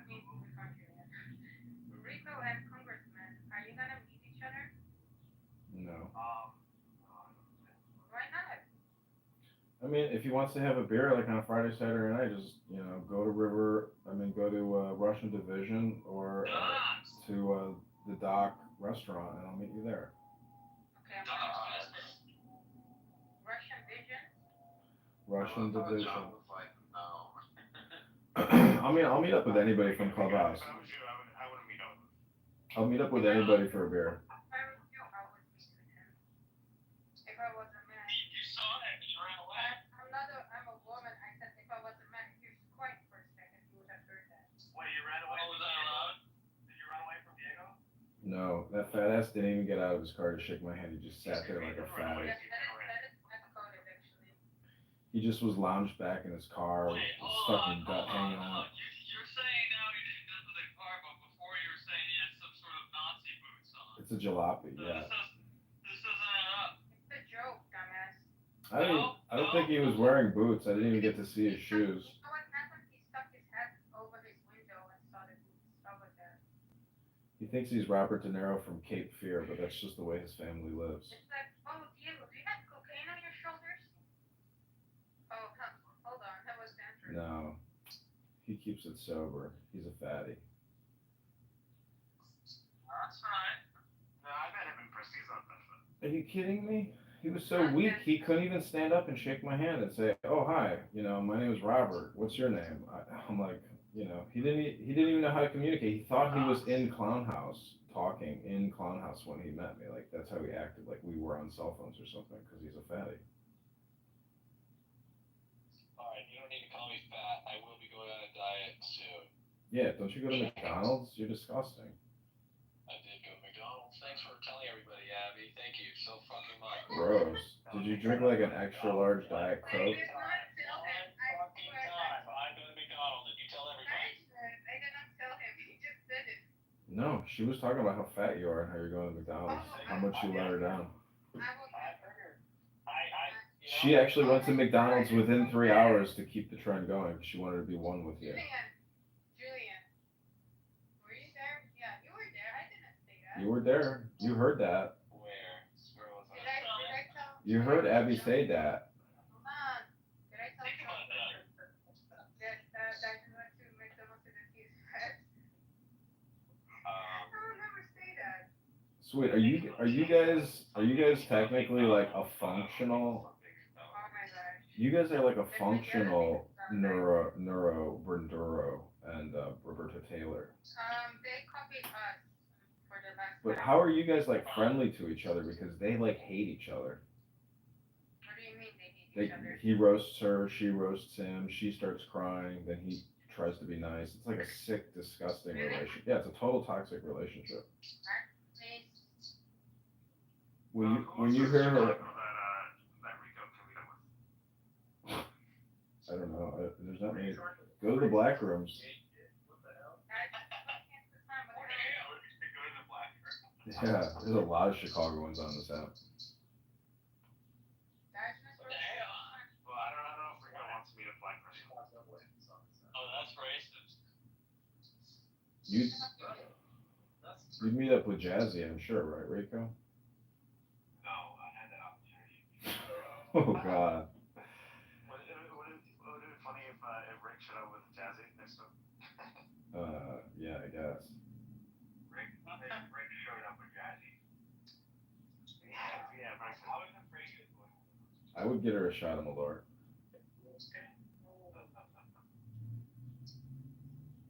Rico, this is all you got to tell the girls in Chicago is that you work for Dr. Malort and the Malort family, and it would be a great honor to the Malort family if you were to do a shot of Malort with me.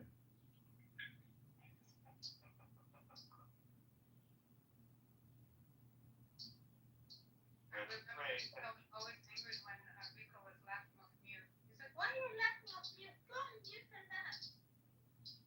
Yeah, jokes on you, Congress. Actually, people use Rico's last name in Chicago. No.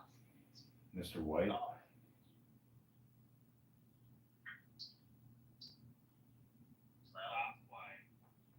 Did you vote for Trump, Rico? I did because he was the Bitcoin candidate, so now he thinks I don't know. The Bitcoin candidate, how do you feel about that?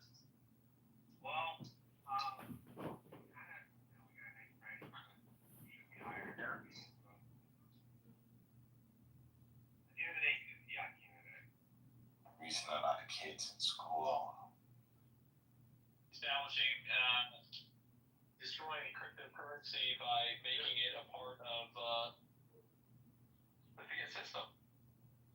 much easier it is to stop pretending that cash is an essential part of the money system. I mean, cash limits central banks.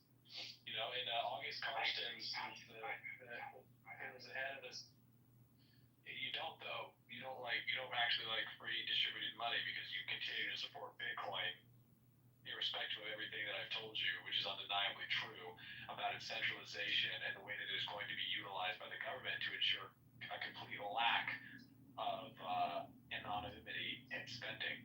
I think what's going on right now is all the rich people are buying up all the Bitcoin because two things are happening. The fiat system thinks it can co-opt Bitcoin. Let me ask you a question. Bitcoin thinks it can co-opt the system, and we're kind of merging against each other.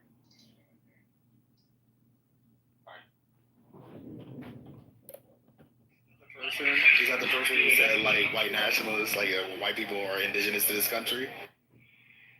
Well, the introduction here is that at the end of this, he's going to, so the last 10 minutes of this, he's going to debate. He's going to choose someone to debate. He chose, I don't want to think it's the first guy, but he chose someone to come up and do, I guess, open debate for 10 minutes. Thanks for that. Thank you. That's what it said. You all can't see that in the writing, but that's what it says in the writing that he's going to choose to do. Associated with other liberals, you're forced to vote for pro-war people. Talk. If you're better get replaced in my country, what do you want me to do? Oh, you and your replacement bullshit. Yeah, okay, buddy.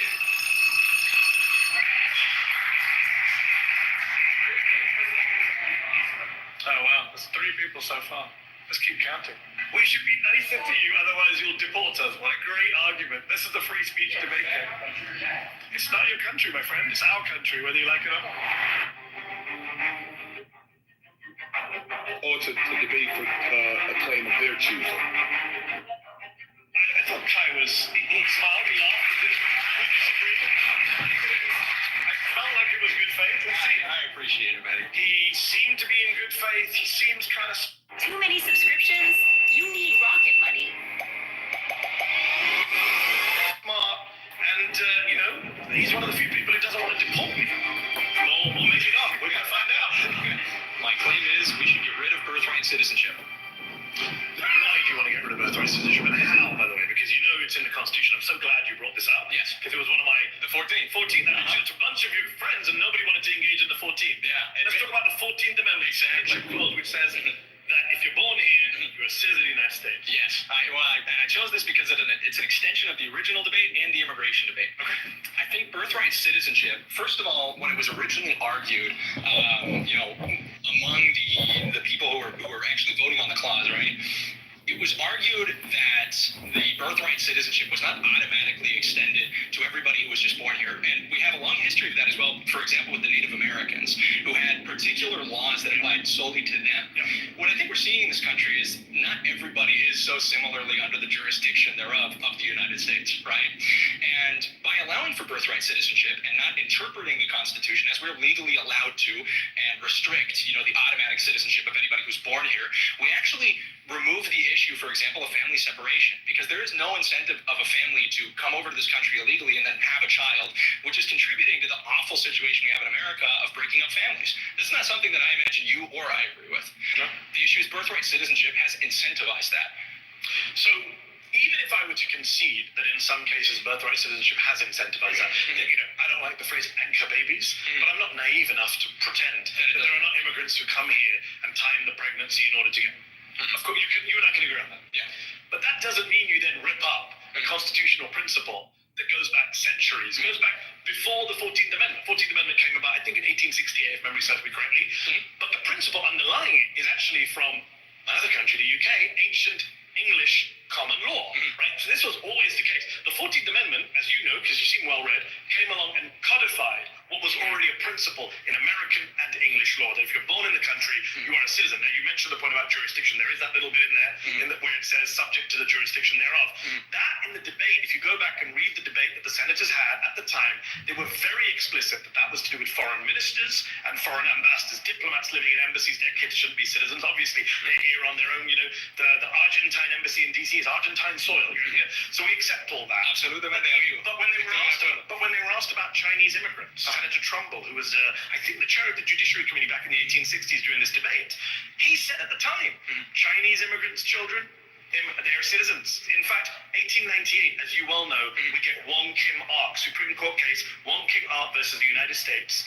And the Supreme Court says, yes, even the child of undocumented Chinese immigrants is an American citizen. So this is a principle going back centuries. So while I can agree with you that there are cases that abuse the 14th Amendment, that there are issues of family separation, I'm not going to rip up a constitutional principle that goes back centuries and is backed by 27-year-old Supreme Court precedent because Donald Trump is looking for ways to cut the number of brown and black people in the United States. If you don't mind me interrupting, this is where I think it's important as well to go back to what we talked about with the Constitution.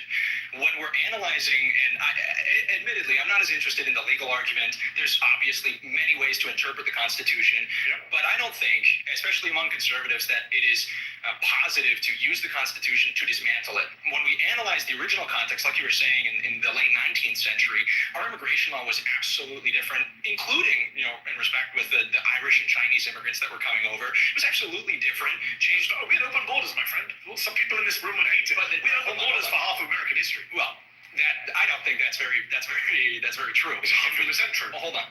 If you're comparing the open borders, which I don't concede to, but if you're comparing the open borders prior to like 1910 and prior to the Hart-Celler Act, and you look at the amount of immigration and who was coming over, nice deflection. Amount is irrelevant. We did have it is absolutely relevant. Why? Because the Constitution, like the founding fathers, your argument is we had open borders. I was about to answer. It's important to analyze the context wherein these laws and parts of the Constitution arise. The original founding fathers said the Constitution was made only for a moral and religious people and is wholly inadequate to the government of any other, which means the people that wrote this document understood that it would not be able to properly... Super secular people. Let's just be clear. Oh, no, that's not true. They were deists. A lot of them were secular. The majority were deists. But they were secular. Seculars are atheists. You know what I mean? I understand that, but deist doesn't mean secular or atheist. It means they believe in a God, but not a God that's... I didn't say anything about whether they're deist or theist. I said they're secular. Okay, but secular... You separate church and state. Okay, well, let's talk. We could even talk about that. That's a perfect example. You're going to run out of your own time making your argument. I understand, but the separation of church and state is now completely differently understood than originally proposed. Thomas Jefferson, who talks about the wall of separation, which doesn't even exist in the Constitution, understood it as a different Supreme Court precedent, as you well know. Yeah, sure, but the precedent of the last 100 years, wherein the country has been completely different from its founding, should not overrule the original intent of the people who wrote the document that you and I are both citing. Okay. Which means, I'm not locked into what the people who wrote it. We've had amendments to the Constitution. You know that, right? I understand that. Okay. And this is our fundamental disagreement: is that I don't believe. You think you could read the minds of people in the 1770s? That's not true. And I'm stuck. I just believe this country ought to be more like the country we originally had, and I don't think that's your opinion. You're entitled to. I understand that, but there's a factual basis. Well, let me try to see what you believe. Okay.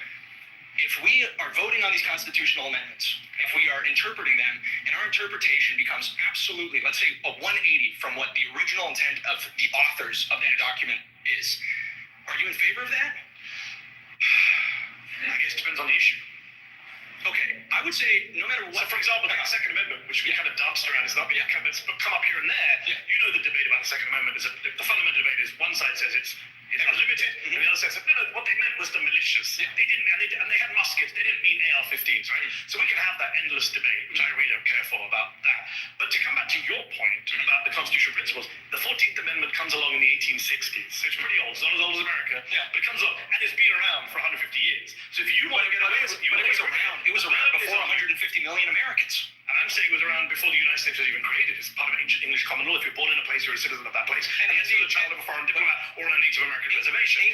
English common law did not exist simultaneously as millions of people coming across the border in a year. Just to get to principle, your argument is numbers change everything. Because we've got so many more people. Not solely, but absolutely. Okay. The demographics of your immigration absolutely change it. Can I ask you a question? If you got rid of the 14th Amendment, what would be in its place? I think a citizenship test would be fantastic. I think we could administer it in high school. To everyone? Sure. Just the immigrants? No, everybody. And then if you fail it, do you denaturalize white American? Maybe you can't get a government job. Denaturalize that dude? I think there's plenty of benefits that the government offers people that you should not be able to receive. I'll tell you this, right? This might sound bad. And I think people care for me anyway, so let me say something you might not like. Nobody would pass it. If you have a high school immigration citizenship test for everyone, I think people will take citizenship more seriously. The immigrant kids are going to outperform the white kids. You might actually end up denaturalizing some of the white kids, and then people here will be really upset. Well, hold on. And I like to be consistent about this. That's possible. But what I think it would do is it would give everybody a larger sense of the importance of citizenship. So you would say no one born in this country is a citizen? No one? Automatically no. Automatically no. Wow. I think we could extend that. People who have heritage in the country. What are they until they pass the test? Undocumented? I suppose, yeah. They're not able to receive government benefits. They're not able to receive government benefits. They're not able to apply for these jobs. But their parents are citizens. Okay, well, hold on. We're talking here about the way that we would implement it. Yeah, it's pretty important. If you're trying to get rid of the 14th Amendment, I'm going to ask about the practicalities of it. And we're not hold on. And I'm not going to be able to explain it to you in 10 minutes. But what I can explain to you is that right now in this country, we have a crisis of people not understanding. Hold on. We're not understanding what citizenship is. The way that you've referred to citizenship makes everybody who hasn't come to the United States an undocumented American citizen until the time they come over here. That's how a lot of countries are, right? You know that birthright citizenship is operated by multiple democracies around the world. I know Trump lies and says, we're the only country that does it. He lies. That's not true. Multiple countries Do you think it ought to be that way? Do you think everybody in the world is an undocumented American? Hold on. Or undocumented Canadian, or undocumented Brit, right? Yeah, undocumented, sure. Well, I'm an American, so I say America. But yeah, but I'm saying, right, the principle is you immigrate. We have free movement.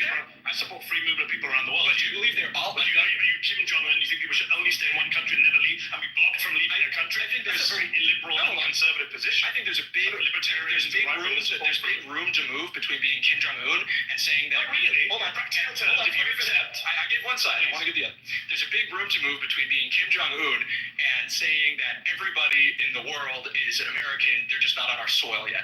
I think being an that's a American ridiculous statement, right? Because everyone in the world is not heading to the United States. Yes, yeah, but right now, but numbers of people coming in, dropping off. But the idea that you are supporting is that the moment you come to this soil and that you're born here, you become an American. And I'm not saying the moment you come to the soil you become an American. I didn't. I had to do the test, right? I had to do the naturalization process, which is guaranteed by the 14th Amendment. But the 14th Amendment also says if you're born here, then you automatically get it. And I'm not saying the problem it's a hill I'm going to die on. The problem we have is we don't appreciate citizenship.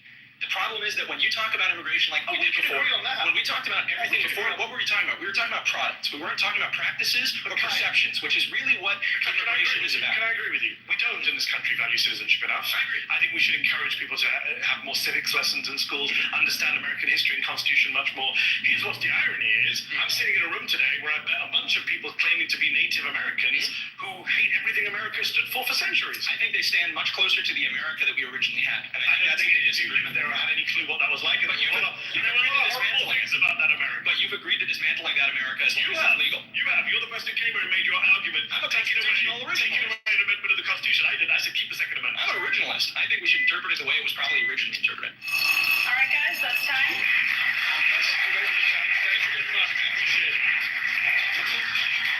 I thought it would be an interesting exercise in trying to understand what genuine far-right conservative folks think, and it was kind of disturbing to see that they think what I thought they think, and they were happy to say it out loud. I am disappointed that I had to sit across from people who believe in white genocide, who believe I'm not a citizen. Multiple people here said I should be deported. One of them was even the child of immigrants, which I found bizarre.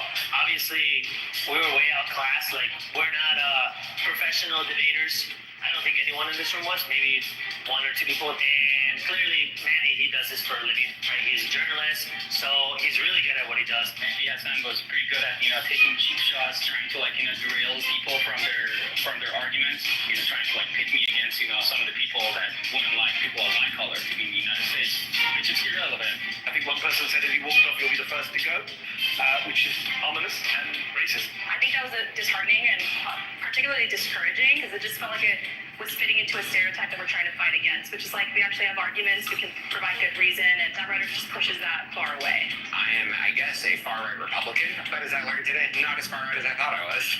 Someone gets up and they're just like, yeah, I guess I just want to have, autocracy forever and Christian nationalism, or just being like, yeah, I'm racist. And to me, that's very foreign of a concept. While I didn't, disagree with most of the people in the circle, it did bother me at times, to see them say mean things. There's not really a reason to do that. But it also upset me when Mehdi said, I'm not willing to debate with those people. Free speech doesn't mean you need to give credibility or oxygen or platform to people who don't agree in human equality. I hear Mehdi's point about not giving them a platform, but the thing is, if you stop giving them a platform, they don't just go away and change their mind. And then you tell the rest of society no one exists who thinks like that, and that's not true. I do like to debate people, even people I disagree with. I try and avoid bad faith folks. I think some of the folks today were bad faith.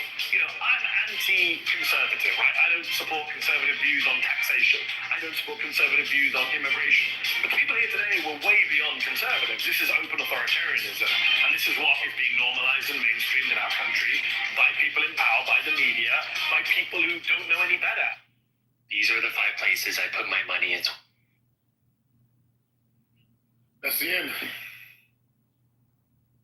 Can I give a gold star to the class for getting through all 1 hour and 40 minutes? That Penny started what? No, everybody, we need participation awards. I don't know that I'll ever be the same. Thanks for that, Quinn. Really appreciate it. It's good listening. I've only watched clips of it, so I appreciate it. Absolutely. Absolutely. I don't know whether to say you're welcome or I'm sorry. No, you're welcome. Yes. It's really hard to listen to conversations with people who are staunchly racist and anti-American, I will say, xenophobic, misogynist, and stand 10 toes down on it. They're morally bankrupt. I know they're out there because I listen to them on this app. So it's interesting to see the face. I've seen some of these videos, so I know what they look like. A lot of them look the same, by the way. So it's not really surprising that this happens and that they're out there. But it's weird to give them any kind of, for me to give them any kind of credibility whatsoever. I know they're out there. I know they're staunchly immoral. But, whatever, it's interesting. Y'all ready to start calling people dumb yet? Or y'all still doing decorum? Slap us down. Oh, I do. I stay muted, Jeff. So, I've said it at the beginning of this video hours ago, and when we've had breaks. That's why I just stay muted. I mean, I cannot have a quote unquote healthy conversation with somebody who the objective is my demise, or people who may not look like them or share their skin tone, who don't see me as an equal, who sees me or those who I champion for, who sees them, say, getting ahead in their life as a threat to their existence. And, we see it on, we hear it on this app constantly. And I said it before, I'll pause, but the notion that when the call is out, send out, hey, ping your MAGA friends. I have none, because to me that's an oxymoron that I do not even remotely swim in. There are some people that lack some serious intelligence. Dumb, stupid, downright scary. And when I'm looking at this, another thing that popped up, these cats, they're college students. I'm in my 50s. And the thought that one of these mofos out here sooner or later will try to weasel their way into government and potentially be somewhere in a state of government, whether that be local, or state or federal. Oof. And they already are in government. Yeah, but I guess I'm being just like. Hey Brian, speaking of government, Harvard just did a program for a master's degree. It's a pilot program going on right now. 50 people. They're doing 25 veterans and 25 basically federal employees who got fucked by Trump. And the degree's gonna be policy degree. So if y'all interested, let me know. It's $100,000 fellowship for the year that they. I have a question, Haitian. So, what about the people who got fucked by Trump? What? You have to work for the government? No, so not the rest of us? Well, I don't know. That's up to you. But if you want to do programs, it's a free degree, so. Yeah, so I'm talking about who can apply to do this program. Federal employees and military. Oh, okay, gotcha. Yeah. So the rest of us that got fucked, that's getting fucked by Trump, we just out here. Out here. According to Trump and his MAG is like MAG. Y'all not getting fucked because us federal employees, we were scumbags and didn't do any work. So. Oh my bad. I'm mistaken. But back to the dumb thing. I just feel like it's important that we stop pretending like these people not knowing or not understanding. That's a thing of the past. They did it. They're with it, and they actually want to push it further. So like, I just really think that, naming that is very important, because a lot of times I feel like we were trying to explain, these people understand exactly what the fuck is going on. They know exactly what they fucking want. So I agree with you. I agree with you on like when you have these grown ass adults, right? But to the question about the college age students, I have a little more grace for them because they are in the process of learning and figuring out. And there is that period where, now some of them, they'll go out into the world and they will be these people. But some of them, given information, given critical engagement, and having them learn the process of how to evaluate and to come to their own decisions, I have grace for that process. But I do agree with you that some of these people are just wholesale done. But why have grace when high school kids are seeing how fucked up things are? Right. But why have grace when these kids, whether they're in college or not? It's not like times before when, something might happen to an adult and you don't feel the consequences of it. These kids have seen the consequences of what's happening right in front of them. Right, Haitian, but a lot of times, it depends on where you come from, right? What your socialization has been. And oftentimes, people who are early voters, very rarely, we see it a little more now than in times past, but very rarely do these people go against what their parents' political philosophy is. So when you talk to them about their politics, and I'm just speaking like college people, when you talk to a lot of them about their political ideas, they're the political ideas of the people around them. So when they become exposed to other people, they can open up, is what I'm saying. Like there is a possibility for some sort of change or enlightenment or moderation. That's what I'm talking about. Now there are some people who they're gonna be what they're gonna be. You know what I'm saying? Yeah, I feel you. But for me, I give the college age students a little more grace. And full disclosure, that may be a personal, not personal, but that may be a professional disability. So yeah, because I own that part too. There's a moral thing, even if you're a kid. Like you it's plenty of people. Even Kellyanne Conway's daughter went the other way. So I feel like you could like maybe run up your credit card. She got a daddy. But hold on, but you could run up a credit card. Maybe you crashed your car, you drive too fast, you curse too much, things like that. But you're deciding, if is it okay if people get, trafficked across the country? Then you have a moral problem. And you're like, I don't really have anything for you. And it's because it's nothing that, you're a bad person. You know what I'm saying? Like you're morally corrupt. And I just feel like that. At first, maybe I thought okay, maybe they don't get it. They don't get but these people understand. They get it. Young, old, and in between. If you still saying go, at this point, then yeah. Yeah, but are you guys, I have this, I don't know, it's just a theory. Would you guys agree that people like Trent, who has been doing tons and tons of these one-on-one events in college, particularly giving that space to the white, quote-unquote, conservative men, right, and showing the conservative masculinity, a safe place, as he says. I think that contributes a lot to them not learning or changing, because here's somebody who comes in and validates what you're maybe still considering. Maybe it's not 100% ingrained in you.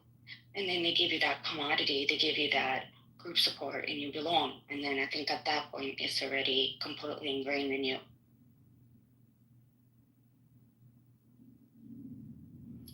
I get it, but I just still feel like reason, like, it's important to, like, I think decent people are reasonable. You know, you can be reasoned with. And a lot of these people, it's one thing to be a troll and to stir the pot. That's one thing. These people are like little, like, terrorists. Like, the stuff that they're saying as jokes, it's not a joke no more. Like, it's not funny. I agree. And so, I feel like in a lot, man, you know, in history, we've, like, probably not seen when people are turning into evil. These people are turning evil, y'all. You know what I'm saying? Like that. Those was young. Weren't those young people mostly? Yeah, they were young people. But let me be very clear. Hold on, real quick. Hold on, real quick. Let me just go ahead.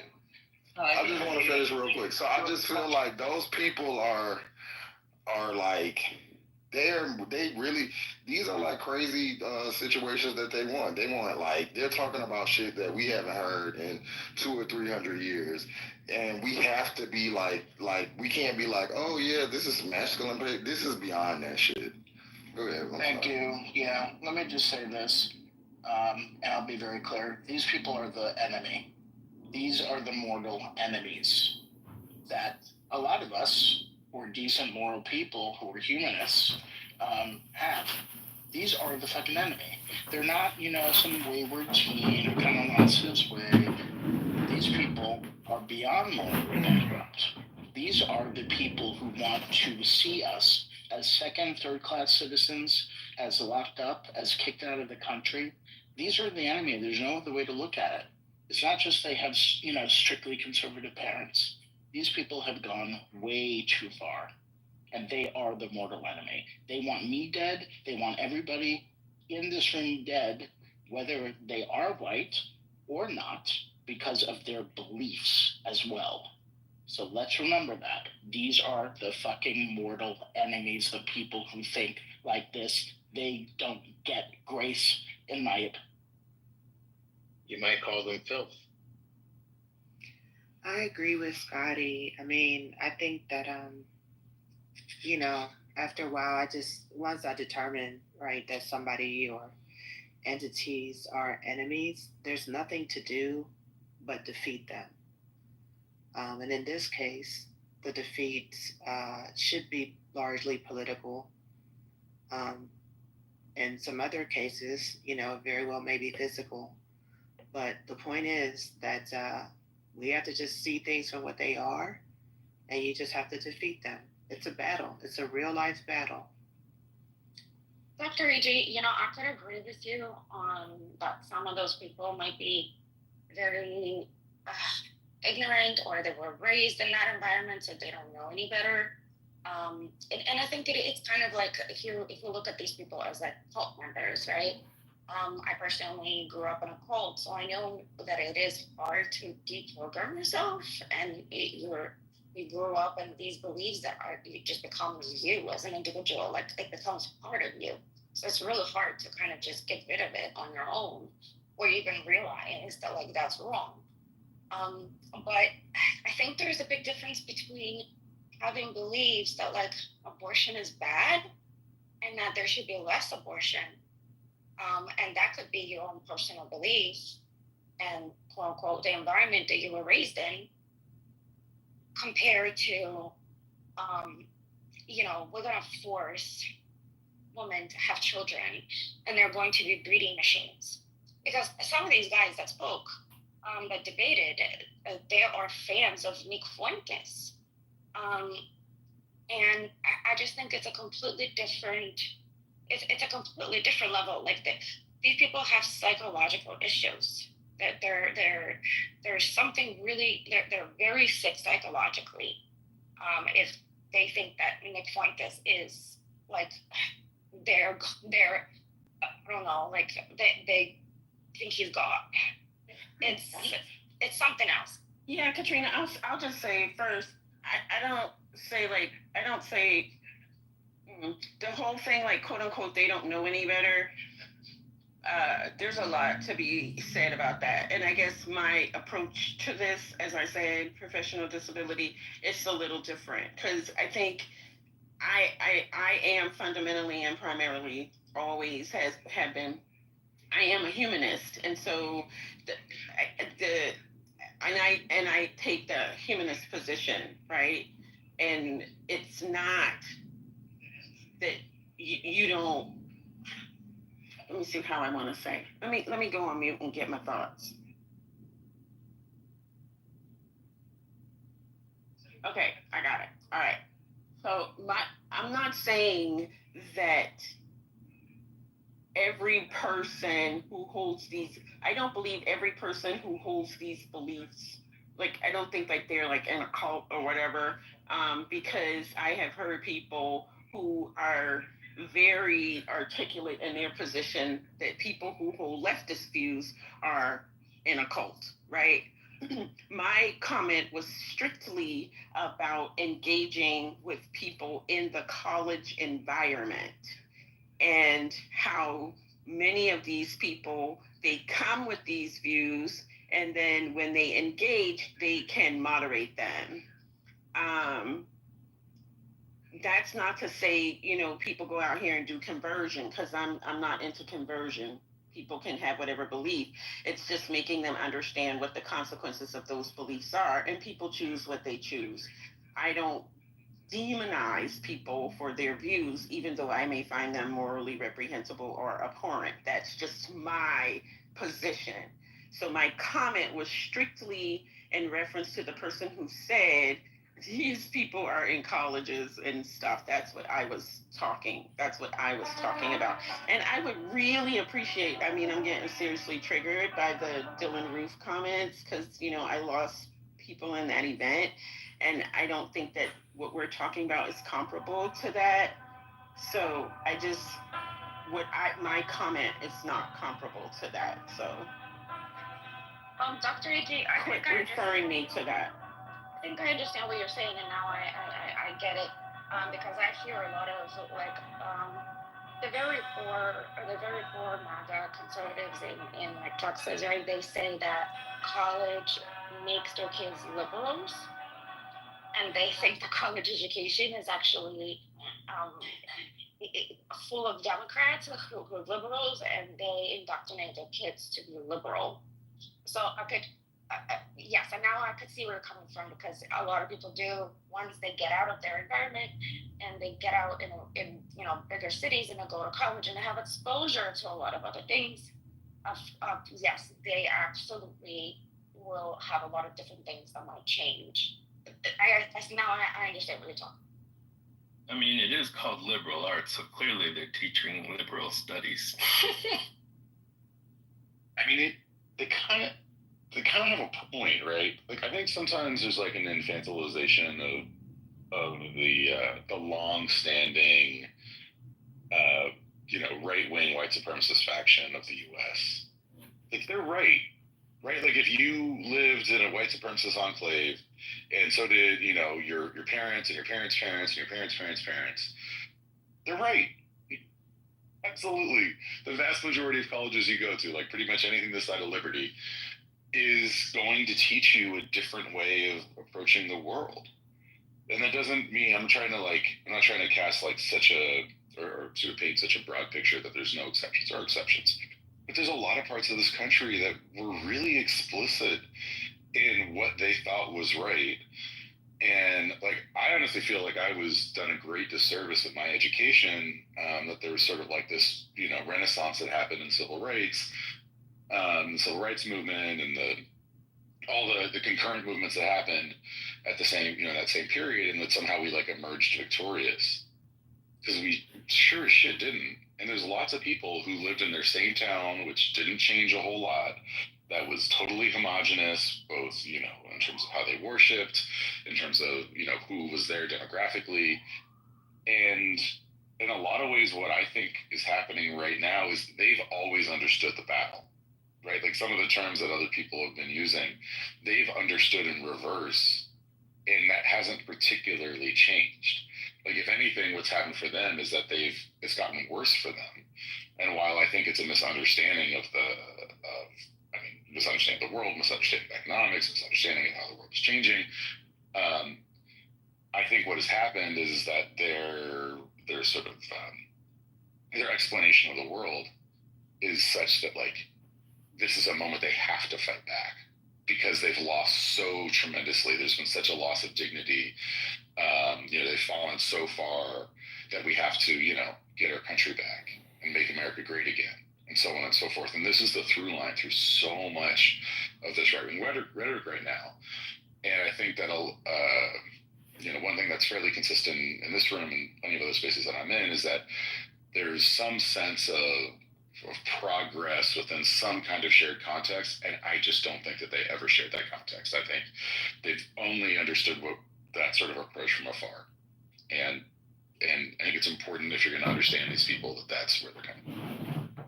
So, Aaron, let me ask you a question. Do you think that is the reason why Charlie Kirk and a lot of these others, like Nick Hortons and all these like young white men, particularly target young white men in colleges? And I think, would you agree that they're actually targeting it on purpose because they realize that college allows them to kind of see things differently? And I feel it's identitarian politics, just like any other identitarian politics. It's the same. They're looking out for their people. But I'm asking, do you agree that it's happening right now heavily a lot more? Where, especially with online and everything else, like you were saying, you know, people move more, right? What I'm saying is that it never changed. That you can draw a straight line through all kinds of historical efforts of this type, and it never stopped. It just like changed who the people were. Like, you know, Charlie Kirk. You can draw a straight line from like, I don't know, like John Birch to Charlie Kirk. Like, I don't think that there's that. I mean, there's like an intellectualism or like maybe a faux intellectualism with John Birch is a little bit different, but like they're all coming from the same place broadly. So yeah, they're going after them just like they always have. I just don't believe that it's new. I think there was just like a mythology that was created where, you know, like lots of people rightfully, make fun of or deride the sort of, you know, Barack Obama won and now we've transcended race nonsense. I think that there's a mythology that lots of people who live in cities, who live pretty cosmopolitan lives, who are used to having food from all around the world be part of their diet, and are used to people speaking other languages and engaging with other cultures in a whole variety of ways. Those of us who live that way are actually the weirdos who have changed the most. Because that wasn't normal. Like, that wasn't even normal in the places where we lived not that long ago. And meanwhile, particularly the people who have been living in like other places that haven't changed as much, they're still doing the same shit they've always done. No, I get it. I guess my question was not that this is something new, Charlie Kirk and Fortons and Proud Boys and everything else. My question would be, I feel, and if you agree with me or not, that they have found that with social media and everything else, they actually found a way to be more successful at it, especially creating that environment for those young men where they feel like they belong and they're heard and everything else, and that conservative, you know. But I feel like this is very effective, maybe compared to the past. That's what I'm saying. But what I'm saying is, well, the only thing that I disagree with is that it's new. Like, I don't think there's a whole lot of difference between this moment and say like Rush Limbaugh in the late '80s, where he had, you know, they had a theory of the case, like right-wing radio was a good idea, and it was well funded, and it started to work, and Rush had built, you know, a lot of power by the late '80s. I just think this is kind of a different medium, but like the same playbook. I mean, it's got its particular differences because social media is different than radio, but in terms of its sort of institutional role, I don't know, it feels kind of the same to me. And we can go back to, you know, different mediums in between and before and see the exact same patterns play out. But I'm not gonna go in a circle. I wasn't saying that it's new. I was asking, do you guys feel that they found a way to target better and be more successful? It's new media. It's not that difficult to understand. It's new media. All of these ways to get into people's brains, whether it's YouTube, whether it's social media, TikTok, whatever. This is nothing new. What's been going on, but the way we are exposed to it and kids are vulnerable to it, that is what has multiplied greatly. That's it. But exploring the psychology of this and trying to understand these people, I just think I don't think it's fruitful, and I think we do understand, but I just want to know, are people on this side or any type of disenfranchised people given this same grace when, they do the slightest? These people are are saying wow shit, and we're trying to break down their psychology. Why? I get it for Dr. AG because of her. It's like when a animal conservationist goes and sees like a dog fighting ring. It's like, oh my God, I have to save them. But truthfully, they would maul you, ma'am, if they could. That's literally, and they're too far gone. So I get it. But for the rest of us normies, like, we need to understand, like, these are the people that are going to continue with doing like school shootings, and because they're telling us. And I don't want us to get down the road 2 years and be like, oh my God. And they told us. They do this all the time. They tell us what's coming, and then when it comes, we surprised. But they're telling us now. I'm just letting y'all know they're telling us. These are young kids with this stuff, and we're trying to break down their psychology instead of acting.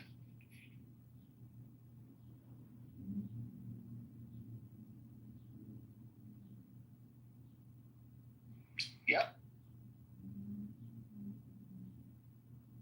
I just noticed that this popular thing with this particular, I found a whole new social media where I haven't never seen this before. That there is a lot of attention and it pulls in a lot of young men about like masculinity, the gender roles, there are so many right-wing social media accounts, and I mean, it's just, I didn't realize how much it was out there to kind of like, I guess, maybe I didn't know this and I'm just realizing this and everybody else did know.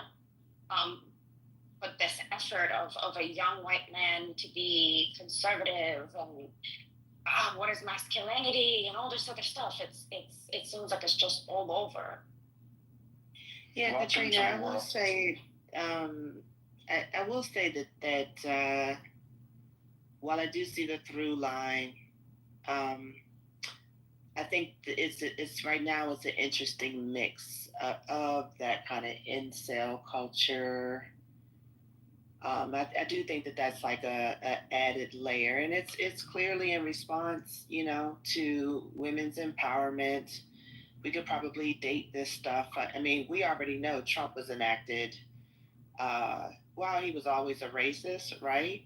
He became hyper vigilant with the candidacy and the presidency of Barack Obama, right? So maybe that's part of the difference, is that like Trump always had his through line, but it does seem like the efforts have been like steadily increased. I was thinking also just like about pop culture and the role of hip hop, right? Since the 70s, even though there's a through line of racism, in this country, I think the more visible presence of people of color, of culture, presence on college campuses, I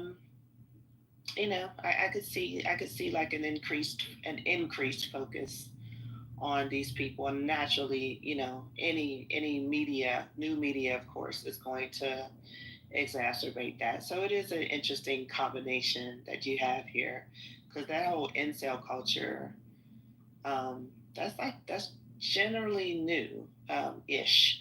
in terms of being a part of social media.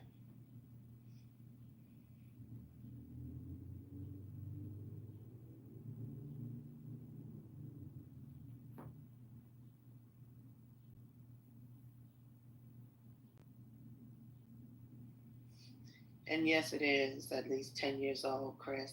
I remember the incel culture, even on Twitter. That's part of the reason why there was a whole campaign to get Tommy Sotomayor off, got his account canceled. And he is by far not the only person. He's really just a white puppet, But, as a black man promoting all this hatred against black women came together and got his ass up and off the internet. So very happy about that, even though he's back, but he doesn't have anywhere near his older father. I'm very pleased to meet you. How do you do? And you remember, Dr. Goddess, when they were having like this type of problems, in the 90s with young black and other type of people. The language was they're super predators and they need to be put to heel. But when now we hear like these people like making sane, like I wasn't shocked, but the fact that they're young and they saying this out loud on YouTube and nobody is like nervous is it's really telling to me. Yeah. I mean, if we probably talked to like, our older parents and grandparents, they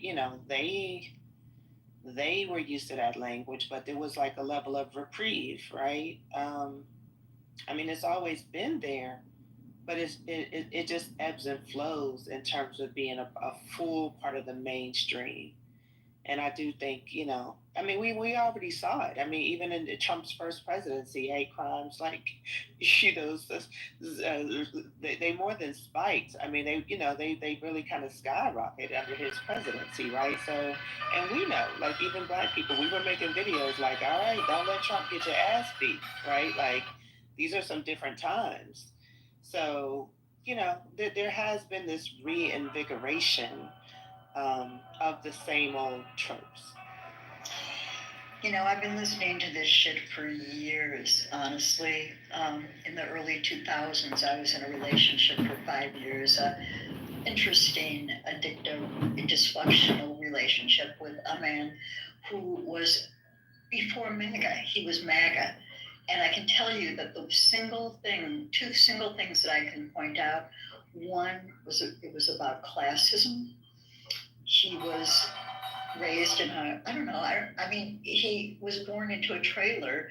He was in a wonderful family, but he was very, very aware of not being, upper middle class. His dad worked at a big automotive place, but he was not the person who owned the company. He wasn't the person who was selling cars. He was the guy who was fixing the cars. There was always this classism thing going on.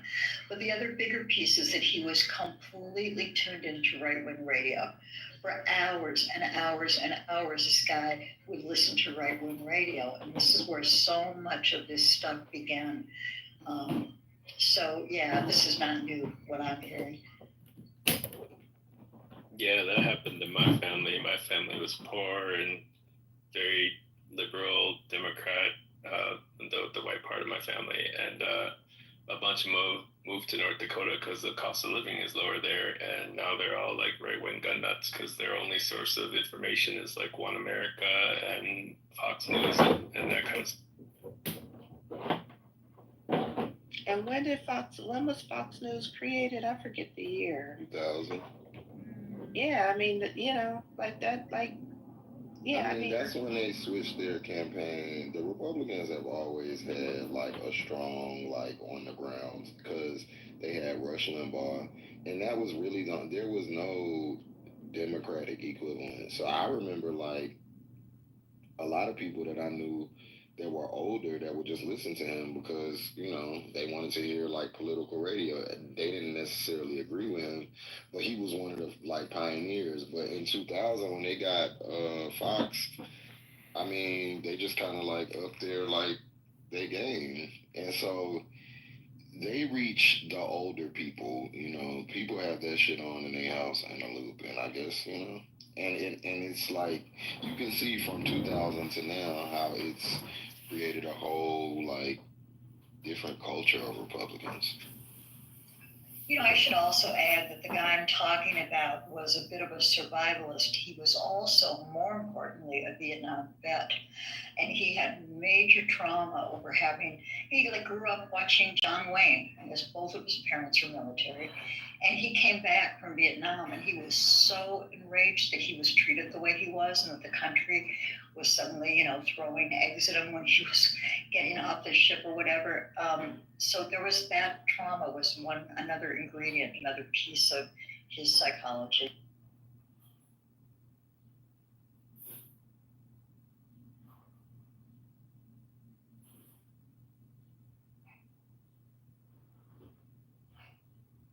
I do have to agree that people, when... Oh, my bad. It was 1996. I'm sorry. Go ahead. Not 2000. Can you guys hear me?